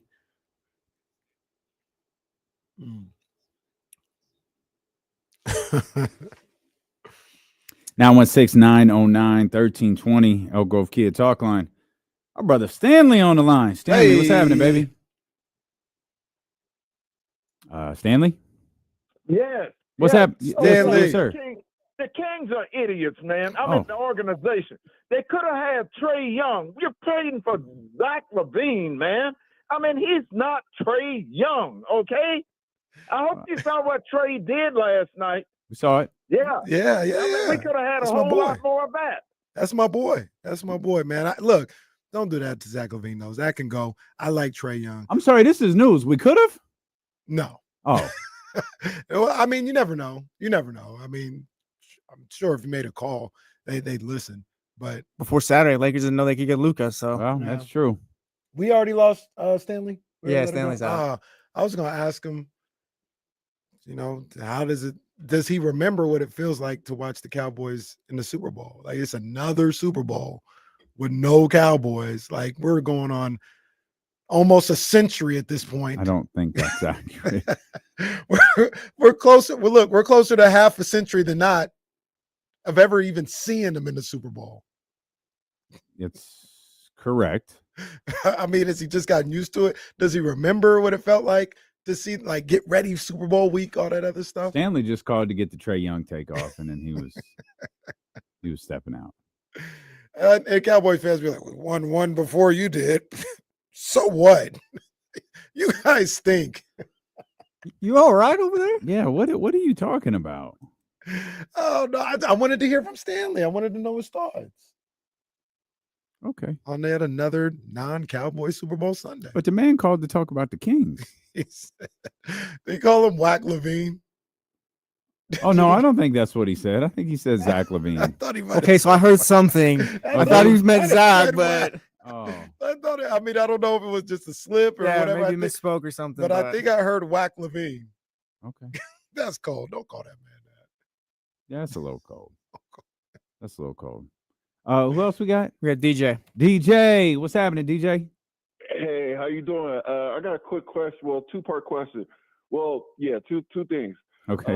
So, Fox, I watched every Kings game. Like, Fox got cooked every game by every top point guard. Like, he's all right on defense. Like, I think he's overrated on defense. I really do. Like, he got cooked by a lot of the top point guards for years, and we never really spoke on that. Like, so I think we all right. I think we're gonna be all right with Levine. I think we got a good deal for Levine, and I think Levine a dog. But my second part question is, I think we should go and get Mo Bamba and Boogie Ellis. Like, Mo Bamba got the length that we need. He better than Alex Lynn. He could shoot.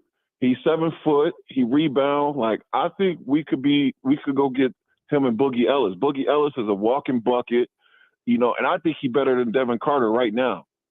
Well, yeah, well, not going to say I agree with you. Isn't Boogie with us?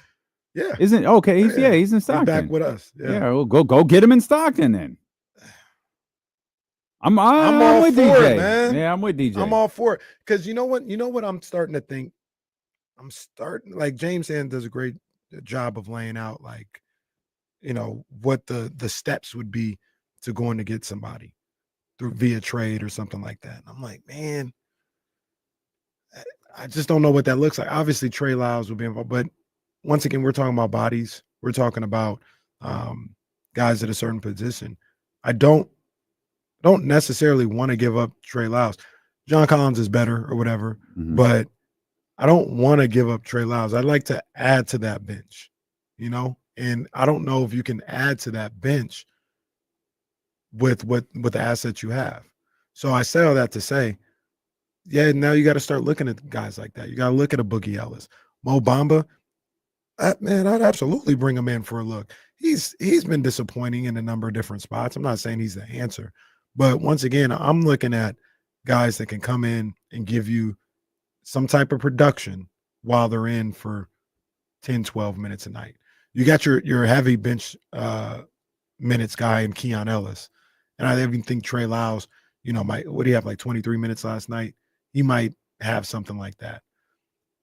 The other guys that are around, like, you're not going to be asking them to play 30 minutes a night.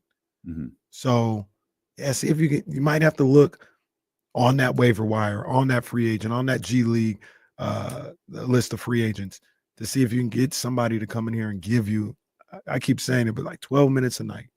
Can somebody give you 12 solid minutes a night?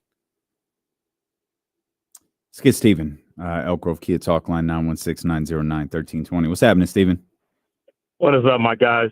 What's up, big dog? How you doing, family? You know, it's been a rough week as a King fan. But I guess one of the big frustrations with me is that I feel like we've got enough data. And correct me if I'm wrong, but Monty McNair is supposed to be an analytics guy. And we've been watching all these lineups, all these net ratings, and Keon Ellis is the one denominator where you see this team really thrive. But yet we keep getting ourselves in situations where we can't really give him those starters or crunch time minutes. And it's going to be the same thing again with Levine coming in. And this is no knock on Zach at all. I think he's an amazing player. He's going to be a bucket. He's going to do all the things that we've seen him do throughout his career when he's healthy. But with a team that has Monk and DeRozan and Sabonis in your lineup, in your closing lineup, you got to have some role-playing dogs on defense. And Keon and Keegan both bring that. And if we don't have that in the starting lineup, in the closing lineup, it's going to hurt us. You're going to have those games where teams go on 8-for-8 runs to close the game, and you're not going to win these close games when it's like that. And it's like we could have used Keon used Fox to fix our roster construction to where you have some length, you have some size, and just get draft capital. We would have been good. I just don't see how it's. You You can't just send stuff like that to the group chat, man. Like, what are you? Yeah, what the hell's going? What are you doing? What am? I thought you heard the same thing. No, I didn't hear nothing. Like, what are you doing? Well, you can't do this guy. Yeah, like to quote Kenny, this guy sucks. Just dropping bombs in the group chat like that. Oh, brother, this guy stinks. I just let that be. Well, man. just let all that right, be. cool. Well, yeah, just let. God damn it! All right. so what? We got to work now. Okay, so just to be clear, Kenny Wojnarowski over here. I'm over at St. Bonnie's, man. You know what I'm saying? I'm at St. Not Kings related. Not Kings related at all, man.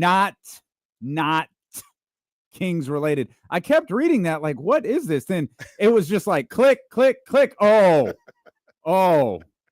okay.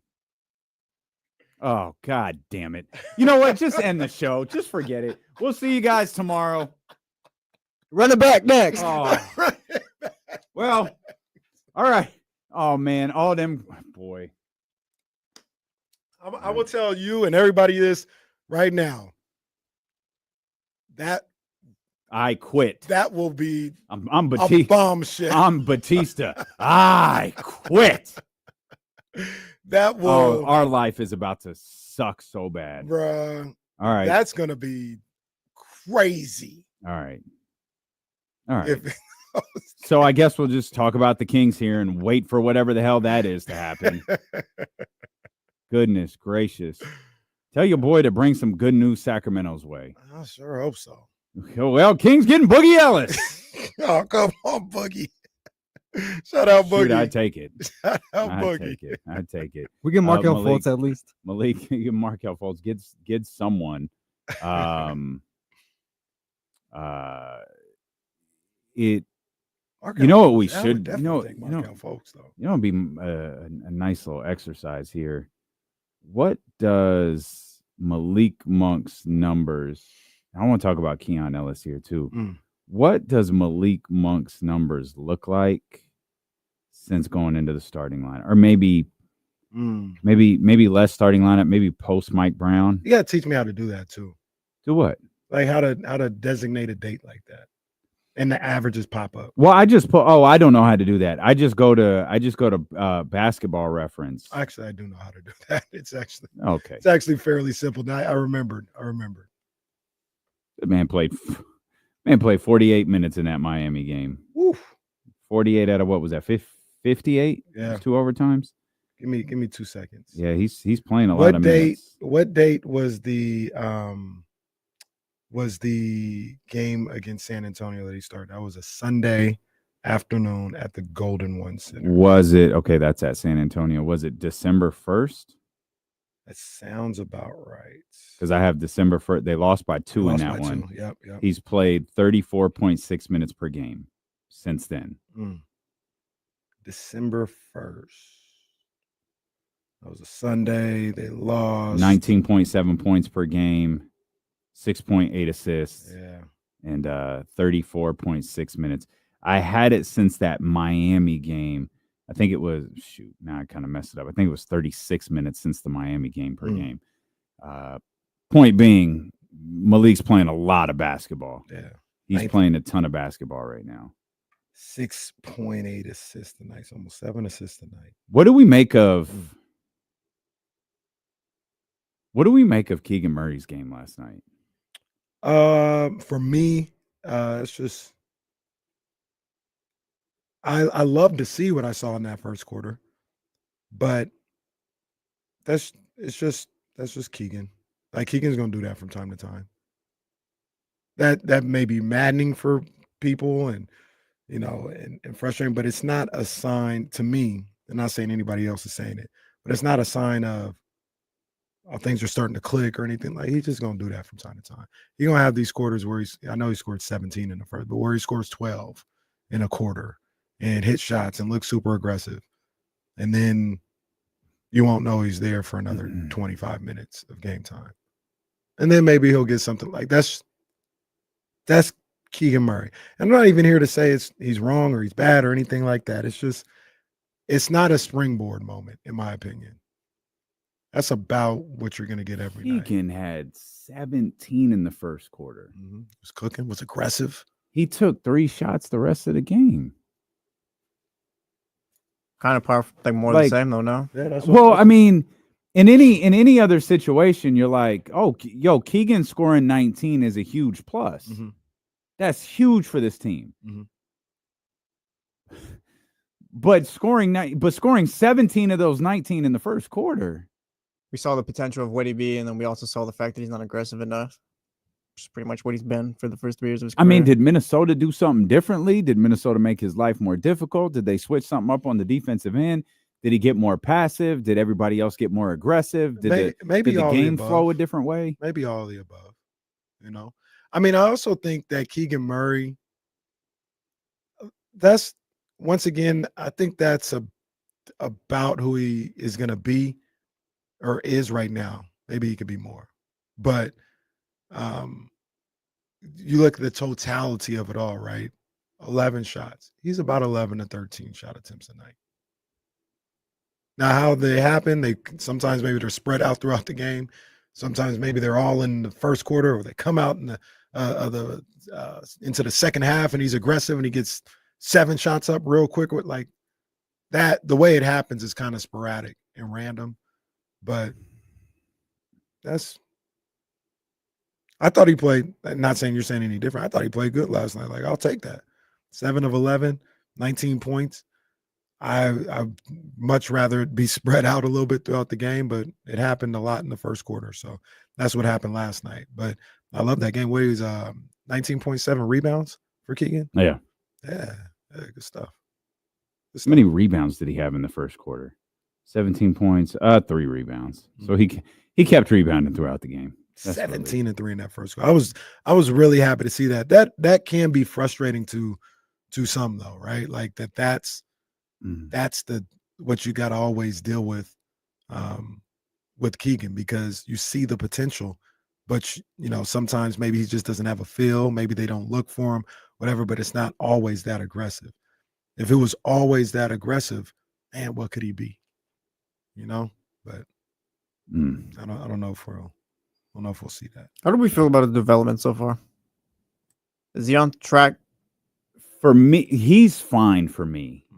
Like, he is perfectly okay. Like, I still have the utmost confidence in him, and I have the utmost confidence in how his game can continue to grow. Where do you guys think his ceiling ends? Like, we kind of have seen a decent enough sample size where I think we know he's not going to be like those crazy Kawhi comparisons early on and stuff like that. But like, what do you think is? Yeah. We'll go all things in a perfect world. What is his world? You think his ceiling? I don't think he's leading the team. No. He's. I think we're pretty close to the ceiling. Like, if not there already, with the Kings. Huh. Like, I don't think he's going to be a guy that is going to average 19, 20 points a night. He's not going to be exactly what I was going to ask. He's not going to be your second leading scorer. Not going to be your second best player. He's currently averaging 12 points per game and 7 rebounds, and is now. Is he I don't know how to do this in relation to Keon. Is he the best? Is he the team's best overall defender, or is that Keon? I think it's Keon. A lot of people will tell you differently, but I think Keegan is a really good defender, and some of this isn't his fault. But when he tries to guard guys like Anthony Edwards, like, he gets blown by kind of easily. Like, I don't think his defensive range is necessarily what everybody else thinks it is. I think it's 3s and 4s. And when you start talking about 2s, like, people think he can guard 1 through 4. I disagree. Those quicker, smaller guys, they're a little too quick for him. They got a little too much foot speed. But that's okay. That's not a bad thing. That's not a knock. Like, I think he's a really good defender of 3s and 4s. I think you start pushing a little bit the limits a little bit when you talk about him guarding 2s. I didn't see about 4 games now of Anthony Edwards, and it's Anthony Edwards. But just, I got Keegan on me. It's time to dance. It's time to go. Mm-hmm. So once again, it's not a knock on him. It's not a bad thing.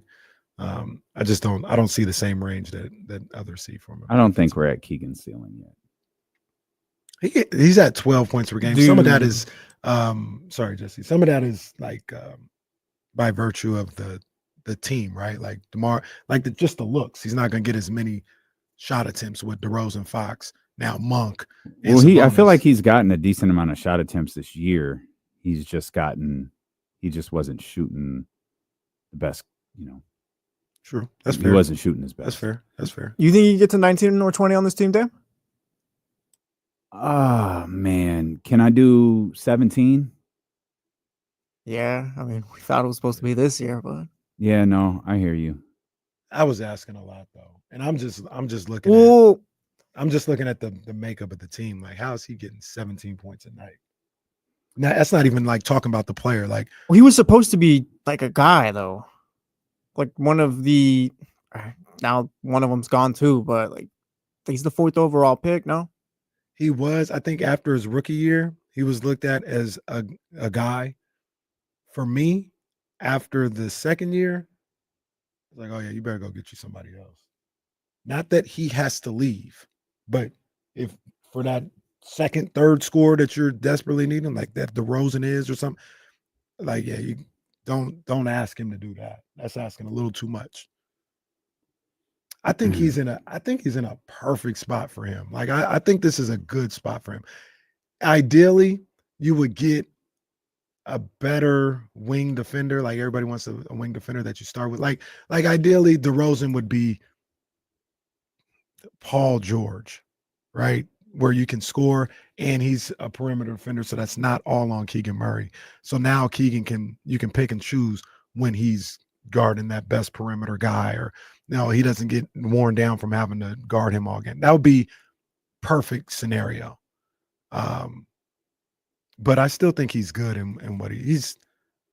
I got no real qualms about Keegan on this team. Like, I think he's fine. I think he's good for the team. He works with this group. Yeah, he's good. Okay.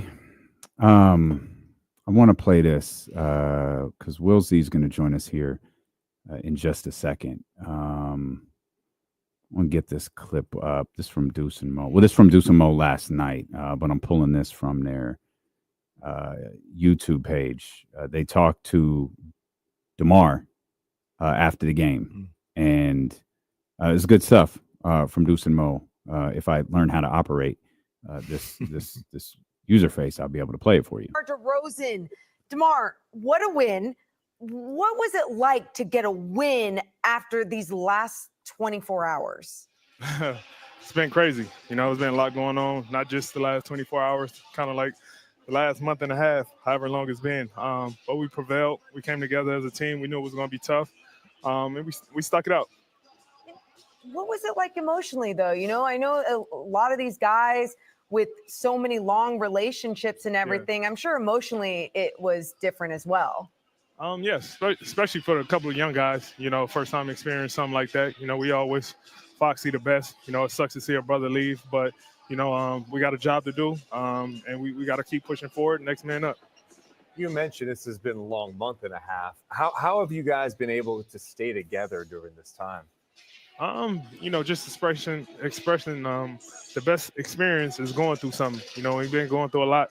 The only way to get out of that is, prevail through it. I think that's one thing we definitely been doing together as a team. It's been ups and downs, but we kind of just stick together through it all. Your old buddy is joining this team, Zach LaVine, reunited with him. Yeah. What do you think he brings to this team? Everything. And that's one of the most talented players I ever played with in my career. It sucks. My last 2 years in Chicago, he wasn't healthy. Our first year together, me and him making an all-star game together, just shows the talent that he is and the capability he's able to do. It's amazing. I can't wait till the fans get a chance to witness it. Well, we're excited to have you guys all come back home. Congrats on a win, DeMar. Thanks for joining us. Thank you. Appreciate y'all. DeMar DeRozan. Okay. All right, Morgan. I'm down. I don't know. Kind of feels like that matters. Yeah. Again, I respect everybody's opinion, I kind of feel like DeMar's is important. It carries weight. It carries weight. He's a guy that I also, he's not going to badmouth anybody, but his words carry weight. Like, he chooses them wisely. He doesn't say just anything. And what he said about the team and what they went through, and what he said about Zach LaVine, that holds weight with me. That whole weight. I think if there was any concerns, like how we saw, I guess, a week ago when he was talking to Lou Will about, I got to see what happens and it may change some things. I think Zach LaVine is the type of guy that is coming in here that he's like, oh, okay, it's good. Like, I can stay here. Yeah, I can stay here. Like, he's straight. He's straight. So I'm anxious to see those two on the court. Yeah. Manny keeps talking about it, and other Chicago people are talking about it as well. Like, they were fine. I know there's the jokes about, the Chicago Bulls West and all this other stuff. Like, they were fine when Lonzo was there. When they had a point guard that could orchestrate everything that needed to go down, they were really good. They were number 1 in the East at one point, were they not? It was like in January of that year. Yeah. Something like that. They had the 1 seed. And then Lonzo goes down, and everybody that watched that team or is familiar with that team says that's when everything just hit the fan. So yeah, Lonzo, like not discussing the loss of Lonzo Ball in any discussion about that version about the Chicago Bulls is a bit disingenuous. Not only to a full on discussion of what that team was, but how important Lonzo was to that squad. He is now I don't know. I'd have to ask someone of greater intelligence. I feel like he's a hell of an organizer. He is a hell of an organizer. I feel like he is a guy who can get everyone in the right position at the right time to do your chores or whatever. What was it, Fred VanVleet? Whatever it is that Fred VanVleet does so well that he's such a great organizer. I feel like Lonzo was terrific at that. Agreed. Facilitator and I once heard someone, I know Ross was a big fan of him because the UCLA tie-in and all that, but he was like, he had the ability to pass people open. Like, he's going to throw the ball in a spot. Guy's not open, but he's going to throw the ball in a spot that if they get to it, they're wide open. And that's something that I think a handful of point guards have. Not 30. Right. His vision was special. Sacktown Tony, real quick, he asked, I thought I just saw it. There he goes. Do the Kings have Alonzo on the current roster? I'm not going to say Malik has the vision of Lonzo and just like the natural point guard instincts of Lonzo. I think that's what made Lonzo special when he was playing, and the height and everything. But Malik is really good at what he does. He's really good. I don't think he's Lonzo level point guard, but Malik is really good at what he does, man. He is. So I don't know if that answered your question, Sacktown Tony, but I guess technically, no, they don't have Lonzo on the current roster, but they got somebody that's kind of close. Okay. We'll come back. I just gonna say this. I'm gonna step out. Everything's cool, but I'm gonna step out. Casey and Jesse are gonna hold things down. Will Z's gonna join us.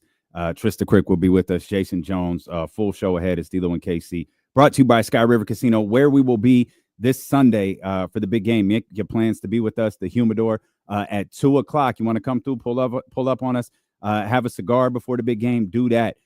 2 to 3, we're going to be at the Humidor.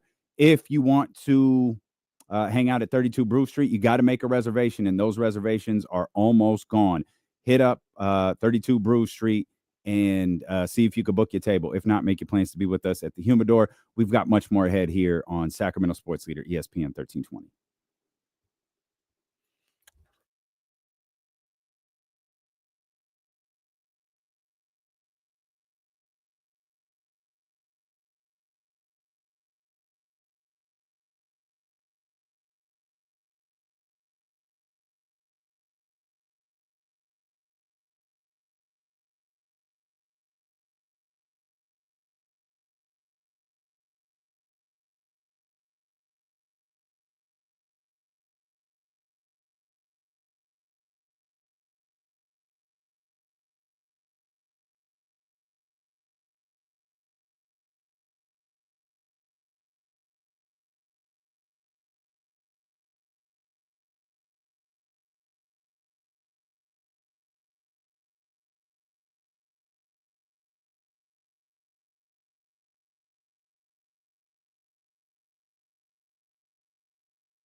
Check.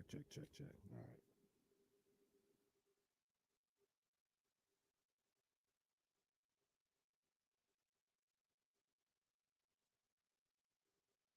Hold on 1 second, guys.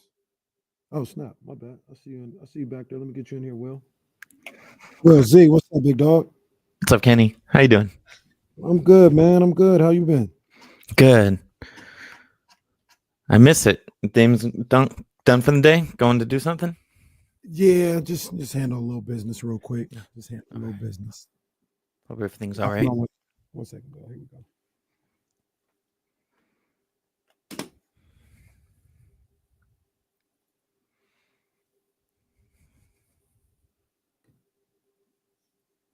Yes, sir. Back at it. D-Lo and KC.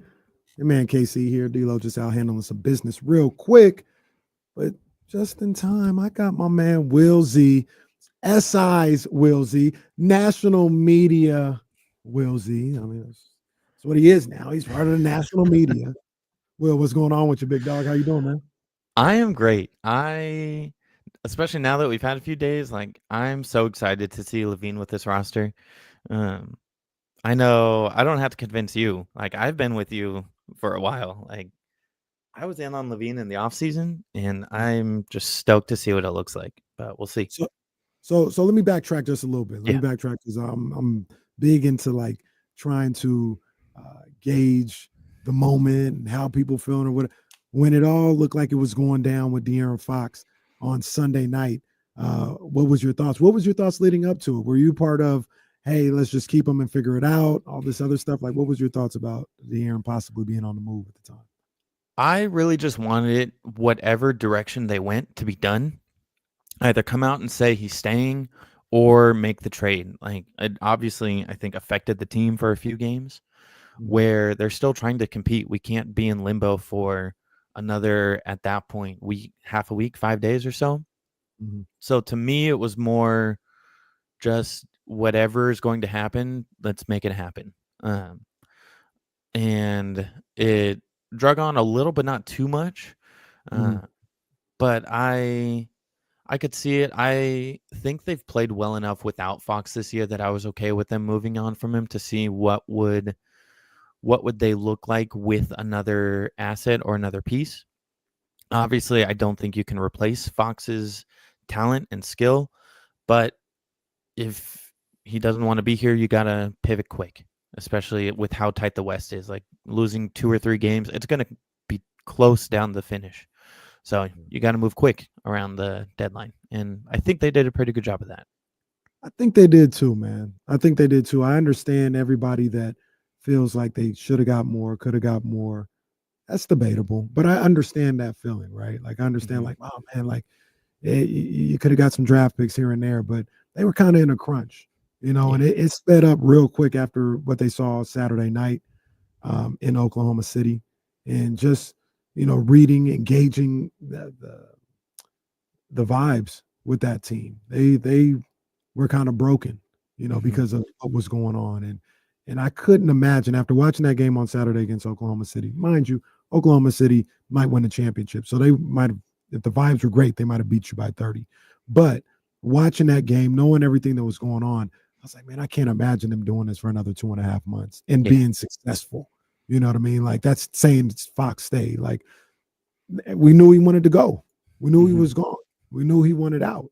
So I couldn't imagine him continuing that for another 2.5 months. And because of that, it was time to make a deal. And like I said, I think they did. I think they did all right, especially getting a guy like Zach LaVine.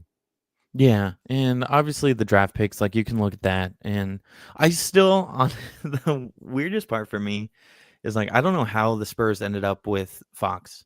Like I get how the Kings ended up with LaVine. I think I understand how the Bulls didn't end up with more, and how the Spurs got the best play in the deal without having to give up what probably much, but that's all for just semantics at this point. Like it is what it is. Like the deal is done and we move. Yeah. So now we got Zach LaVine here in Sacramento, and you kind of started off talking about how you kind of maybe felt the same way that I did about Zach LaVine, or at least close to it. Tell me some of the things that you like about him, man. What intrigues you about Zach LaVine and seeing him on a nightly basis and putting him with this group of guys? Yeah, to me, it's all about the shooting. Like, he is one of the best three-point shooters in the league this year. And what stands out to me about him is how he can shoot from beyond the arc in so many different ways. So if we look at all the different numbers for three-point shooting, he excels in pretty much all of them, shooting 44.6 from deep throughout the season. But on catch and shoots, that's 43.5%. Pull up, 44.8. In the corner, 42.3. Above the break, 45.1. Open threes, 41.3. And the wide open, aka your favorite, Kenny, 50.5. Come on, man. So it's come on. That's all. I feel like whenever you ask for your wide open looks, like you ask, like, make half of them. And that to me is always that's asking a lot, but he's doing it. And his wide open looks should theoretically go up. I think he was getting about 2.6 in Chicago. And the way the Kings offense works, and if he can work off the ball or in the dribble handoff with Sabonis, it feels like he should get more wide open looks. And if he's knocking them down at a 50% clip, like, oof. That's crazy. That's crazy. And that's one of the things I remember. I don't think it was wide open looks. I think it was catch and shoot that I remember seeing that number for Malik Monk when he was coming here as a free agent. I was like, man, it was something crazy. Like catch and shoot, it was like 47% or something. I don't remember exactly that time with the Lakers, but I was like, damn, that's what he's doing on a catch and shoot. Like he's going to get looks here with Sabonis and with De'Aaron Fox. And lo and behold, he gets here and it's got the numbers on catch and shoot are probably about the same. Like he is as advertised in that respect. And I feel that might be the same thing for Zach LaVine. This guy is it's clearly the best season of his career. I don't want to make it like he's been shooting 50% from beyond the arc his whole career, although he's been shooting well for the majority of his career. But he has elevated his game and his shooting ability to a whole nother level. And I can't wait to see how that works back with DeRozan, that works with Malik Monk, that works with Sabonis. Because now you really do have a situation. I guess DeMar would be the one, but like, who are you going to leave open if you're other teams? Like, as much as we like De'Aaron Fox and we think he's an improved shooter, if I'm game planning, I'm like, if he's shooting jump shots, I'm okay with that. He might beat with that, but I'm okay with that. Now, who are you okay with shooting wide open jump shots? Yeah, everything feels more balanced, I think. And looking back at the time with both Fox and DeRozan, it never felt fully integrated to me personally, where it was always kind of one or the other, and I didn't feel that cohesion between the whole starting lineup. And I think when you take out Fox from the equation and you have shooters pretty much around DeRozan and Sabonis now, and even DeRozan will step out and hit the three. He's been shooting more threes. Sabonis shooting and making more threes. Oh, man. I'm like, I was on, yelling at the TV last night, like, another one? I wish there was a way I could track that, but I don't know where I would find that. But yeah, it just seems more balanced between adding LaVine versus having Fox in there. And they're obviously very different styles. The nice thing about LaVine, he's not just a shooter. Like, he's not Kevin Huerter out there where he's just going to put up threes. And Huerter, I think, still has an underrated 2-point game. But LaVine, he'll get to the bucket. And he doesn't shoot as many mid-range shots or in the floater area. So it'll kind of just rebalance their whole shot chart, I think, where that's really a place that the Kings have struggled all year. I think 20th in 3-point attempts and 24th in 3-point percentage, something like that off the top of my head. And I expect both of those numbers to go up. Yeah. Our guy, Will Z, SI contributor, SI writer for the Sacramento Kings and stats extraordinaire. Like he's the GOAT. He's the GOAT out here when you talk about these numbers. Malik Monk, and now him getting a little bit more of an opportunity to carry the offensive load, the point guard duties, all this other stuff. I think he's fully capable of it. I think he's got the skill level and the talent and the ability to do it. One thing that worries me a little bit that I saw last night is just him breaking down a little bit, and that maybe affected his numbers. Do you think that Malik Monk is capable of being this team's starting point guard and a good starting point guard that's given you 18 and 8 a night? Do you think he's capable of that? I do. I think we'll see some nights where it fluctuates between where maybe he'll have 25 and 5, and other nights maybe he'll have 13 and 11.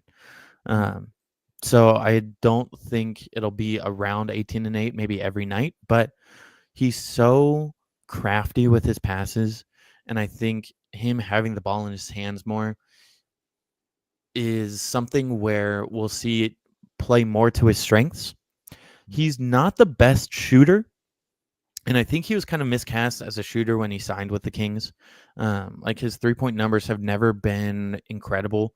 He can obviously knock down the shot from beyond the arc, but to me, his skill set is in that pick and roll.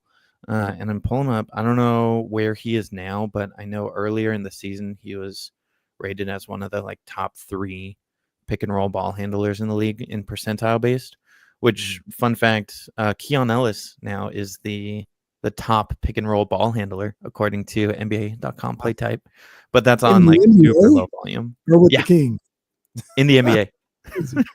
But he's only had 16 total possessions of it, so small sample size. But every time Keon is, but let me see what Monk's doing lately. I mean, he's still at 86.7th percentile for the play type, and that's a play where you can just spam it all game, like him and Sabonis, and the defenders are constantly put in an impossible decision. Do you sag off Sabonis on the roll to guard Monk when he's coming around and getting downhill, or do you stick with Sabonis and leave Monk? Do you pull off of other defenders? Are you going to leave Levine, DeRozan, Keegan open in the corner and bring that help defender over? It's something where it's a great starting point for almost any play. And if he can do that, I think sky's the limit for Monk. I do worry about his durability in terms of minutes, like you were saying, and this more of a workload. Hopefully that gets balanced out a little with some tweaks to the roster before Thursday. Do you? Okay, 2-part question. I'll just ask you the first part. We're not in a rush. Do you think something happens with this team by Thursday as far as trade or acquiring somebody? I hope. I don't know if I can say I'm confident that I think something will. But I hope so. I posted a stat today. Kings, in terms of bench scoring, they've had a bench player score 10 or more points just 33 times this season. That is last in the NBA. For some reference, the Grizzlies were first at, I think, 105. And 10 points, it's not that much. And we're not asking for someone to average 10 points off the bench. It's just every once in a while, can we get 10?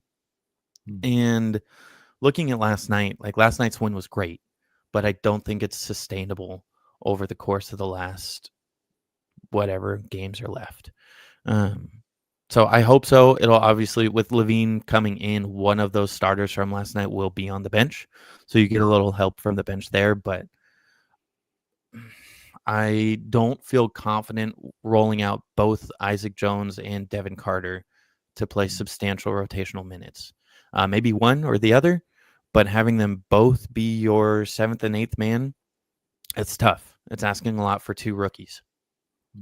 And that's the Devin Carter minutes. That's oh man. I don't think it's an indictment or just a precursor of who he's going to be as an NBA player. I think he's going to be a guy that's going to be good in the league. He's going to be fine, but I don't know if he's ready right now for what's being asked of him. And that's what's concerning for me, because you're asking, and they're kind of asking the bare minimum. They're like, hey, play 10 minutes and don't look lost out there. And it's difficult for him to do that right now. the second part of this question was, if they're not able to swing a trade, do you think that there's an answer to what you're talking about coming off the bench in-house, whether that's on that Kings roster, Sacramento Kings roster, or a Boogie Ellis? Or I know Dame wouldn't want to hear this, but do you try to go back to Kobe Jones and see what he can do here up there? Do you think they have the ability to get that bare minimum that we're talking about from somebody in-house? Yeah, it's a good question. I wonder if Doug would search, because we know Mike Brown will search for a player. Like if he didn't like the minutes that he was getting, whether it be the backup center or the backup 3, he would kind of give a player a few games and then try someone else. Or whether it be matchup based, they're playing a bigger team, he'd go with Len. They're playing a smaller team, they'd go with Lyles at the backup 5 spot. I don't know Doug's kind of coaching style and philosophy around that, so it'll be something that's interesting to see. It looked like for a while he was kind of sticking with Len as the backup option right when he first took over, and now Len hasn't seen the court in a while. They do, what helps I think in that regard is they have the 2 open roster spots, so they have the potential to pull someone up from in-house in the G League. I haven't looked at G League stats and how everyone's doing, and I probably should do that, especially if they don't make a move at the deadline. I'll do an article around that. But like Isaiah Crawford, we haven't seen him much. Like someone like that, I don't know. Kobe Jones, I wish that I liked Kobe Jones more. It feels like he's had a few chances and it just hasn't worked. But I don't know, maybe it'll click as he continues to grow in his young NBA career. I hope so. I'm rooting for him. It's just, it's just looking a little bleak right now. It's just looking a little bleak. Well, I don't want to take up too much time, but I got a couple more questions I want to ask. Yeah, I got time. DeMar DeRozan.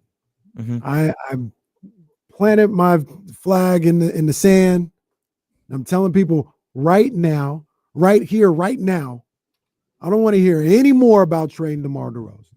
I'm not interested. Now, like I said, you get a KD or somebody. Like, yeah. But Cam Johnson, John Collins, ought to make it work. We'll put DeRozan's contract. No. DeMar DeRozan is fine here in Sacramento. He, in a lot of ways, is what they need here in Sacramento. And I'm not interested in moving him. What you think now that we're, months into the DeMar DeRozan experience? There's no De'Aaron Fox here now. You see what he was able to do last night, where he and Monk, but I'd even give a little bit more to DeRozan, brought them home in a win last night.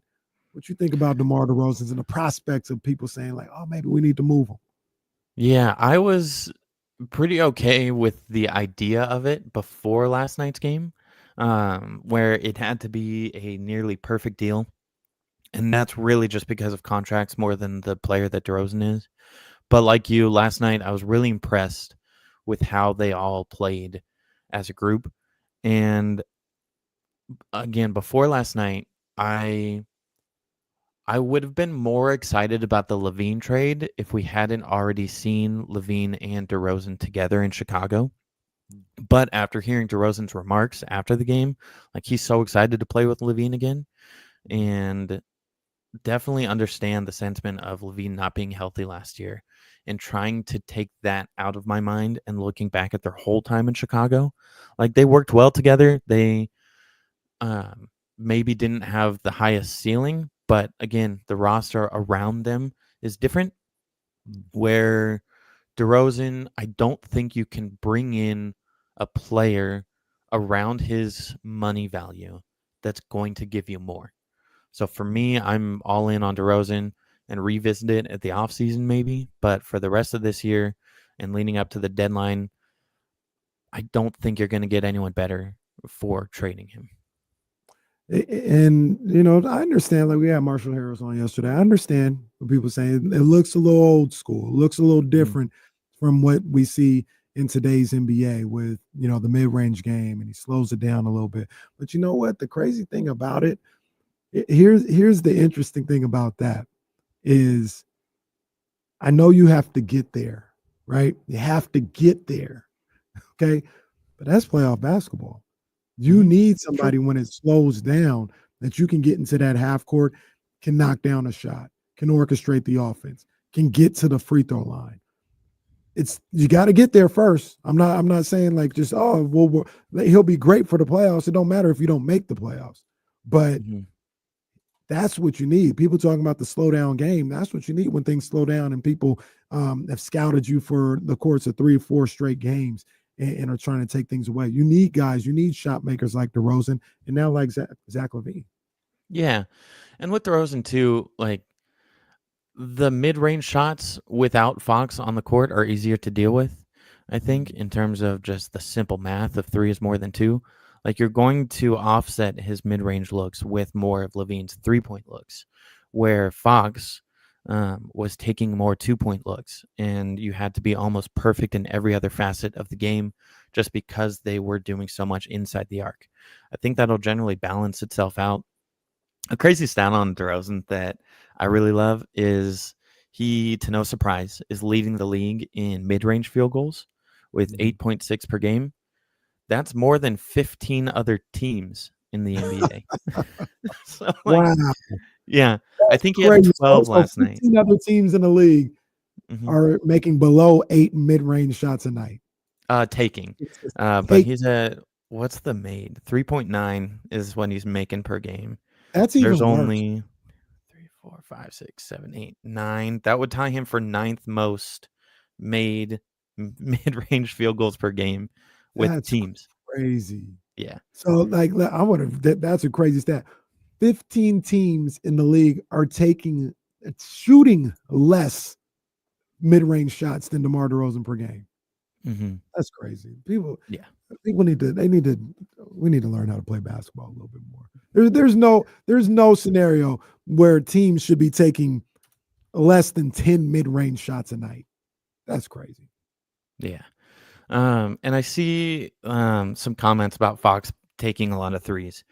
And I fully understand, like, Fox was taking threes, but it's the nature of the types of threes, I think, where Fox is at 6.4 per game this season, which is great, but he was making 2 of them, shot 32.2%. So I think we're just going to see a difference there. And if especially like DeRozan, just scoot that right foot just back just a little. Yeah. DeRozan last night, I was bugging when he did this. I think it was in the third quarter. He had like a 29-footer.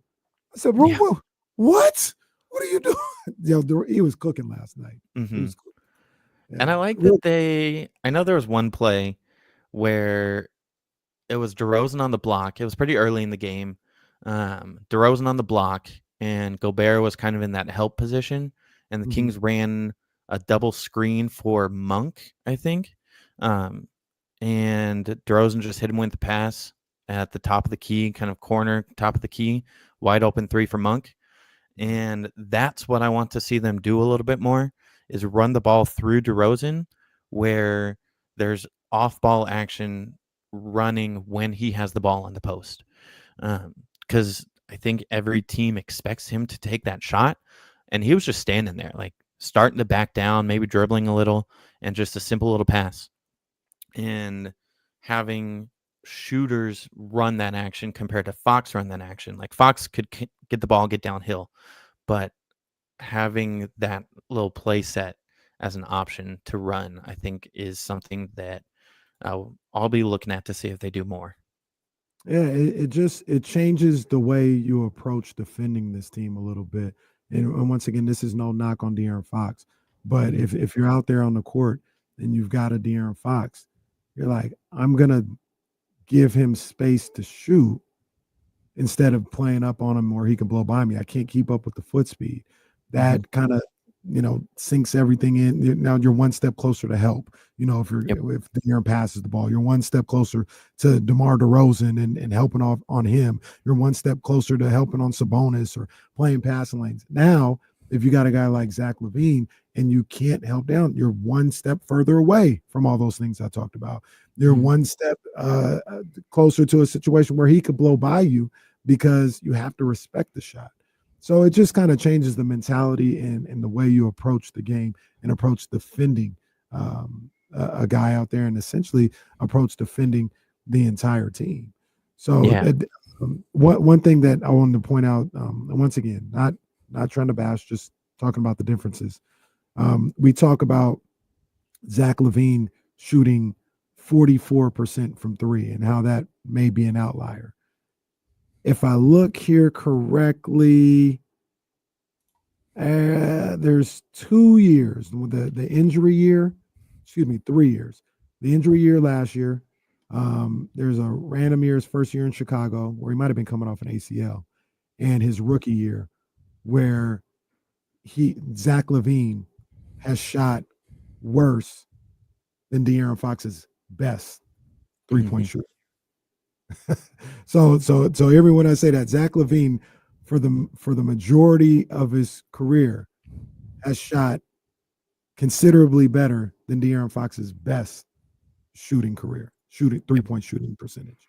Yeah. He's just getting a better shooter here. He's proven, like, from beyond the arc, and there's no denying that. Like, yeah, the 44% is wild and maybe an outlier, but at the same time, even if that drops to 39, I'll take that. It's top level. Like I said, we were begging for somebody to shoot 35% from three, and now this guy's coming in at 44%, man. So, Will Z, man, appreciate you joining us. Appreciate the knowledge, man. I can't wait, just like you, to see what this Kings team looks like with Zach LaVine tomorrow night at the Golden One Center. Man, thanks, Kenny. I appreciate it. Have a good rest of the show, man. All right, man. Take care, big dog. My main man, Will Z, SI's Will Z, National Media's Will Z, joining us. That was good stuff, man. When I come back, we'll talk more Kings. We got Trysta Krick coming up at 2. Jesse, I got a question that I want to ask Jesse. I wanted to ask Dame when he was here too, but he's going to handle some business. But it still applies. I want to ask Jesse a question, and it kind of alludes to our steak dinner conversation yesterday. I'm asking. It's an NBA question. I'm asking when we come back, man. It's D-Lo and KC, ESPN 1320, Sacramento's #1 sports station. Let me get my mouse.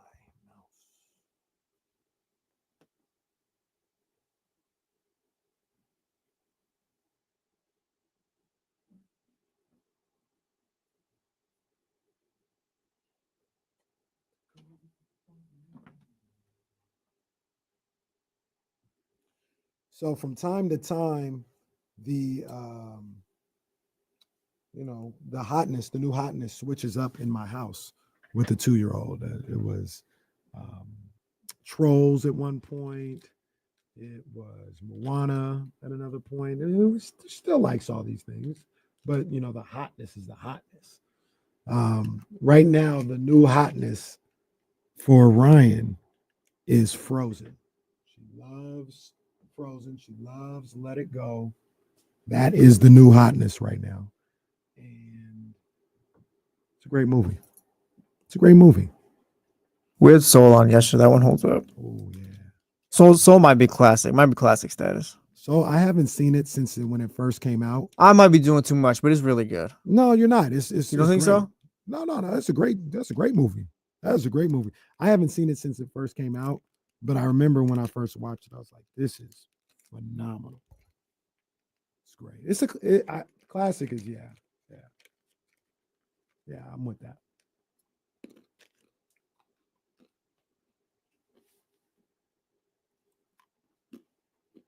Have you ever watched Coco? Did I ever watch Coco? Have you? Hell yeah, that's one of the best ever. That movie's a trap, bro. That is one of the best ever. Coco is phenomenal.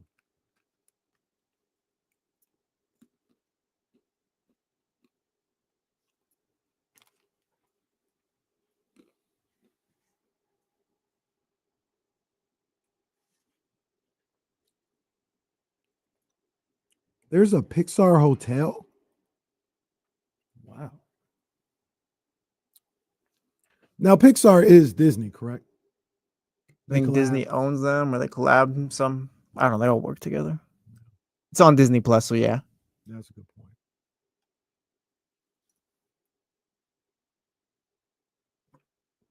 Rachel, don't look at me like that. Don't do that. Don't do that.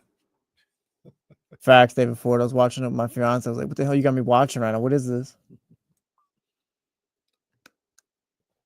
The cold never bothered me anyway.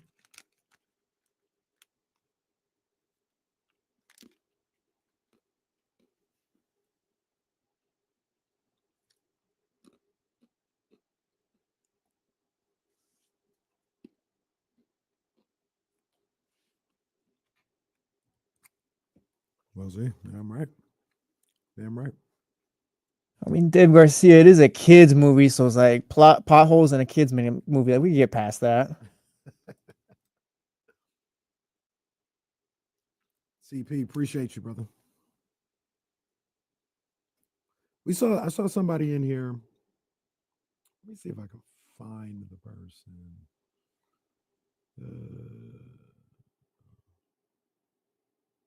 Hold on. There might even be. Okay.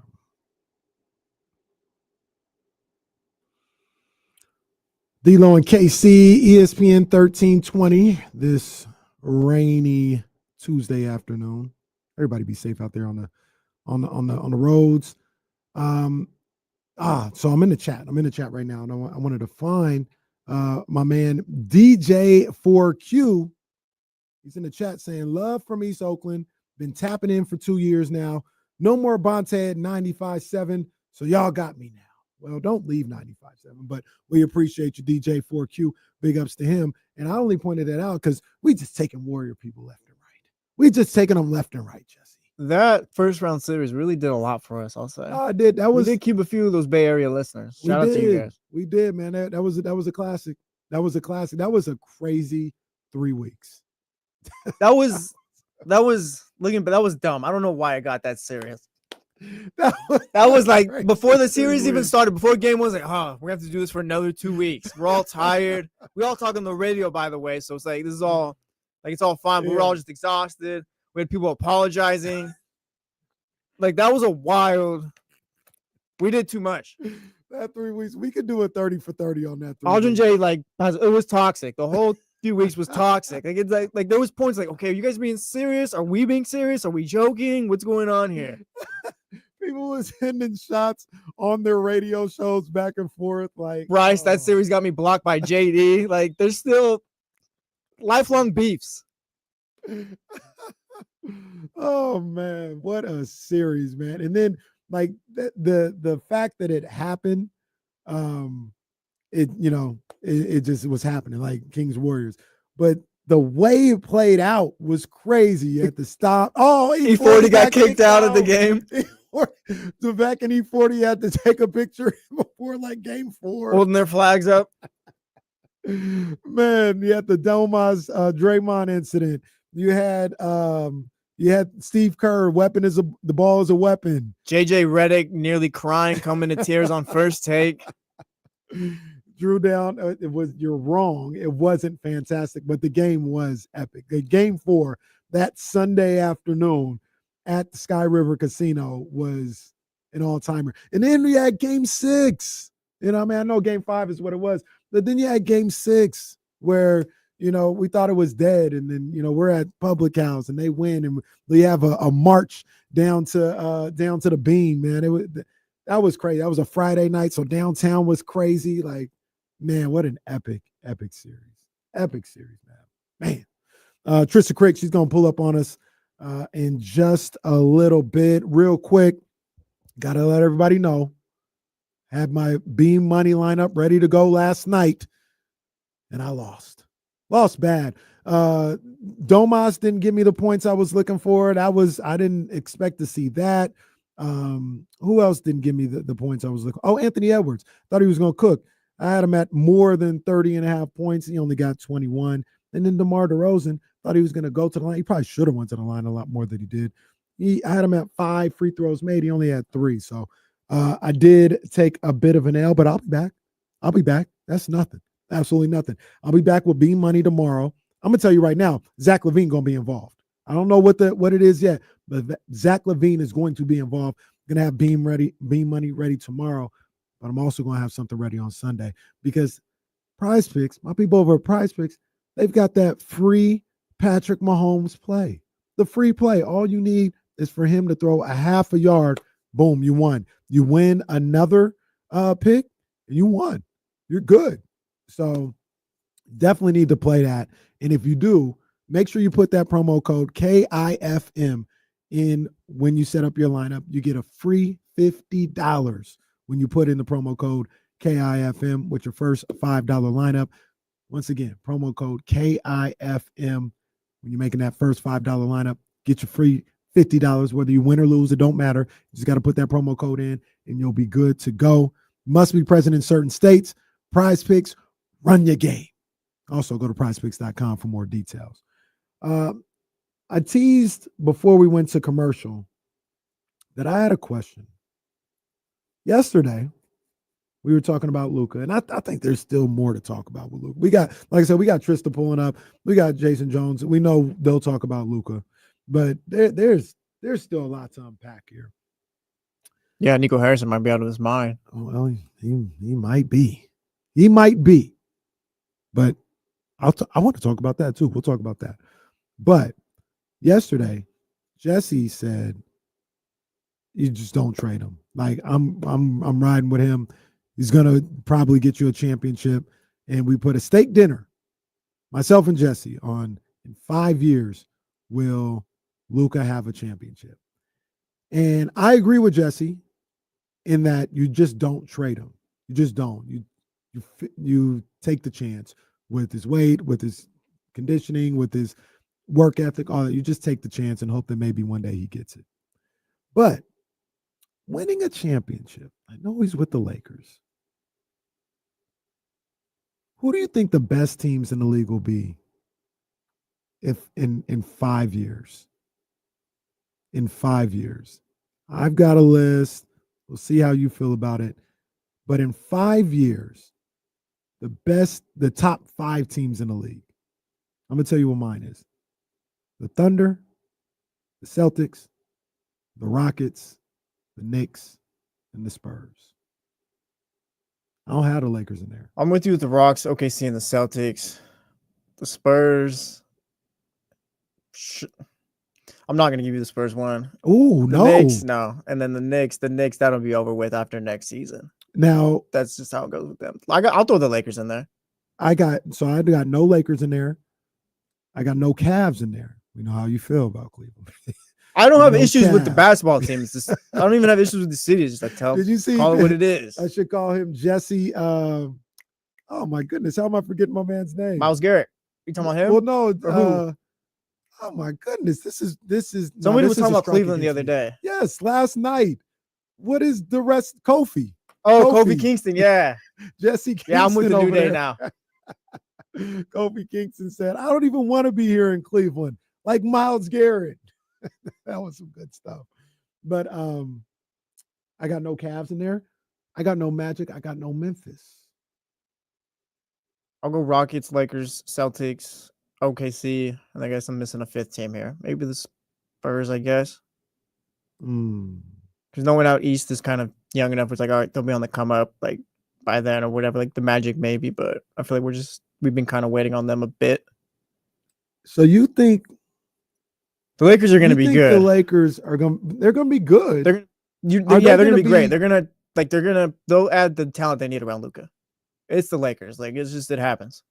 This is why they've been good since the 60s, 70s or whatever. Now there's one caveat here. And I think there's only one caveat, to be honest with you. We know things move pretty fast here in the league, so like a lot of things can happen. But the one caveat is Giannis. If Giannis gets tired of Milwaukee in 5 years and wants to leave, I mean, wherever he goes is automatically in that 5. You agree with that? If Giannis, no, because he's not even in the 5 now. Well, that's also debatable. As far as the top teams? Yeah, and I'm not talking about this year. No, yeah, I'm just saying, like, so 5 years from now, like, yeah, he probably wouldn't be there because Dame is old at that point and stuff like that. I think Giannis is still cooking and Giannis is still going crazy. You would have to throw him on the right team, I think, because like I said, like Giannis is the guy right now, but he's not. Bucks aren't a top 5 team. Where could Giannis go and he wouldn't be in that 5? Like, if he went to Phoenix and paired up with Devin Booker, He would be like Golden State. That's always a name that's thrown around for Giannis or whatever. Like I'm assuming Steph's not around in 5 years, so that wouldn't be anything. Yeah, no, that wouldn't be anything. But that's what but I don't think he'd go there. So if it was Milwaukee with Devin Booker and Giannis 3 years from now, yeah, you'd have to have the right star with him. Yeah, I think he would go. He wouldn't go anywhere where the cupboard is bare. So I think he's a wild card. You think the Lakers trade is still worth it, even though they have no guarantee that Luka signs an extension there? So that's the other crazy. You saw that from Windhorst? Yeah. Windhorst. I'm gonna tell you, I think we've talked about this on the air. And I'll say it. Myself and Damien, we were talking to somebody 2 years ago, just one of these NBA guys. And they were like, you know who to watch out for? I don't know if we ever told you this, Jesse. But they're like, you know who to watch out for with Luka? Utah. Utah really believes they could not only get Luka, but get him to like be a Utah Jazz. That'd be the first time in the history of anyone not named John Stockton or redacted Malone, but sure. So, but here's the thing about that, right? Here's the thing about somebody saying it's so random. Somebody told them that. Somebody that they trust told them that. Well, did you see Luka's quote? I think it was 2 today that he kind of paraphrasing said he saw it coming. Maybe not this fast. I didn't see that. Pause, I guess. Oh yeah, no. Yeah. I don't have. Damn. I was wondering why you paused, and I was like, "Oh well, yeah, yeah, no." He didn't see this trade happening as fast, but he saw like it wasn't like this shocking or whatever.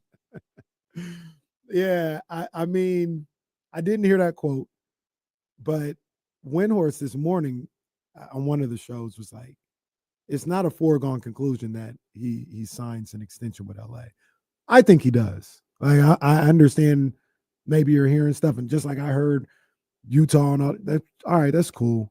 He's signing an extension with the Lakers. Like, yeah, and you still make that deal even without the guarantee too, I think. Yeah, absolutely. You do that 100 times out of 100. But I don't know if I got them in that 5. You know who the team is. You know who the team is. And I'm not surprising. I'm just because I've already talked about them. But the Rockets is the team. The Rockets got it all. They got current guys. They've got assets. They've got young players they can trade to go. That's the team. What good was Şengün being the guy? He might. I mean, yes and no. He might not end up being the guy.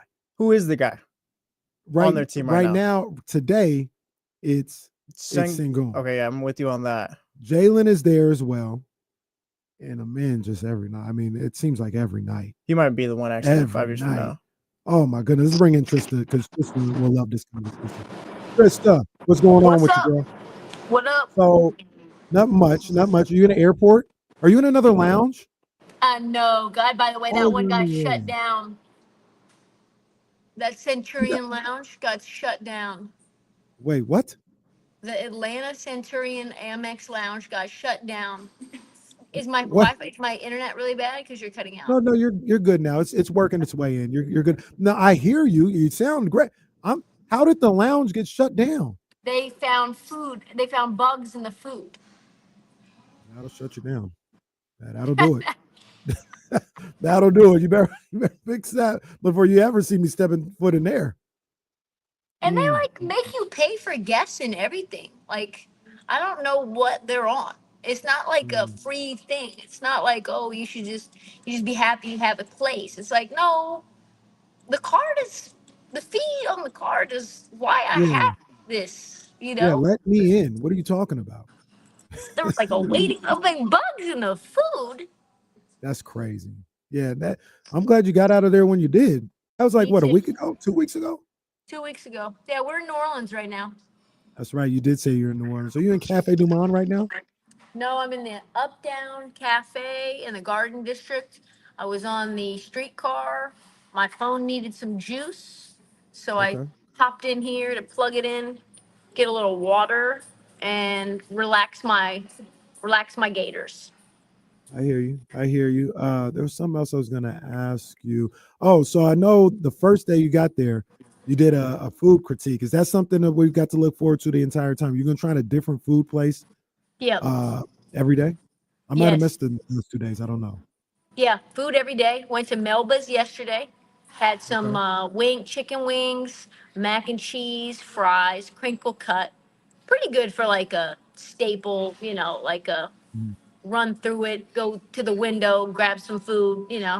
Crystal Yeah. Hot Sauce, I think, was founded here in New Orleans, which I love. Crystal Hot Sauce. Yeah. Hell Yeah. yeah. Shout out to the Know You, man. That's what a family is, man. It's all good. Go get you a drive-through daiquiri at some point. No, Yeah.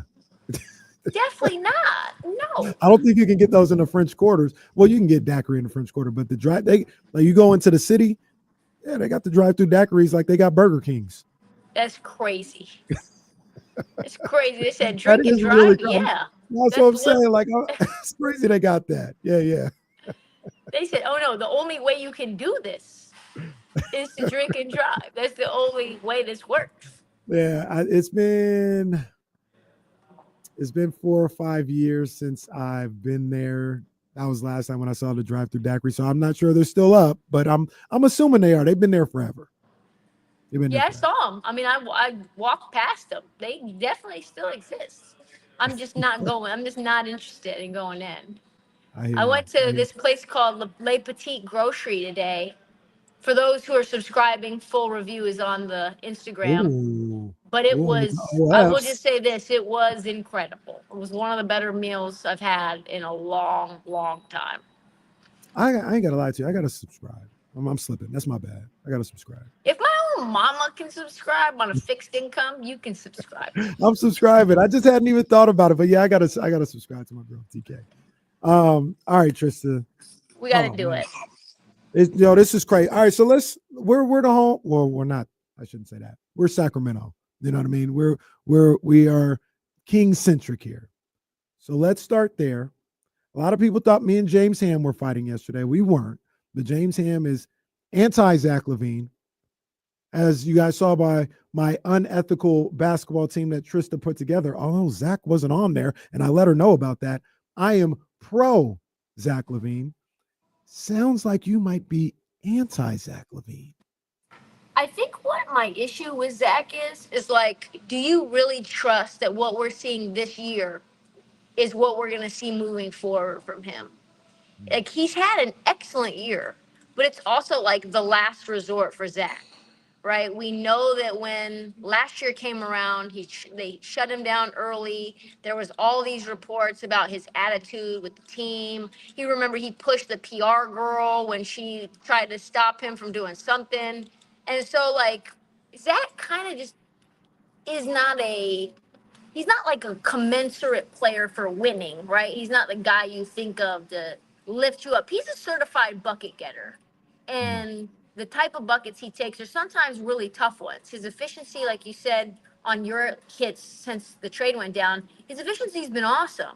I just don't know for the money and really what the consistency looks like for Zach, whether that's the kind of guy I would want to trade for right now. I get that this team needs to sort of patch things together on the fly, right? Like, this was not necessarily what the plan was going into the season, and you can't just up and rebuild. You got Sabonis, you got Keegan Murray, you have pieces on here that don't want you to start rebuilding all over again. For the amount of money that Zach is getting paid, though, for that to be the only piece you get back, and essentially you're only getting one good first round pick, which is the Minnesota Timberwolves 2031 pick. The 2027 San Antonio pick is not going to be very good at all. They're going to be probably top 5 team in the West. So I don't know what that's about. And then the Charlotte 2025 pick, I forgot early on that was top 14 protected. So that's not even going to be a first round pick. You might as well just call that 2 seconds. So it's 2 firsts and 5 seconds. And I just don't really know if that's what a De'Aaron Fox haul should bring when Mikal Bridges, who I don't think is as good as De'Aaron Fox. Now, I know that wings are more valuable in the league than point guards are, and just guards in general. But 5 first-round picks for Mikal Bridges, and you get 2 first-round picks in Zach LaVine, and you don't get any other players to contribute when you need depth on this team. I just didn't love it. So a couple things. I want to put a stamp in Zach LaVine real quick because I want to ask you something about that, or just talk to you about something. The Mikal Bridges thing. I think that's a little bit of an outlier. Yeah. Because the Knicks wanted Mikal, and Brooklyn was like, "All right, we'll trade you, but you're not getting regular market rate. Like, we're gonna hit you over the head if you want to do this." And the Knicks said, "All right, let's do it." And I think that's when you talk about the picks and the compensation there. I think that played a role. Now, that is the part of the trade that I wasn't thrilled about with the assets and the draft picks they got back. I'm not saying you have to get the Atlanta pick that San Antonio has or anything, but it's like, man, you couldn't get a little bit, better than that when you talk about the draft picks. But I'll ask you, you talk to a lot of people, and I think he can go. I think he's the truth when you talk about De'Aaron Fox. But do you think his value around the league doesn't match up with what maybe Kings fans and people who follow the team think his value should be? Well, I think it's. Should I go out? I'm gonna go outside really fast. Where it's a little bit better volume here. Okay. I mean, we hear you Right back. good, I'll but be it's right all back. now we get the shades on, so it's all good. It's I'm kind following of the loud. system. It's kind of loud. This is free content too, by the way. You don't always get this content. You usually got to go subscribe. Though now we getting a nice little. It looks a little overcast out there. Looks a little 75, overcast. 75 Oh, and sunny. Oh, it's all good. It's all good then. It's all good. It's all good. It's like 72% humidity. Is this better? It's great. It wasn't bad how it was before. So Okay. that's all good. Yeah, but yes, this works too. Okay. So I think it's hard to know what De'Aaron Fox's value is on the open market because there was only one team that Sacramento negotiated with. And that was what kind of pissed me off is like, what could you get from Houston? What could you get from Miami? What could you get from Orlando? What could you get from any team that needs a guard right now?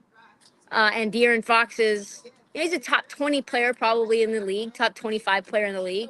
But at his best, he's not only a bucket getter, but a clutch bucket getter. And I think people are kind of being a little bit shady in terms of his 3-point percentage because they say, oh, he's not a good 3-point shooter, but he's improved his 3-point game a lot. So it's hard to say what his value is around the league because all they were doing was negotiating with San Antonio. Yeah, and when you got the Rich Pauls and you got the team saying, "Hey, like we're only going to San Antonio," and letting that be known around the league, I don't know how much you would get. That also maybe takes away from his true value, right? Like if it was a true open market, maybe you could get somebody better than Zach LaVine. But when the market is stunted by him, only wanting to go to a certain place, and the other thing about it was, we saw this team on, Tuesday and on Saturday and how they looked distracted and disheveled. It's like, oh, man, I'm not trying to do this for another 40 games, 45 games.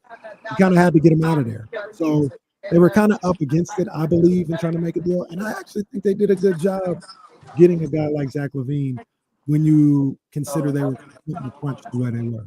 But think about this. Outside of the salary matching component, the Bulls last year were willing to attach a first-round pick to take Zach LaVine. I'm sorry. The people in the background. Hi, young lady in the background. How you doing? This is ESPN 1320. Thank you. No, this is hilarious. This is great. I love New Orleans. So sorry about that. She was in the mix, wasn't she? She was in the mix. But no, so I thought they did pretty good to get a Zach LaVine back. But listen, you got distracted by the cute little girl, but the Chicago Bulls were willing to attach a first-round pick just to take Zach LaVine. That's one first-round pick for that. So what did you really get? So you got 1 first-round pick for De'Aaron Fox, if that's how it all ended up shaking out, and 5 second-round picks? I know that second-round picks are getting more and more valuable in the league if you can find like a good GM to be able to cull through those assets and get the kind of guy that you want. And obviously that's critical if you're gonna try to package picks together to get somebody. But I don't think Zach LaVine was. When we spoke last week, Kenny, you said if it wasn't Devin Vassell and Steph Castle, you were it was unacceptable. Now all of a sudden we got people sort of trying to like rationalize that this is a good trade. No, what happened was What I happened? saw them play Tuesday and I saw them play Saturday. And I said, this team is DOA as is. Like, so here's what you want. Like, I don't necessarily want to go into the doldrums this year. Like, still try to make the playoffs. Like, try to compete. I think that's how the organization is looking at it. Like, you've got a responsibility to Malik Monk, who just signed with you. You got a responsibility to DeMar DeRozan. You got a responsibility to Domantas Sabonis, who signed an extension. And more importantly, you got a responsibility to all these people that you up the season ticket prices to like 45% this year, to not say, hey, out of nowhere, De'Aaron don't want to be here, so we're going to go try and get Cooper Flag. Like, you got a responsibility to these people. So you saw, well, she agrees. So you saw how they played on Tuesday, right after we spoke. And then you saw how they played on Saturday, and this team was dead.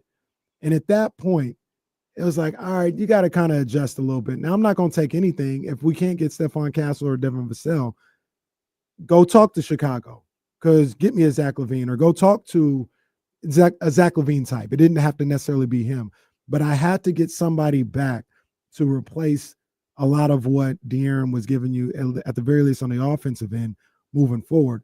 But you're right, I did say that before, but that was after saying this team is dead with Fox on the roster for another 40 games. Like, I don't want to live that life.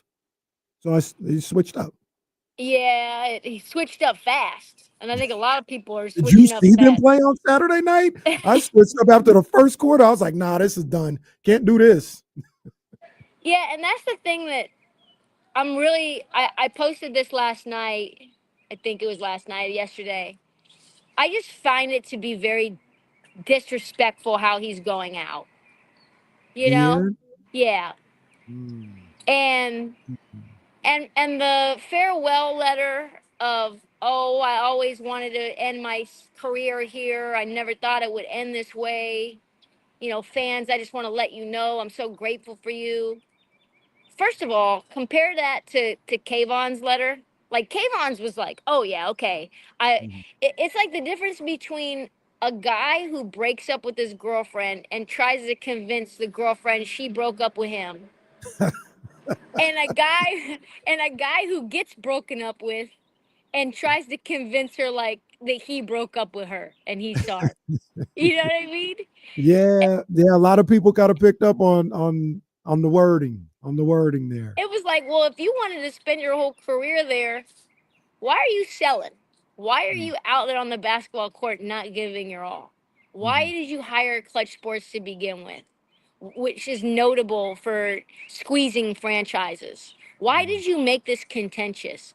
Why are you pretending you did not say, hey, get me up out of here? Why?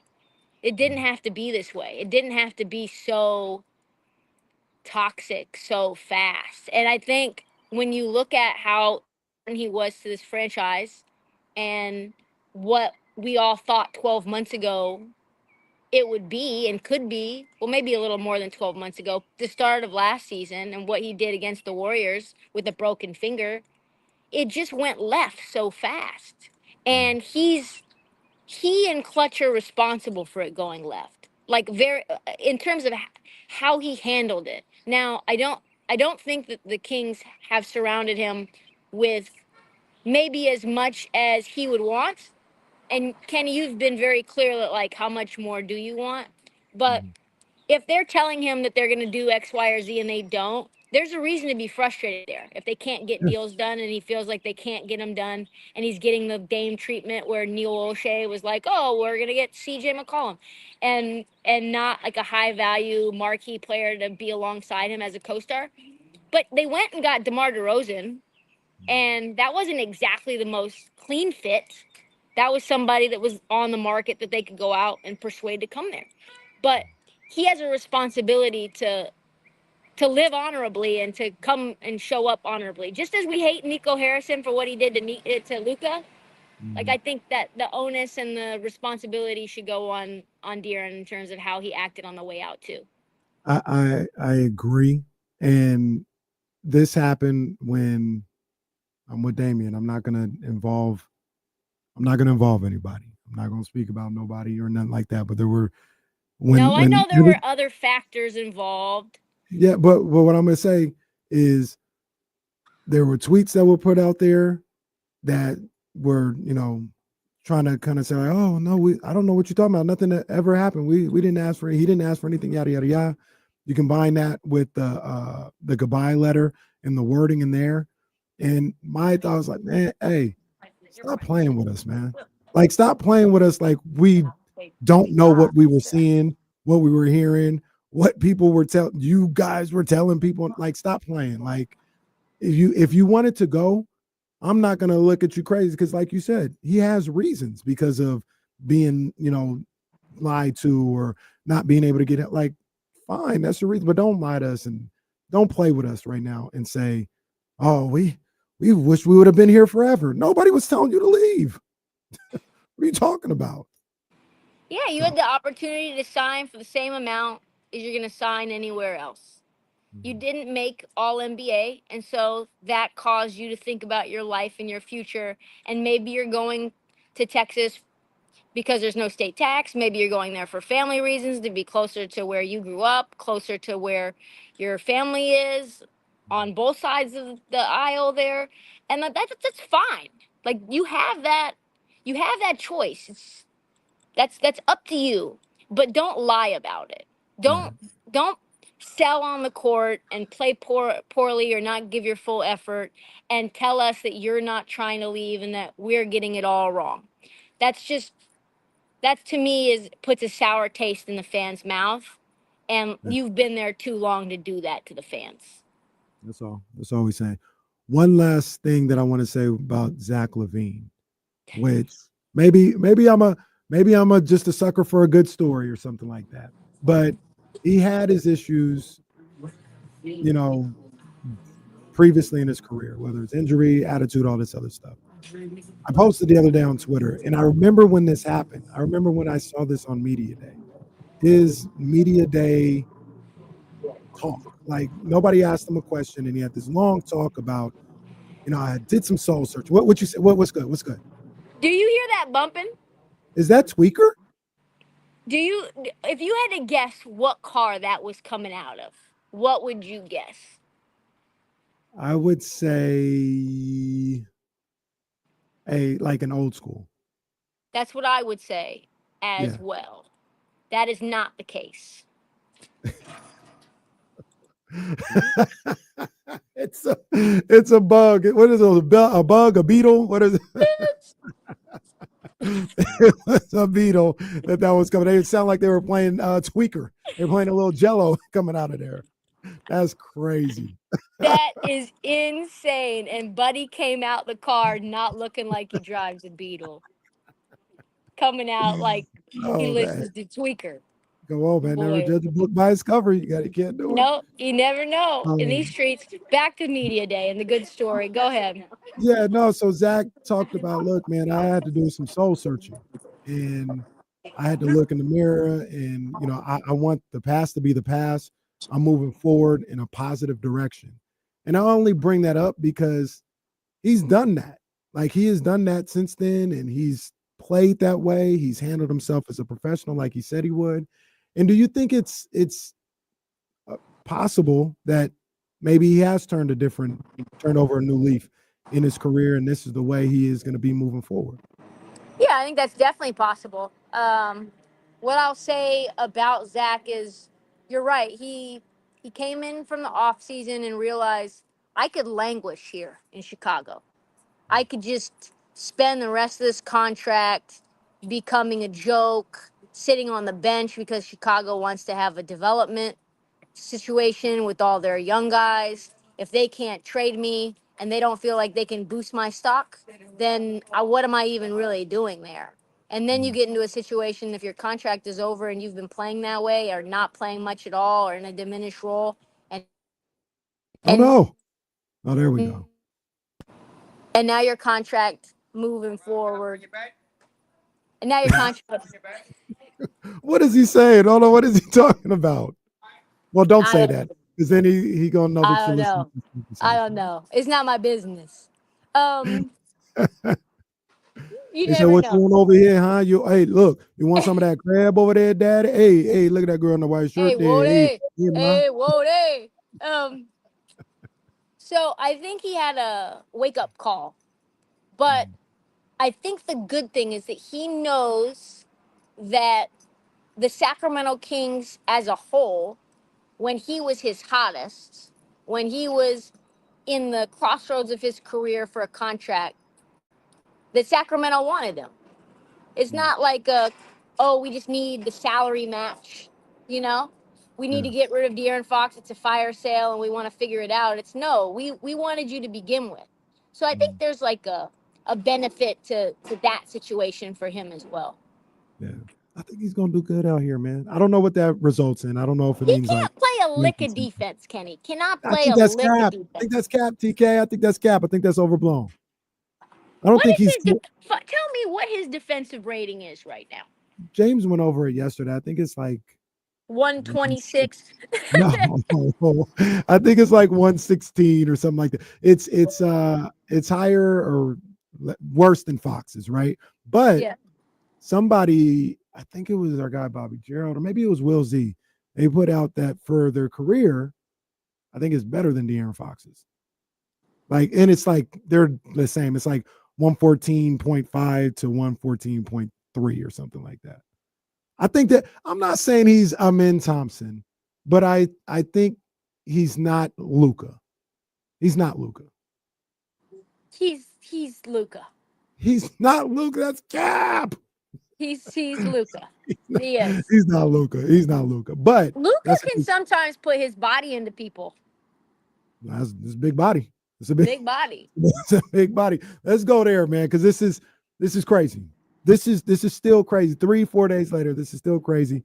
Luka getting traded to the Lakers. Did you ever think there was any world that this would happen like now, like before he signed the extension, like maybe later in his career? But now, did you think there was ever any world? Remember when Mark Cuban said, if it was between me, Luka, and my wife, I'm serving her up divorce papers. That's what he said. So I never thought the Mavs would want to get rid of somebody who is so marketable internationally and for the city of Dallas, a guy who just took you to the finals last year. And I don't really care that he's fat. I don't care. He doesn't look that fat, actually. He looks Just big boned. That's all. he's a big guy. And yeah, he's not shredded. That's not gonna probably ever be him. He's not gonna be built like LeBron James. But he can get you 30, 15, and 10 on any given night, right? Yeah. And he can put a team on their back and score 16 in a row and dig you out of a deficit, win games. He single-handedly probably won 3 playoff games last playoffs himself, right? Like that 42-point game he had, game against Minnesota Timberwolves with that step back. Like he had some marquee moments. So no, I didn't imagine that would happen. I did know that they were frustrated by him. And I guess I get that, but it does feel a little personal. It feels like Nico Harrison, if you sort of dig into how things went over time, players that Luka loved playing with that he just got rid of, players that Luka wanted that they would not go out and get, and then they just like got Monty Morris instead. It's like, why don't you try at least to keep Luka happy? I don't know. And to do it for Anthony Davis, who, if you have questions about durability and you have questions about availability, and I know Anthony Davis has been awesome and available a lot, despite the fact that he's not available right now for the last 18 months, he's not a particularly durable dude. They call him Anthony. There is no Luka nickname that shows that he's never on the court. It's Well, Anthony Day-to-Day Davis. It's skin of paper, bones of glass. Like those are names that people That's have cold. given Anthony Davis. We don't have any of those names for Luka. Oh, we do have one of them. What? Tubby? They call him Fat Luka. Fat Luka. Okay, but he's on the court being fat, giving you 13, 15, and 10, 30, 15, and 10. Oh, in yeah. your Sickness says eyeball. Luka Doncic. That is another one, though. Luka Doncic. Yeah. Luka Doncic. They said he had to have smelled like bad decisions, hookah, and cigarette smoke. Like, I don't care if Luka is out there with the blunt in his mouth. Like, you keep Luka there. The level, I don't care if they go to the finals this year and beat Boston or whoever comes out of the East. I don't think you ever get the love back from the fans.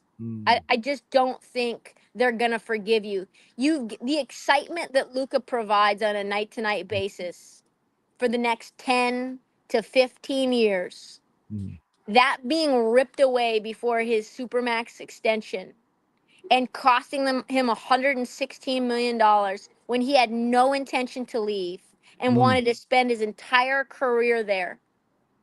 I don't know how they allow it. I really don't know how this was allowed. Nah, that's tough. That's tough. I was telling the homie the other day, you can't, if you sign Luka to the extension and he's just out of shape and it's just bad, I don't think you can get fired for that. You can get fired for trading him. It's as simple as that. Like, if you're looking for job security, like, Harrison's gonna get fired. Who thinks he's gonna make it in the next 5 years? Not me. And also, what I do think is pretty shady is, for people who don't know a lot about Nico Harrison. So Nico came up through Nike. He was a VP of basketball operations. His number one signature athlete forever was Kobe. He and Kobe were thick as thieves. They were peas and carrots. So that was like where he sort of built his entire career in the basketball space. And Rob Pelinka, the GM of the Lakers, Kobe Bryant's former agent. So you mean to tell me that you're just going to give your guy like a good buddy deal and not tell anybody about it when he was the most coveted? They called him the most untouchable player in the league outside of maybe, I don't know, Giannis, but even Giannis has had some friction with the Bucks. And then you're just like, hey, the way he said it too, like, we were just chilling over a coffee and I was like, hey, would you want Luka? That's crazy. Like, would you maybe want Luke? Yes, I do. Yes. And not to allow the open market to give you multiple picks and multiple players. And like, you wanted Anthony Davis, 31-year-old Anthony Davis. That was the guy that you thought above anyone else in the league, because you probably could have had anybody outside of maybe SGA and Wemby and maybe Giannis. Outside of those three, you could probably had anybody else you wanted and picks.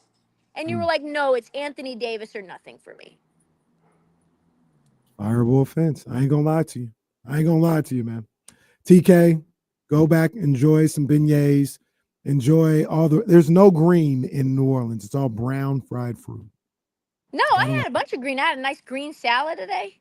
Oh, well, maybe I'm just not looking for it. You're not looking for it. You're here to make bad decisions. That's it, man. And go get some daiquiris at the drive-through spot. That's what Love y'all. Talk to you soon. Thank you, TK. All right. Trysta Krick, one of the best in the game, man. We're gonna come right back. Real quick, football is trying to make there is the big game going on. So they're trying to make some news. Then they're trying to make some player movement news. How cute. We'll talk about it, though. We'll talk about it. It's D-Lo and KC, ESPN 1320, Sacramento's #1 sports station.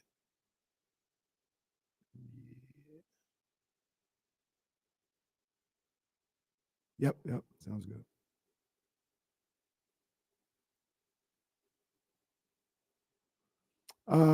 Also, and somebody else said it in this chat, completely disagree. There should be and there will not be any boos for De'Aaron Fox when he comes up. No, that's a standing O.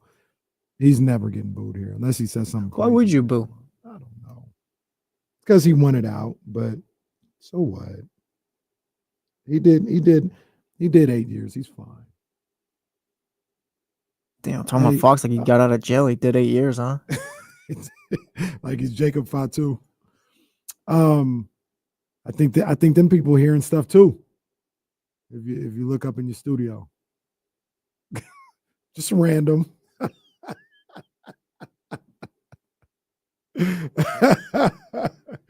Oh man, the soft launch. That's what that is. That's gonna be crazy if that happens. Wow.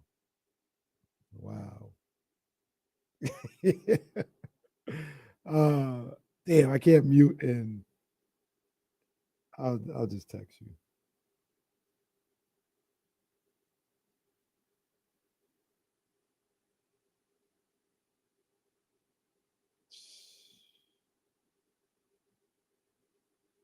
Man, oh man.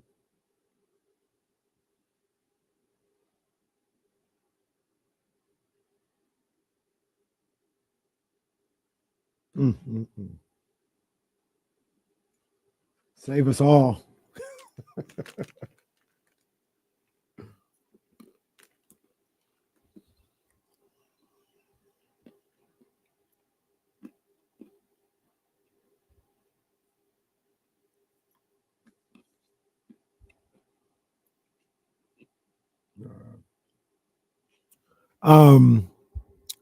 Did I watch Raw last night? I did not. I saw some stuff about Raw. KC Hammer argument today. No.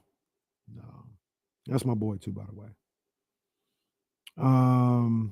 Percentage of the Kings make another move. I'd put it at 55%. I'll go a little bit more than half. Aldrin, I guess, since I'm paying, I'll go Eagles, but I won't be like torn up if the Chiefs win. I'll be whatever if they win. Oh, whatever. My team sucks, so I don't get to be mad at the Super Bowl teams. Am I looking at this right? We got like a minute and 15 seconds left or something? Okay.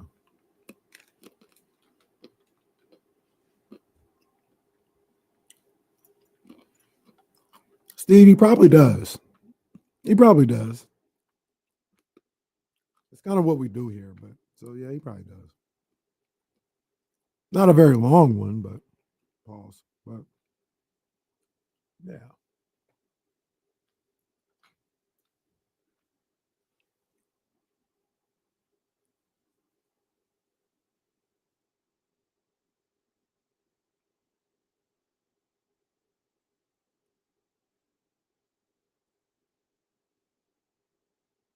Oh, wow.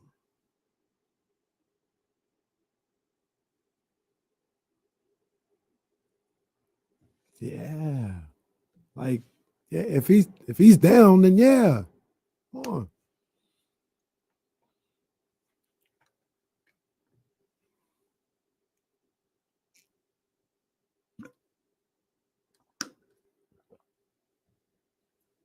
If not, then get out the way, old man.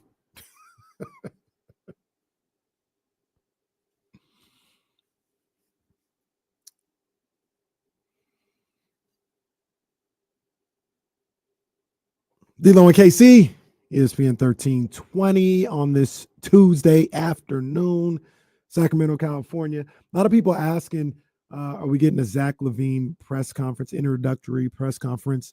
I don't know. I haven't heard anything about it. I don't know what. Let's just skip on press conferences till next year. That may be what they do.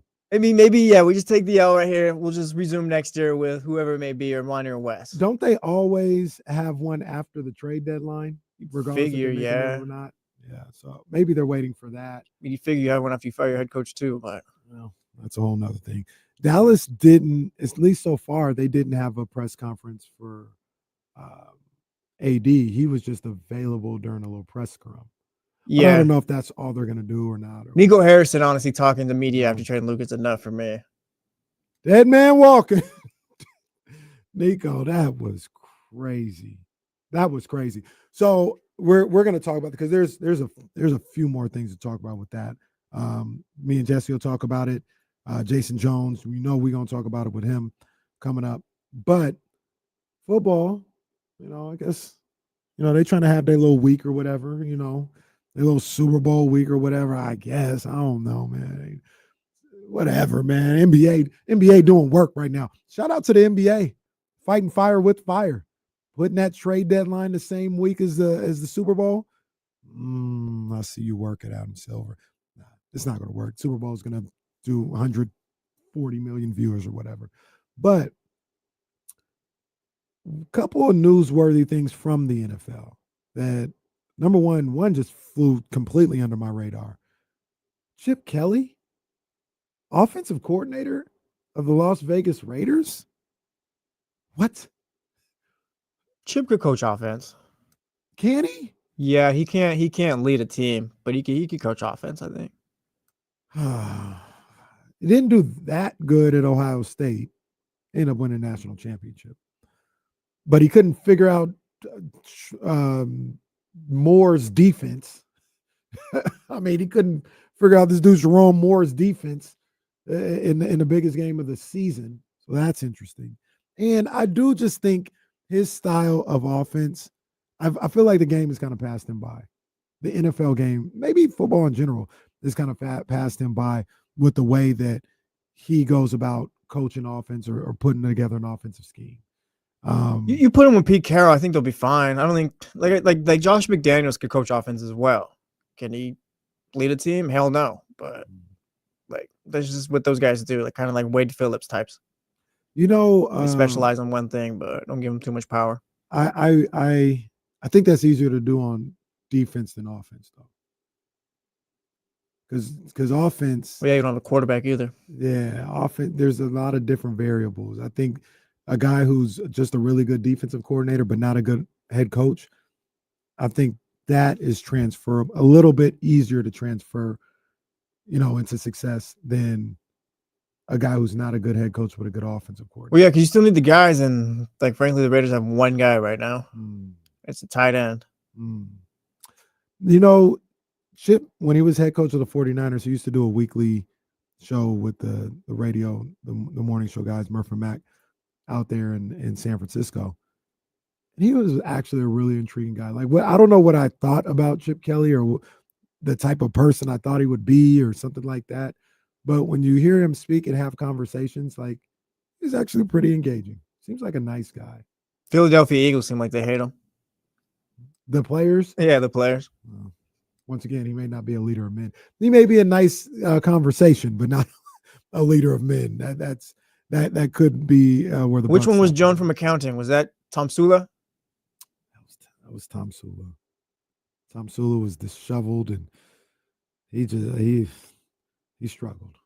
He had a rough opening. A wild couple of years for the Niners. Just that press conference was just, oh man. Shout out to Jim Tom Sula. I think he's with the football team. He's a position coach. Yeah, I think that's right. Oh, look at oh boy. Palinka. I didn't see this. Palinka just too cool for school with his little leather jacket and oh yeah, I got zip down. Look at him. Look at him. Quarter zip down there. Get Palinka out of here, man. We all hate, but Rob won again. Rob won again. He won again. Damn. But NFL, Chip Kelly, offensive coordinator. All right. The Raiders I wouldn't have the right done steps. it. I wouldn't have done it, but okay. I don't hate it. I feel like the Raiders have taken like hiring Pete Carroll, cool. the GM they got, awesome. Like Chip Kelly, I see the vision with that. Like I feel like they've made the right move so far. They're getting adults in the building. Exactly. You know, and that may not lead to success on the field because maybe the game has passed these guys by, but maybe that's the first thing they said they needed. We needed some adults around here. So they're doing that. The other big news in the NFL dropped yesterday when Myles Garrett, he said he wanted a trade out of Cleveland. I'm looking at the Niners. I'm looking at John Lynch. I'm saying make that call. What are you offering? Nick Bosa. What pick are you attaching to Nick Bosa, though? Why don't you just take Nick Bosa? Because, like we were talking about it yesterday, Nick Bosa, we talking about the 2019 season or whatever I think it was, where he just went off, whatever year that was. Like, Myles Garrett does that every year. Now, you're right. And the other thing about it, Nick, his gameplay-wise, even though I'm pretty down on him, like, all right, he's fine. Like, he's good. He's really good. But it's the money. And I don't know if Myles Garrett was he ever like in that, he's the highest paid defensive player? Like, does he have If that? he's not now, he's going to be in a couple years. Yeah, I'll take a couple years of cheaper Myles Garrett to get off of Nick Bosa's money. That's what I do. I've been really trying to get off these people's money lately. Last week it was Brandon Ayuk. Now it's Nick Bosa. I think I'd be willing to move both of those guys. Well, like, all right, what does it say about the front office, GM, like John Lynch and Kyle Shanahan? And then we're trying to move off of these guys. I guess Brandon Ayuk is different because he tore his ACL. But Yeah. Aldrin asked, would I offer first round pick this year for Myles Garrett? I wouldn't. I'm not saying he's not worth it, but I got to start building this roster back up. I need my draft. You doing Nick Bosa in a third round pick? Yeah. We're in. We're it's a deal. I'll call Cleveland right now. Let's get it done. Real quick before we go to break, let me get Mitch real quick, man. Let me holler at my guy Mitch real quick. Mitch, what's up, man? Doing KC. What's up, big dog? How you doing? Happy. How you guys? Hope everything's well. What's up, Mitch? Yeah, not much. Same as usual. Well, with the Kings, I mean, it would have been to the advantages to stay. Luka, and also Fox staying with their current teams. They would have made the most money. So I think it's the organization that's kind of screwed us up. And over with the Bosas, I hear the Chargers might let go of Joey Bosa. How about Joey Bosa with Nick? And by the way, Raiders, they get one of these guys, either sign Sam Darnold or draft Jackson Dart in the second round. That's his boy, Jackson Dart. That's his boy. It's like the third time he's mentioned him. Jackson Dart's not even a Pac-12 guy either. I know. Not even an SC guy. Yeah. He's a good football player too, though. So, Mitch, appreciate you. I'll talk a little bit about what Mitch had to say, and then we're going to talk more about Luka, the NBA. There was a game last night. The Kings won and helped themselves in the standings, so we'll talk about that. Jason Jones, he's going to pull up on us at about 3:15 or so, man. It's D-Lo and KC, ESPN 1320.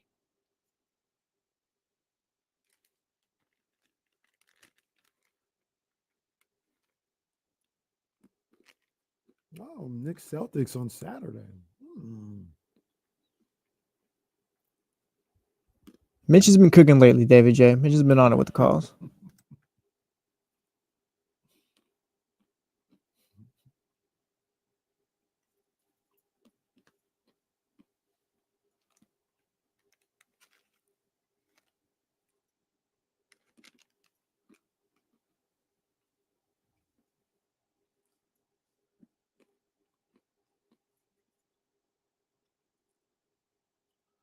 No, man, Luka, D-Lo had some business he had to attend to, man. So he's just handling some business. That's all.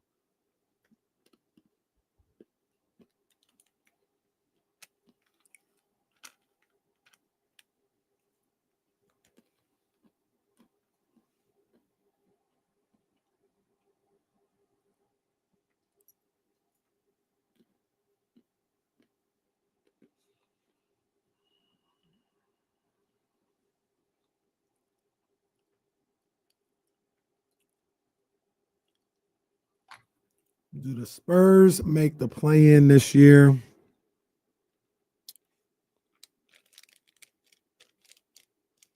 Well, ask me in 48 hours. Ask me that question in 48 hours. Do the Spurs make the play in this year? As of today, no. I don't think so.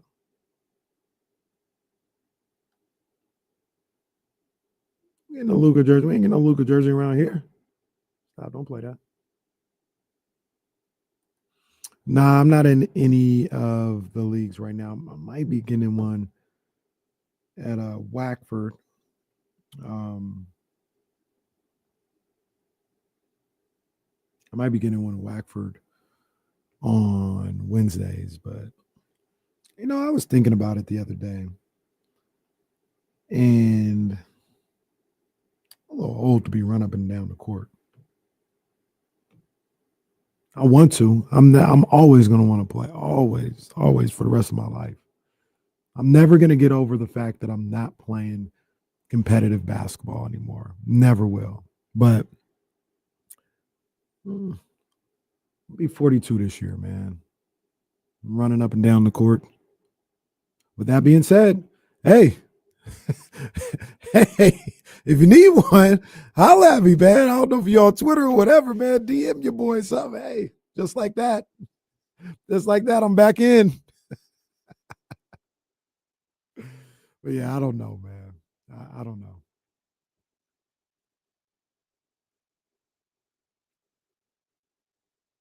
Oh yeah. Let's see.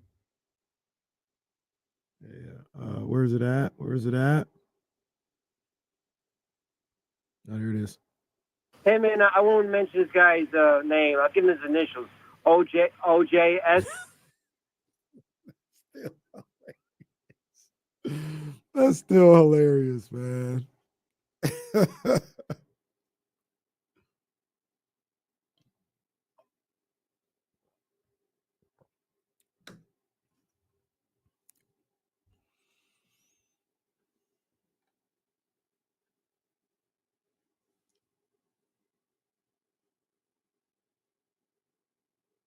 Yeah, man, I know LeBron. That's ridiculous, bro. I couldn't imagine doing what he does.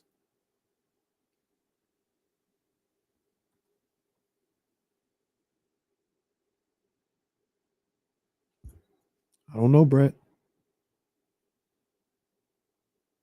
You didn't talk to Big Mike about him? I mean, I just trying to talk to people.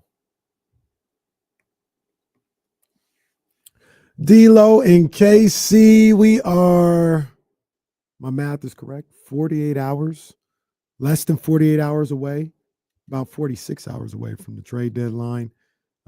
Coming and going. Will the Kings make a move? I don't know. Somebody asked me on Sunday night. I tweeted out, I said, the Kings aren't done making moves yet. Some of the things that I've been hearing, some of the things people were telling me is they're not done making moves yet. Here we are about a day and a half later. I think they're still trying to make some things happen. I think they're still trying to do some stuff. Will they get done? I don't know, man. I think they want to. Yeah. I think they hope to want to make deals. Mm-hmm. But, how is that supposed to happen? I don't know.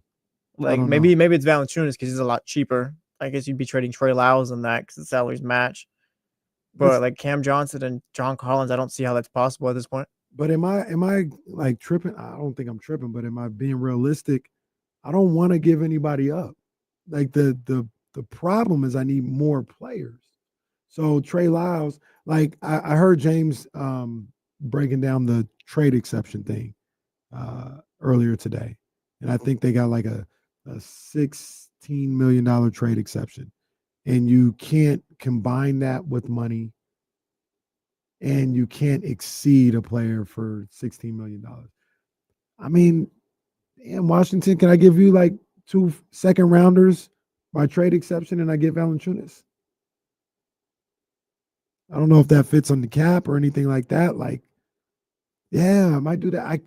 I don't want to give up Trey Lyles. I know that sounds crazy, but when we're talking Cam Johnson, Valanciunas,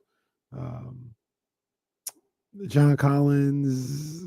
John Collins, I just don't get how that happens. It's not possible. in my Yeah, mind. I don't think you could do that anymore without Trey. But when you talk about those guys, you know, I don't know if I want to give up a Trey Lyles for them. That doesn't mean that they're not better players than Trey Lyles, but the role that I'm asking them to play, combined with what my situation would be now. Like, say you gave up Cam Johnson for him. Now I need a 4. I need a backup 4. I need a stretch 4-5 type guy. Now I got another issue there. How much do you think Monty and Wes's job? It's so funny to talk about the front office because it's like I guess the both of them now making decisions. Who's like? Do you think they feel safe enough to think beyond this season as far as making moves? Like that's all fine and great. Like, yeah, hold on to what you have till the off season, but you might not even be here. So hold on, I was a little distracted because people have been asking the question. This isn't breaking news, but it is. People have been asking the questions about an introductory press conference. Just got an email from the team. Monty will speak tomorrow morning at 9:30. Zach LaVine's press conference is going to be at noon. So I'm assuming we'll probably be carrying that for you here tomorrow. Zach LaVine's introductory press conference. But Monty McNair will have a press conference. He will have a press conference tomorrow at 9:30. That also kind of tells me that Monty is speaking. Does that tell you they're done? Oh, I hope not. Don't even go to the podium. And then, if that's the case, wait till Thursday. It doesn't have to mean that. Well, no, I guess. Like, would he have 2 different press conferences? I put it to you like this. I don't think they're just conceding. Like, oh, there's nothing we can do. Like, we're done. Let's have the press conference. My fight back against that is that you're not going to have an introductory press conference after Zach LaVine's already played a couple games. Yeah, but if I'm reading it right, and I could be wrong, they're 2 different press conferences. Oh, well. So Monty's is in the morning, and Zach LaVine's is going to be at noon. If I'm reading this email, it could be. Like, we don't know, but it could be. Yeah, and I don't think they're done. I don't. Well, no. If Monty ends it with his little, got to get back to work. He ends it at the end, like, got to get back to work. Like, how does he end it? What's his sign off tomorrow? What's his sign off? Monty, if you're listening, please tell us you're getting back to the office as soon as that's over. Like, just say that. Or I don't. Let me get something done today. That'd be nice too. That would But be real nice. That would be real nice. Zach, from what I was able to gather of it, it's a press conference, both for Zach LaVine and Monty McNair separately. So yeah, there's that. We were talking about what you would do to bolster this roster, and man, I'm trying everything I can not to give up anybody on the roster right now. I want to use those trade exceptions if I'm able to. And Valanciunas makes $10 million a year, so that trade exception. we have should to be work. within like 25 or 30%, right? I think Isn't so, that the yeah. rule? Yeah. Now with the trade exception, I don't know if you'd be able to, if that allows you to take on salary.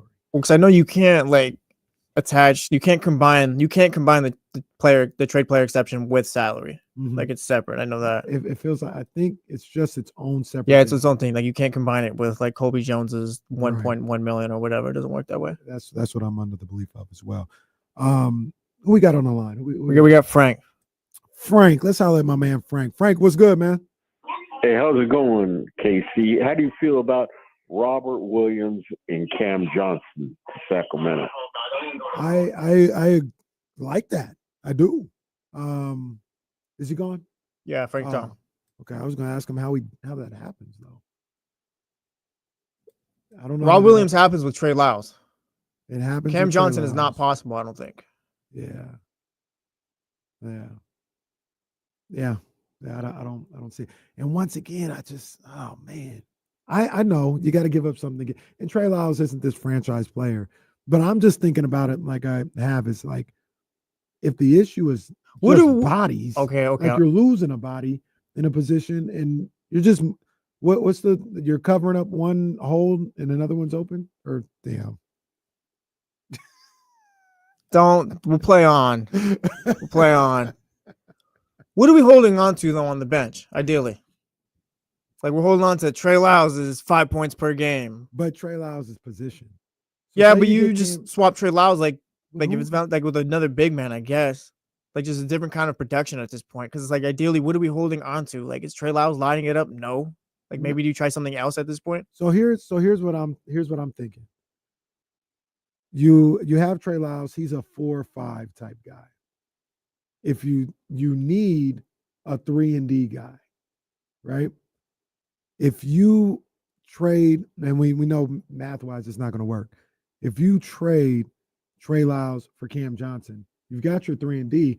Now you need a backup 4 and 5 for Sabonis. But I can get that this offseason rather than not having Cam Johnson and losing Trey Lyles for nothing in the offseason. True, but you're right. But how does that help me today? Cam Johnson's a lot better than Trey Lyles. I know that. So he is, but you got an issue now. Like it's just a different issue. It's the whole thing. It's like you said, you're just trying to mask all these problems or whatever. I'll just address the other one because now that I have Cam Johnson, it's a lot easier to mask this other thing now that I have Cam Johnson here rather than I have nothing and I have 2 problems. So do you think it's easier to cover up the what Cam Johnson is going to provide for you, or somebody to spell Domas minutes? Bro, Isaac Jones, get out there for 10 minutes the rest of the season. I'll take Cam Johnson. I saw Isaac Jones last night trying to guard Luka Garza. I was like, damn, why they got my man trying to? Yeah, you would have hoped your front office would have gave you a better roster, but man.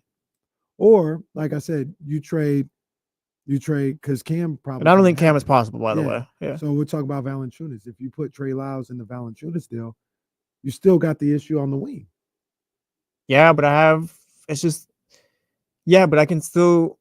The Kings aren't going to fix all of their problems right now before the trade deadline. Like that's just not going to happen. They're going to have issues going into this offseason.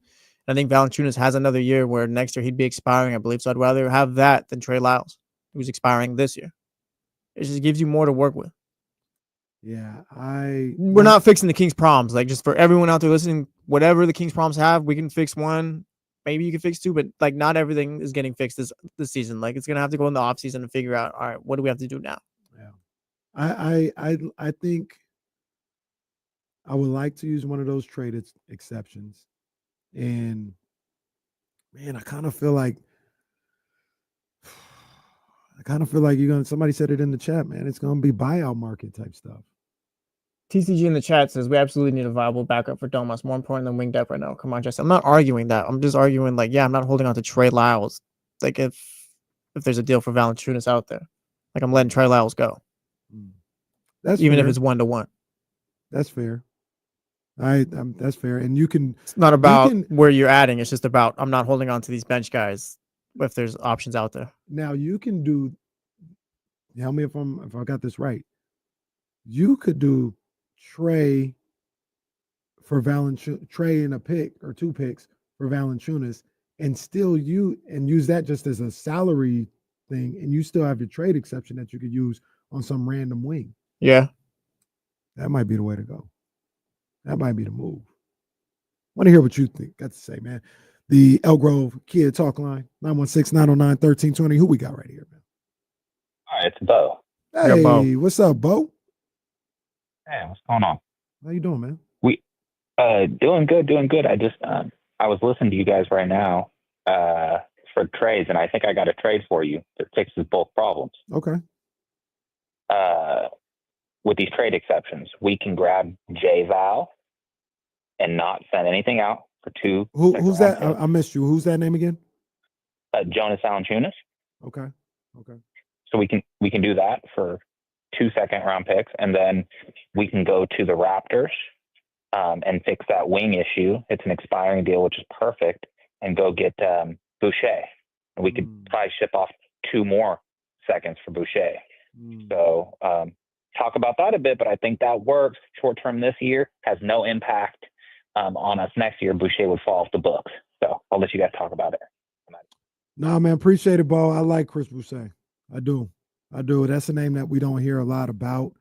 I don't know if he's available. I don't know what the Raptors are really trying to do. But if there was a way, if there's a phone call that needs to be made, I'd take that phone call or I'd make that phone call in a second. Yeah, I'm not fighting against any kind of improvements here, whether they be marginal or whatever. Yeah. Boucher though, he's more of a Trey Lyles though. He's more of a Trey Lyles. Like he's a 4 or 5 stretch big. You still need that wing guy. I could be wrong. I think you can find that guy somewhere. Where? Like not like where? As far as like before the trade deadline, trading for him or picking someone off the street? Like off the street buyout market, something like that. Because once again, you need to shop a little bit better, Kenny. I think that's what it comes down to. We need to shop a little more higher. Well, I can't buy all my steal it. I don't care. Steal it. Steal it. Oh. The Celtics got Derek White and Romeo Langford was the main piece going back to San Antonio. Dame says it all the time. These other teams do it. Like figure out a way. Like if the Kings want to get to wherever they want to reach, like you can't just keep budget buying with these players. I understand. But we're also talking a bench. And maybe the front office just put themselves in a position where they can't. But that's just a whole different conversation too. We're talking a bench guy right now, though. We're talking a guy that like what we're asking for is like, 10, 12, 15 minutes a night. Like do I have to give up assets for that? Do I have to? Yeah, because you haven't shown you can do it any other way, I guess. Like Keon Ellis is there, but like do it again. I'm scouring the free agent wire. There's not a lot here. Okay, all right. Look, is he? Wait a minute. I'm trying to see what's going on here. Is he in the G League or whatever? I'm not saying this guy is great. Darius Bazley is a free agent. No. What you mean no? That's budget buying again. He's not. Darius Bazley's not going to do anything for the Sacramento Kings. He can give you 12 to 15 minutes. That's not good enough. Looking for someone to get you 12 to 15 minutes. Like, that's not good enough. What you're looking for is not available. It's not like you can't get that guy. You either can't get him or he just doesn't exist. Well, it's fine. It's time to move on from the guys who are calling the shots then. That's fine. You still got to win games right now. Well, that's the thing. Like, it's just that like the Darius Bazley's not making a difference. Just run it back with Trey Lyles and those guys. Like, he's not making a difference. He's not adding wins to your team. TD is still out there. PJ Dozier is out there. There's Boogie Ellis. I take Boogie. You're not making your case at all right now, pal. Malachi Flynn is out there for a backup point guard. Evan Fournier's out there. Yeah, man. I'm just If we want to be real, the Kings Gary put Giles is themselves out the there. Kings put themselves in a position where they can't really do anything. They can't. And then we can talk about all the moves. Oh, maybe they can do this. Like, it's not going to happen, I don't think. Maybe Valanciunas, because I think he's cheaper and stuff like that. Like that, there's a realistic path to that. But Cam Johnson and John Collins, I don't see that at all. Yeah, I don't see those guys happening, really because of the money situation. Like, how do you make it work money wise? They handcuff themselves. Yeah, I mean, and I think Valanciunas can happen. I think, I think a guy like Boucher can happen. You just gotta be creative. You gotta believe. You gotta make these calls and make these guys believe. The other guys that you're talking to, that hey, this is best for you, or I'm maybe overpaying or something like that. You got to get your mouthpiece on. You know what I mean? You got to talk to these guys a certain way. Yeah, Gwitty Q brings up Rob Williams in the chat. I love Rob Williams. I got a clean Celtics Rob Williams jersey, never worn or whatever. If you want to buy it, let me know. But like, that's not like, he's never healthy. Like, you could trade for him and all that, but I'd rather just stay away at that point. Like, he's not healthy enough. Like, the idea of him is fine, but he's just not healthy enough, I think.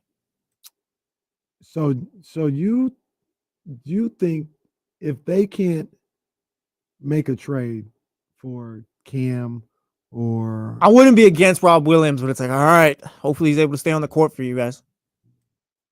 Like, he can make an impact, but it's just how many games are you going to do it for? Michael in the chat says JV, talking about Valanciunas, Boucher, and Bobby Portis. That's the type of player you're shopping for. I think all those players are better than Darius Bazley. Don't get it twisted. I just don't know how you get to that. JV, obviously, you maybe could use the trade exception, or you could trade Trey Lyles. I'm okay doing that. I don't want to, but I'm okay with it.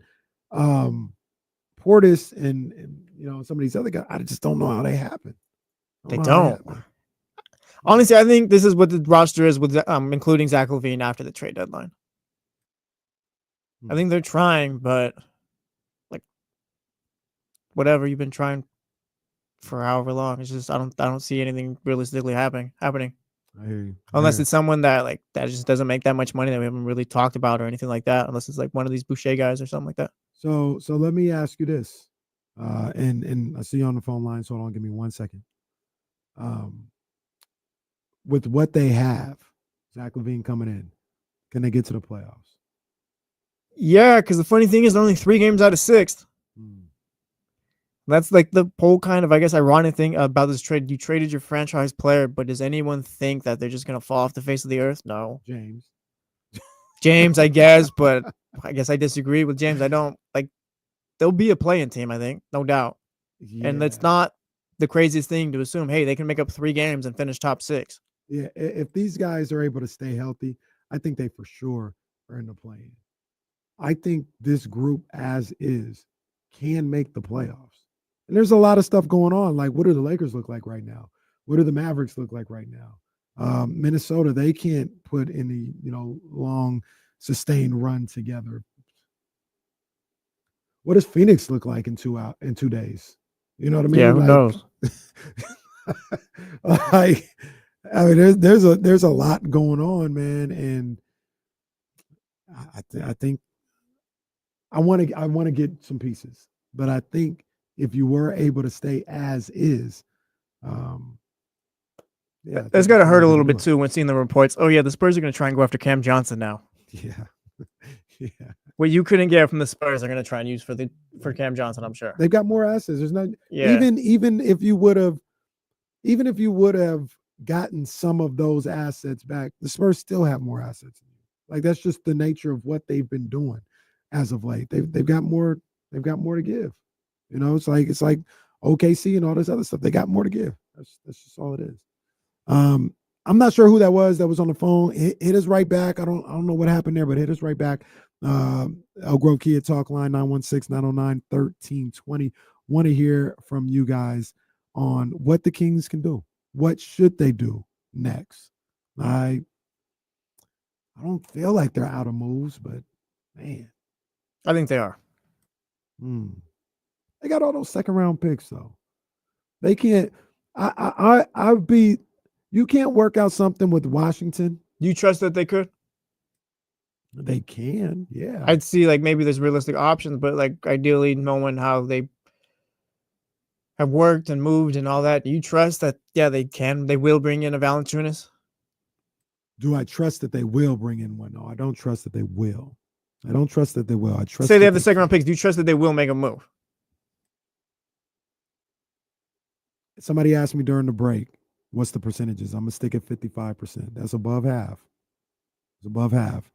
But Sunday, I was probably at like 75%. It's gone down. I can't say it's gone down. So let's get to these phone lines. Who we got on the line with us right now? Who we got here? What's good, big dog? What up, Bronson? Hey, I wanted to talk about the possibilities of a future trade. If there was a player, star player that came up, like how De'Aaron Fox just didn't ask out but asked out, would the Kings be willing to take a shot on a player in a similar situation? Maybe if like how the Spurs were the preferred and the Rockets could be an option. Would the Kings be a team like the Rockets and take a shot at that player? I think they would. I think they would. Here's the thing that is kind of a conundrum for them, and I appreciate the call, is I don't know if you have the cap room to take a guy like that you'd have to take a chance on, because when we're talking about the guy that you have to take a chance on, you're talking about, a very high level player who's probably making a good amount of money that I know they've got cap room, but I don't think you have the cap room for a guy like that. Like, for instance, if you wanted to take a chance on a De'Aaron Fox, he was making like $30 million a year. So I don't know if they. I know they don't have that type of cap room, and I don't know what guy is out there where the team that he's with is willing to move on from him, and the Kings will look at and say, "Hey, I'm willing to take a chance, take a risk on this guy." I don't know if that person is out there. I would though if they had a guy like that. I think you're kind of just banking on Domas and crew right now to hopefully shock the world, I guess. I don't even know if that's the right word, because the whole point was kind of getting to the finals, West Conference Finals, and building towards that. This is the group right here. Like, this is it. This is the group. It was supposed to be with De'Aaron Fox, and I don't get how it even got this bad, too. Like, they were Beam Team 1, that was all good vibes, and, like, now your franchise player is gone, the head coach is gone. Well, you wasted. I shouldn't say that. I'm not going to say that. I'm not going to say that. Right now, it looks like for this year, you did not maximize your draft pick, whether that was with the trade or the person that you selected. That's fair. Saying they didn't maximize is fair. Yeah, because I don't want to write off Devin Carter just yet as like just not good enough. You know, he's coming in the middle. He got no training camp, no summer league. He's a rookie. He's thrown into action. I don't like what I see from him right now. Like I don't think he's ready right now, but it was an uphill battle from the start. You know, from the start. So I'll say mismanaged. They mismanaged the draft pick, whether that's taking Devin Carter as opposed to Connect, McCain, what's my man's name in Memphis? Jalen Wells. Jalen Wells, Sacramento native. They mismanaged that, or just not trading for Kyle Kuzma or somebody else. That's the thing too. Like that plays a big part in it. There was guys that got drafted after Devin Carter that could play now that are better. Where? Well, I mean, no, not where in Miami? The rookie, the center. Oh yeah, I was like, wait, we were just talking. Yeah, so we were just talking about it. WARE. Yeah, where? Yeah. No, I got you. Yeah. He got drafted after Devin Carter. I think there's another player that I saw over the weekend that's playing really well that got drafted. So after Devin, there was Carter, options, man, and like I said. Like you had, I'm giving you the benefit of the doubt. You had to have known he was going to be out for a period of time. Oof, it's tough. I really hope you did know he was going to be out for a while, and it's just you still made that move. That's tough, man. Hey, J Street Vibes is back for about 40 minutes. Jason Jones of The Athletic is going to join myself here on D-Lo and KC, ESPN 1320. We'll be right back.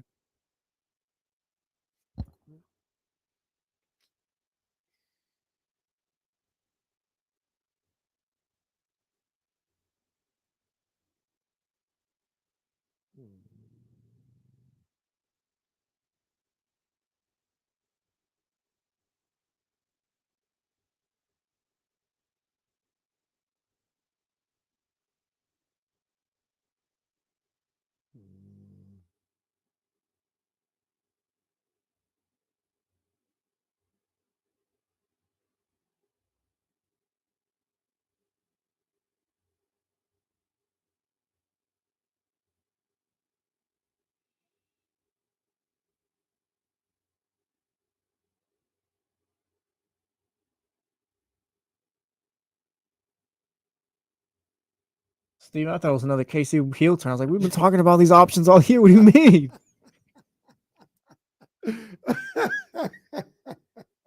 That was funny.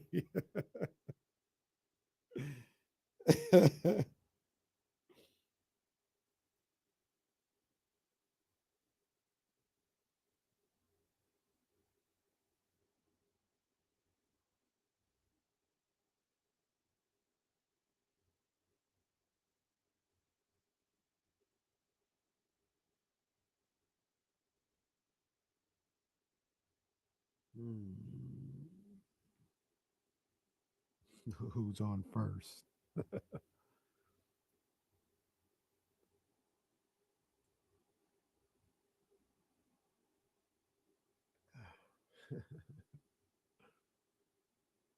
Is Ben Simmons in the NBA 3 years from now? Sounds crazy to say no, but I don't think so, man. I don't think so. If the next team doesn't work, that's it, I think. Yeah, he's got one more shot. because he's not getting multiple years from anyone. No, he's got one more shot.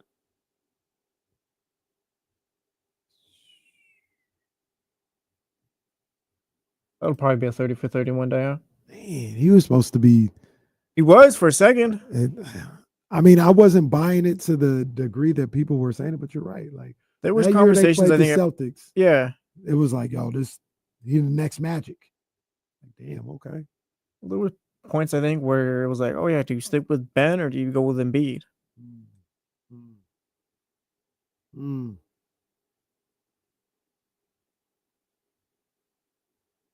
Man, the Sixers really messed up that entire rebuild. Destroyed it. And they were still able to stumble on Maxey. Damn. Yeah, Maxey might have ended up being the best pick. I don't want to disrespect Joel, but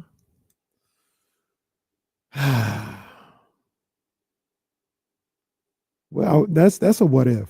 That's a what if. That's gonna be an NBA Embiid? what if. Yeah. If Embiid stayed healthy, he would have been an all-time great player. If Embiid stayed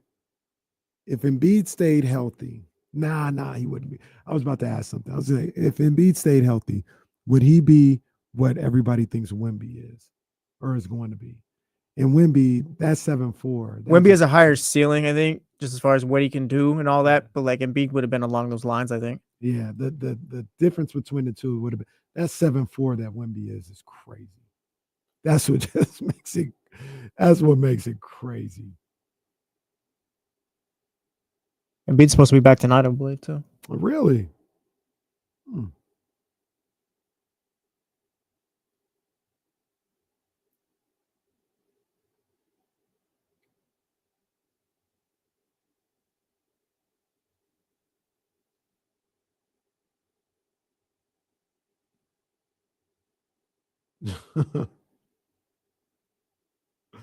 Oh, that's funny. So when Damian said it was giving a shout out to Eddie, he like texted me at the same time. So I thought he texted him. I just seen the tweet. So I thought he texted him all that.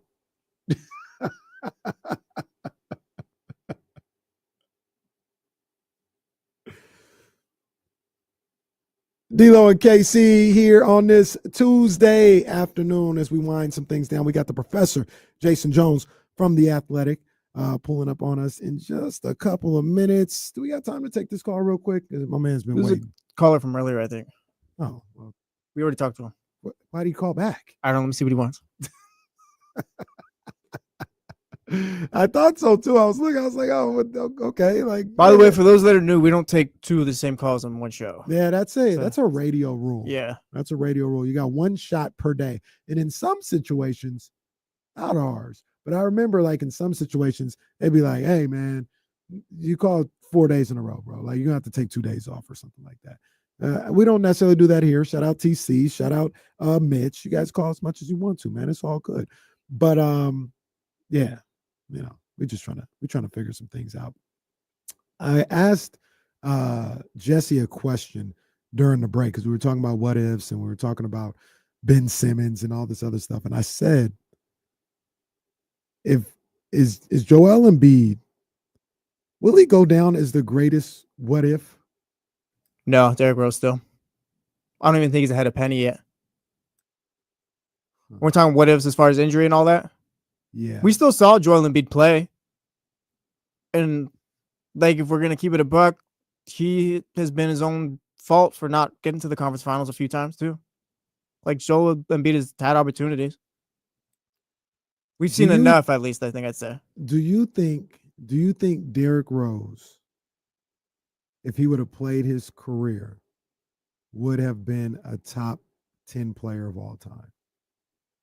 I don't want to go top 10 of all time, but maybe top 5 point guard of all time. I only ask that because if you get a fully healthy Embiid, you may be looking at a top 10 player to ever play. I'll go with that, yeah. So that's why I might put Embiid higher than D Rose. That's there's more. Like we're talking through it, so I could. That, I'm just asking. Go ahead. I was going to say we talking like we may have got robbed of a top 10 player to ever play the game. I don't necessarily disagree, but is it tougher to be a top 10 player of all time as a point guard rather than as a center? For sure. That plays a role. Yeah, because you got like Steph is in there now, Magic. Like I don't even know, I'm missing off the top of my head, but Yeah. And Magic was 6'9". like I don't even I don't even know if Derrick Rose would have been better than like Isaiah Thomas and stuff like that. Like he would have been top 5, but it's just a matter of those rankings. Thank you for showing respect to Isaiah Thomas. I don't hate Isaiah Thomas the way D'Lo does. I don't get that, by the way. He does not like Isaiah Thomas. But I don't even know about Isaiah Thomas the person because he's had it. You can Google some of the things, but the player was sick. Let's go real quick before the professor gets in here. Let's go to Manny. Manny, what's good, baby? What up, Casey? There's 2 things. One, please tell your wife to friend me on Instagram. I've been trying to get with her about a future episode. I don't know. I will, but I know my wife. No, it's nothing against you, just how she operates. I don't know if she wants anything. I don't think if she wants anything to do with it, the public. I'll put it to you that way. It's nothing with you guys. Yeah, I don't know if she wants anything to do with the public. I'm gonna tell you this about Derrick Rose. Derrick Rose was Fox without the quit. Like not say quit, but he was Fox for the full 48 minutes. But you see how how Fox kind of picks and chooses, and but that was Derrick Rose for 48 minutes. He never stopped. He was a relentless. Yeah, and that's what he was. That's facts. I'm with you on that one. Derrick Rose was special. I remember at one point in time. Appreciate you, Manny. I said, I've never seen the NBA has never seen anything like D Rose and Russell Westbrook. Never seen anything like it. It was crazy. Let's bring the professor in real quick from The Athletic. This is a J Street Vibes throwback edition. No D-Lo today. It's just me and my man Jason. You know what I mean? We just vibing real quick, man. Come on. Yeah, man. It's been at home. Let me fix me my little, they had me working like crazy this weekend. I was trying to chill. I can imagine. I was just chilling. My phone. We gotta there's a lot to talk about. I gotta say real quick, Jesse, Mitch did tweet me and say that Jackson Dart played at USC as a freshman. Of course he did. Of course he did. That makes all the sense in the world, and never mind. That explains why he loves Jackson Dart. So shout out Mitch. But all right, Future Raider Jackson Dart. Well, I saw Shador. I don't know what's going to happen. I don't pretend to know about the draft. Every draft in every sport, there's somebody who goes higher than you thought they would and someone who goes lower than you thought they would. It happens every year, so we'll just see if maybe that guy is Shador. Real quick, what you think about a Chip? A Chip? What you talking about? Chip Kelly.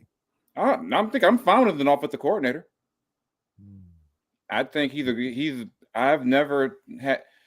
To me, I think about Chip. I kind of put him in that McDaniels kind of category in the sense that if he's not the guy running the entire show, if he's like, Ohio State was great on offense from everything I saw. Unless they played Michigan. Yeah. But you can blame, the Michigan people say, Ohio State folks will blame Ryan Day for that. They'll be like, yeah. I'm watching them play in the playoff. I'm like, how did y'all not score against Michigan? Right. Yeah. Hey, but yeah, I got no problem with that. It's just crazy watching them actually put some money into, the staff. I always felt like last year, one of the reasons why they lost Kingsbury was they weren't trying to put money into the assistants. And the Raiders have always been known as a team that did not spend big on coaches. Or, if you don't spend money on the head coach, you're sure not going to spend on the assistant, unless it was John Gruden, of course, and you decided to give him $100 million for some reason. But outside of that, they've never been a team that spent a lot of money on coaches. Yeah, I thought I saw somewhere where Chip is the highest paid coordinator in the league, or he's making like $6 million or something like that. Yeah, something like that. And you know what? Given their quarterback situation, he's gonna earn every penny. well, like I said, if you get Shador, you get Shador in there and get him with Chip. I'm worried about if the game has kind of caught up to Chip, or maybe even passed him by from the innovator that he was at Oregon. That's my only concern. Not that he's bad, but it's just he was ahead of the curve, 15 years ago. Now people have caught up, and can he adjust to that? I think what helps him is that a lot of teams are running variations of what he did at Oregon. I mean, which is part of the reason why these young QBs can kind of step in and play right away, because, I mean, it's not like you got guys under center dropping back, play action, read and everything. Everything is spread, easier reads. You should be able to identify the blitzers easier. So, I mean, like I said, depending on who they have at quarterback, he's going to have a hell of a job to do. Yeah, this is facts. And this was your Raiders Minute here. We'll be back in a couple of weeks. Jay, all right, man. Let's go with De'Aaron first, because I don't need you taking no victory laps until like the last 30 seconds of this conversation. Right? We don't need the parade down Figueroa already. Okay, so let's. I don't know why we'd have a parade, but hey. Why did something happen?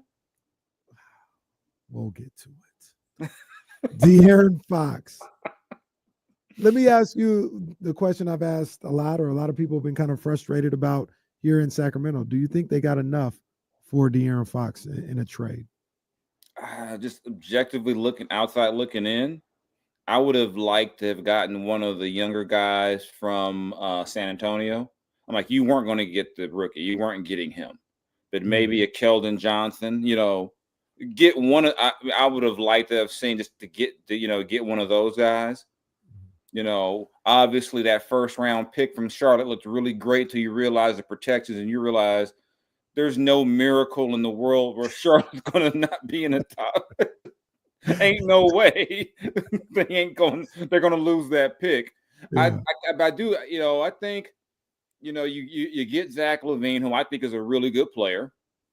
And it's crazy. A few years ago, there was, the whole uproar when they signed him to the offer sheet was, why would you sign Zach LaVine to an offer sheet when you've got Buddy Hield? And you see how that's kind of, played out over the years. But, I mean, I think it's kind of a wait and see. Maybe these other picks become something else. I don't think you can judge really any trade nowadays off the rip. And I think you have to see what these picks become.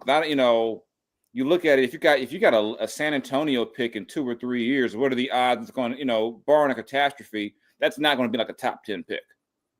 I mean, Wemby alone was going to keep them from being a top 10, like a lottery team. So I think and it was also skews it too, as you see some of these other deals, you see what Mikal Bridges went for, you see what Gobert went for, and you kind of just say, man, four first, 2 pick, you see all the other stuff, but I think the Kings were kind of in a tough spot.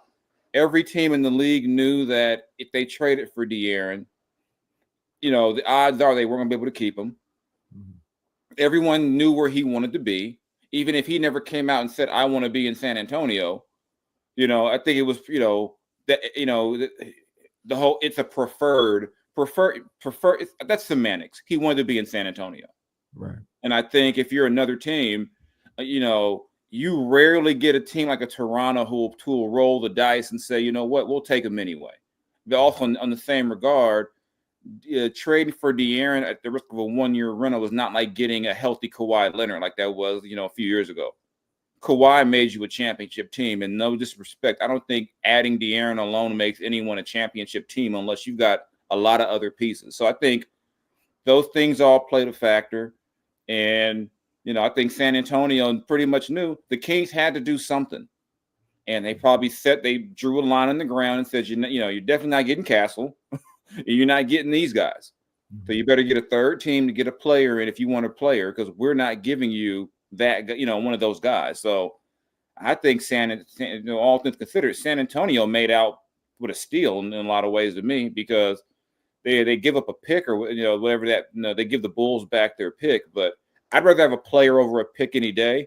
And the odds are, based on where the Bulls are, unless they were to jump into the top 3, nobody you draft is going to be better than De'Aaron Fox. Yeah. So you go ahead and roll with that. I mean, I think the Kings were in a tough spot. I think all things considered, to get, what's probably going to be two firsts and with a bunch of seconds, and Zach LaVine at least for a season and a half, essentially. Hey, I know it's not the splashy thing. I know it's not like, oh man, I know people had their hearts fixated on a guy like Castle, but unless you're Nico Harrison, those guys don't get traded. Oh man, Nico, he has become what would you say? He's a verb. Like, don't Nico Harrison the whole thing. Like, Yeah, like somebody said, man. I'm sure. I hope my girl ain't got a Nico in her life. I'm gonna get dumped out of blue. If your girl got a friend named Nico, watch out. Oh man, I'm gonna call my. Let's You going go. who? They gonna have coffee? Oh man, I'm done. Coffee. He said Oh, it started with a coffee in Dallas, and my girl ain't allowed to have coffee now. I'm like, nope. Yeah, no Starbucks runs for you, ma'am. Better go to Jamba Juice or something. No, we don't do coffee no more because you might meet up with Nico. Oh man, that's cold game. Yeah. The question that I've asked a number of different times, Damien as well, was the perception or what we thought the value for De'Aaron Fox here in Sacramento, was that different than what it was around the league? Like, we all talk about the circumstances of him only wanting to go to San Antonio, but if he was on the open market, like, do you think he would have like commanded like this super big haul, of picks and a future player or something like? Do you think he would have commanded what we think? I don't know if Anthony Edwards went on the market right now. No, I don't think so. I think there's levels to it, and if you've got your top tier guy, so to me, I would have traded more for De'Aaron than say a Jimmy Butler. Given the age and everything, but I think in this case with De'Aaron, with some of these guys, sometimes you're trading for a guy who's the number one guy, alpha male. He's going to be the number one guy on the team. If you're trading for, I don't think you're getting that. I mean, I say that with no disrespect, but that's Wemby's team.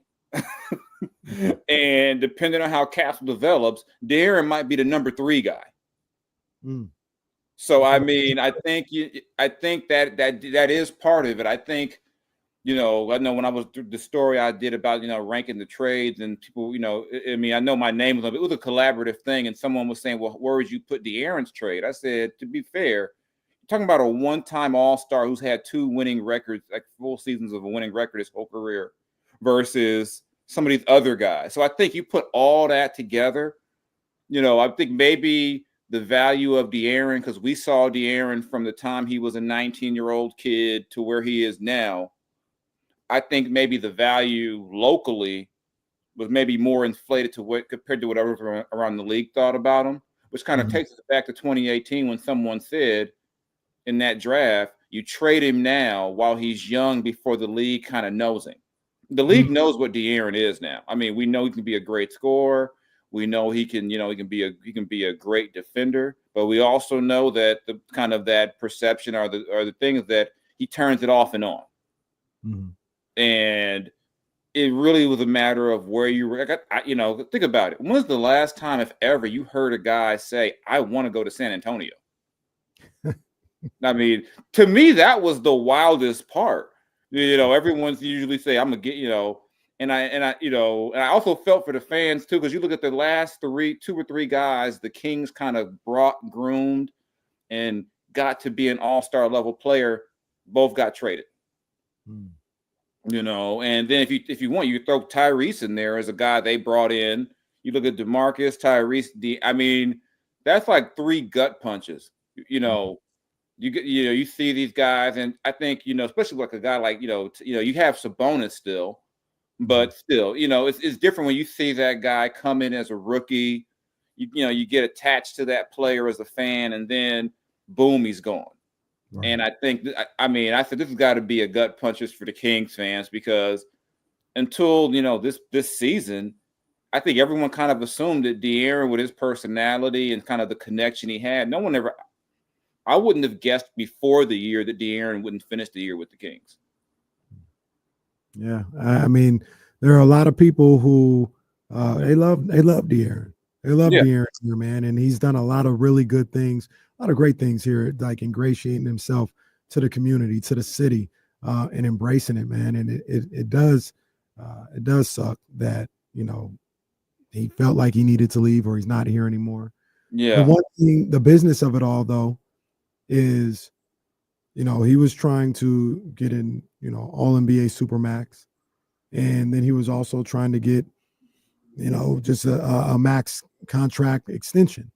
Mm-hmm. And I would have given it to him because of everything that you just laid out when you talk about like you've developed them and all this other stuff. This is a baby version of what we're going to talk about a little bit later. Yeah. But I would have given it to him.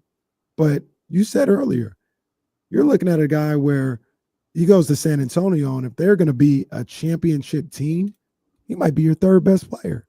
Like, you don't give this guy $250 million where a team that's a championship team looks at him as your third best player.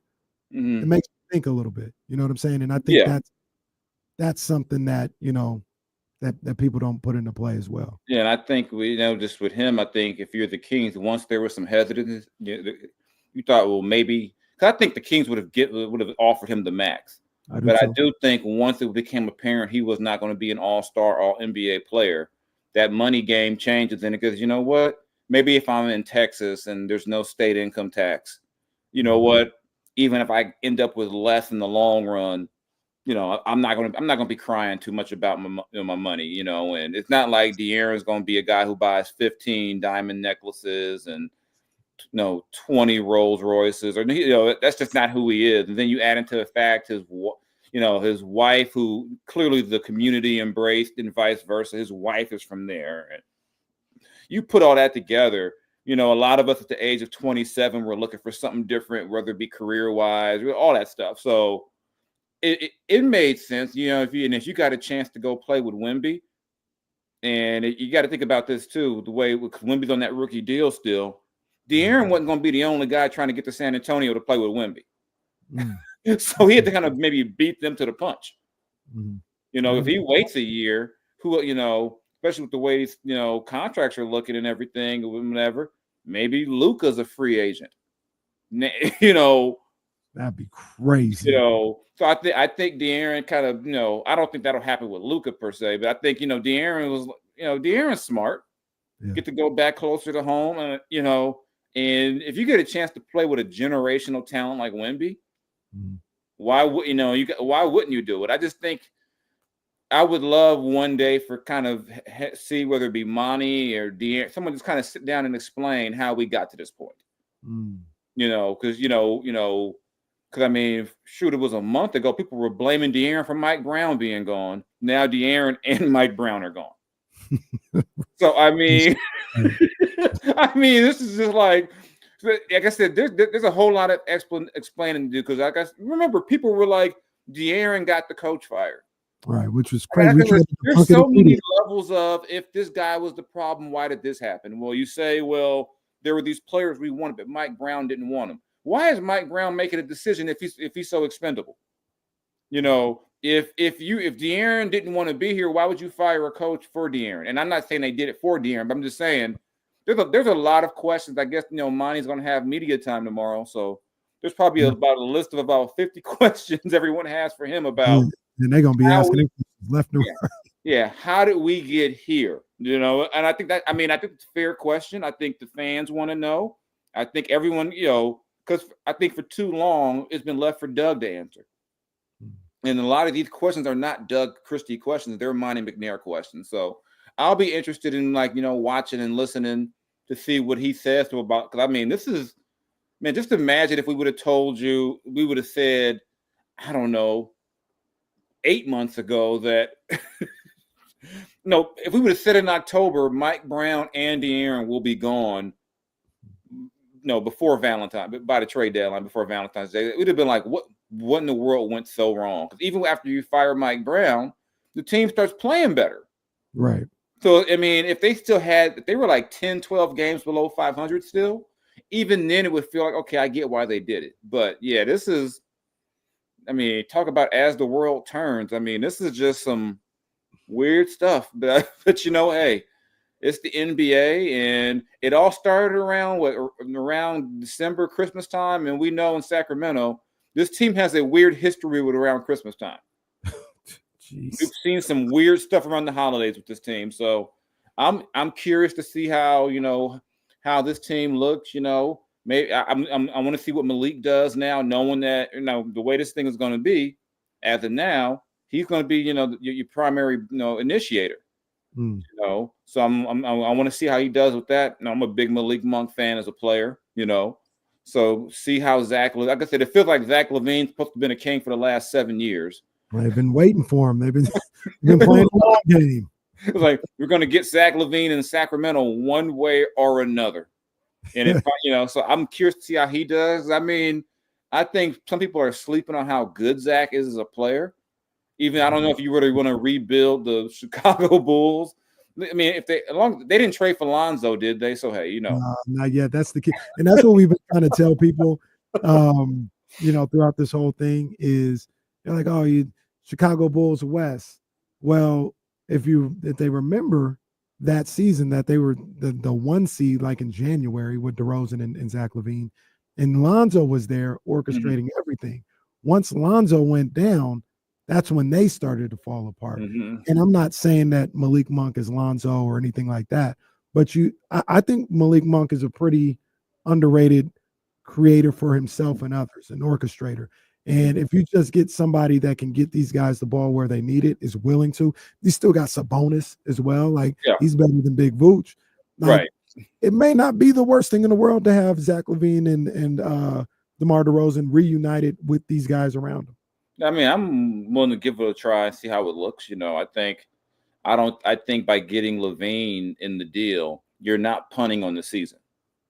You're still trying to win. And I think if there's any solace the fans can take is that they're not trying to get into the Cooper flag race. They're still trying. And, it's a crazy business, And I think what made it tough too was that generally, you look at some of their past guys, names that got traded, like people were ready to see a guy like Buddy go. DeMarcus was kind of was polarizing. My man Harrison Barnes got kicked out the door like he was, by some people. People generally like De'Aaron. De'Aaron's a hard guy not to like. Yeah. And I think when you think of a guy demanding a trade, so to speak, or whatever, words you want to use, you don't think of a De'Aaron type personality saying, "Get me out of here." It's easy to imagine Jimmy Butler saying, "Get me out," but I don't think anyone puts that on De'Aaron. So, I mean, it's just like I said, to me, it's just kind of like, wow, who would have ever thought it would end like this? And even for De'Aaron to say this is like his goodbye, I thought he was going to stay my whole career there. The question becomes, well, why are you leaving us? Right. So that's the other thing, like the farewell that, you say what you have to say or whatever. Like, I understand, but a lot of people have kind of gotten hip to that or kind of feel some type of way. It was like, oh man, I never thought it would end this way. I never thought I would leave. I wanted to retire here. Nobody's forcing you to leave, sir. Like the Kings aren't pulling a, here we go. They're not pulling a Nico and just trading you. Yeah. Like, you have literally, if you wanted to stay, they would give you everything they could. Like, you don't have to leave. But Did R.C. Buford and Monty have coffee? I don't think so. He didn't get Nico'd. they meet up at a Whataburger on a road trip and decide, hey, what did you think? I mean, so that's the aspect of it. But we were talking about Zach LaVine, Malik Monk, and all these other guys, and I agree with you. They're not punting on this season. I think they feel like they have an obligation to DeMar DeRozan. They got an obligation to Malik Monk, to Domantas Sabonis, who all within the last 12 months signed on to be competitive here in Sacramento. So if you got those guys who signed and bought into what you were doing, obviously they thought they would have Fox, but they didn't sign to just change everything in a year. Yeah, go get you a Zach LaVine. Go get you some guys that you feel you can be competitive with. And is it a championship team? No, but it's a team that you can get into the playoffs and see what you can do when you get there. I think the city of Sacramento, the region, if this team just plays with all-out effort, gives it its all, and is competitive, we know how this community, the Sacramento community is. They'll love the team still. I mean, they've loved far worse teams. Yes. I mean, they've supported teams with far worse expectations than this. I mean, you still got a competitive NBA team.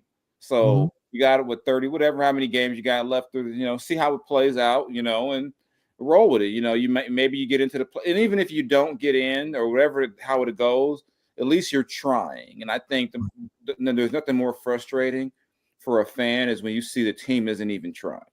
You may not like what the Kings got for De'Aaron, but I also don't think they gave up on the season. I agree with you, Jason Jones of The Athletic.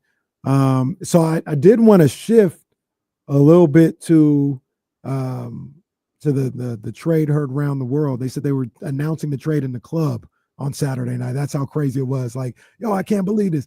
I do want to go there, and we are going to go there. But I do want to keep everybody up to date on a developing story going on. Kevin Durant listed as out for Phoenix. And yeah, Jason, you've been in this game. You've been in this game. Kevin Durant listed as out. Are they playing him today or tomorrow? I think it's tomorrow they played it. So they already listed him out for tomorrow's game. Out might be traded. The other funny part is you see how Joel Embiid all of a sudden got healthy? Look. So the Luka trade didn't scare everybody. I think Ant last night was talking about, man, please tell me I don't want to be traded like that. Devin Booker was like, I just bought a house.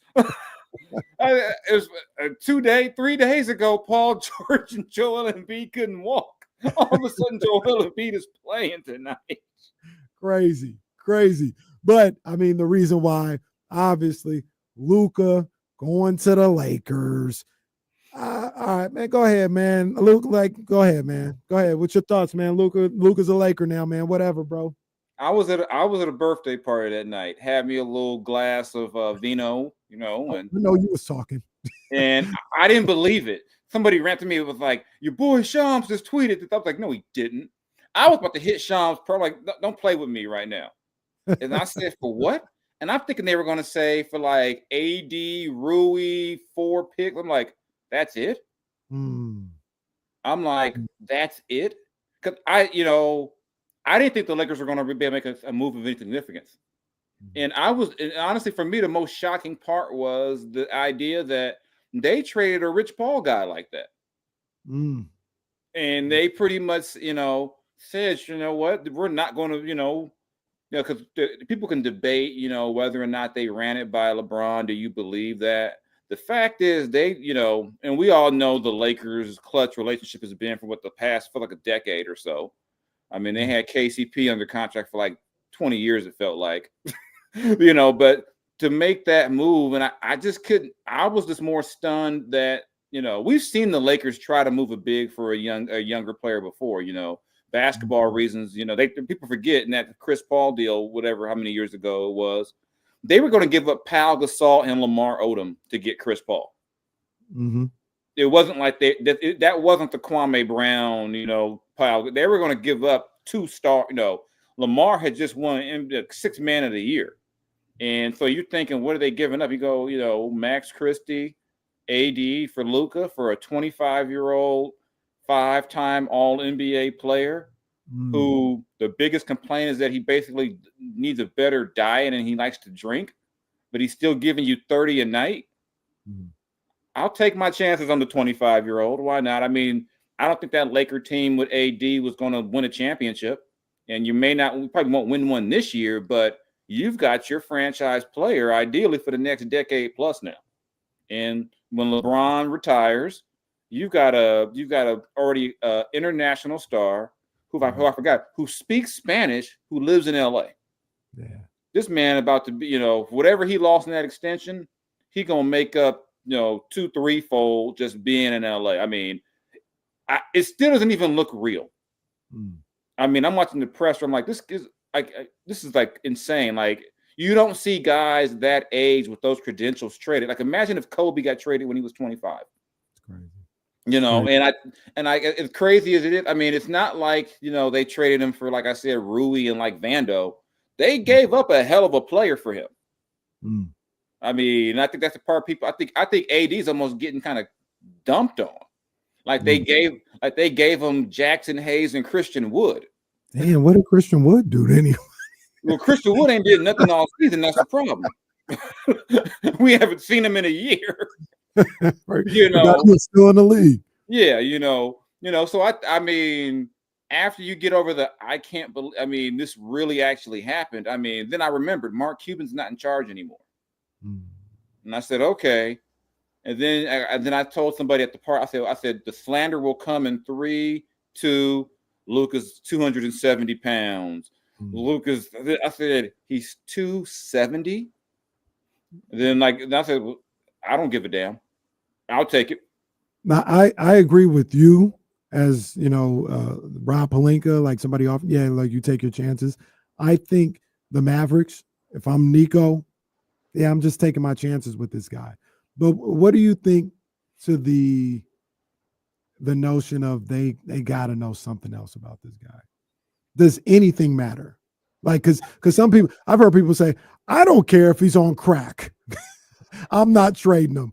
Like, does anything matter? I pretty much no. I mean, short of him being a criminal, I mean, I don't know what, I mean, and even with all that said, basically like it's diva behavior. Okay. Most of these stars have diva behavior. Okay. That to me, you don't trade them for that. Okay. It's his conditioning. That can be worked on. What you can't just find is that killer mentality he plays with. I mean, the man just got to the finals with you. And it wasn't like he had a super team. He had Kyrie and some spare parts and got to the finals. So I think I would have never traded him if I'm Dallas, but I don't really buy into they know something that we don't know. Because I'm gonna tell you the truth. Some of the stuff you're hearing about him now are the exact same reasons why Vlade didn't draft him. And I don't think anyone thinks Vlade still shouldn't have drafted him. Very true. I mean, they were saying that he was a diva back then and that his diet, maybe he likes to drink, or they were saying all that stuff back then about him. He won't play deep. They were saying that back then, and Vlade still didn't have a job after not drafting that guy. So I think even with all that, I mean, shoot, back in the 80s, they would do like coke and play.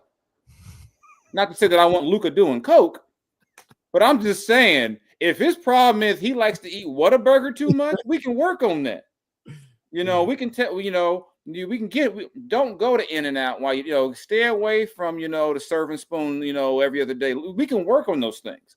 But the dude, I mean, I'm fine with it, And I love AD as a player, but you make that trade if you're the Lakers. I mean, I'm pretty sure Rob was like, are you serious? Like what? What? I mean, that's, and I always say some of the biggest trades are the ones you never saw coming. Yeah. And for me, the best part for me is that Danny Ainge helped and didn't know. Danny Ainge just out here. Oh, sure. Take the second round picks. This is good. Trade not even done. Sure, it's good. 2 days later, he finds out. And Danny Ainge, he's going, where? Danny Ainge is like, give me more picks. Yeah, I'll take Jordan Hood, Chiano, or whatever. I'll take them. More second round picks. We can't have enough of them. I did what? Oh man, my bad. But hey, I mean, like I said, it's. I'm just waiting for at least one or two other crazy things to happen at this point, because I mean, that came out of nowhere, and I think, and I love the conspiracy. I love the conspiracy theory. Horizon. It's not as crazy as this, but I love the conspiracy theories that the NBA made Dallas do this. Well, didn't they say they want Dallas to go to Vegas?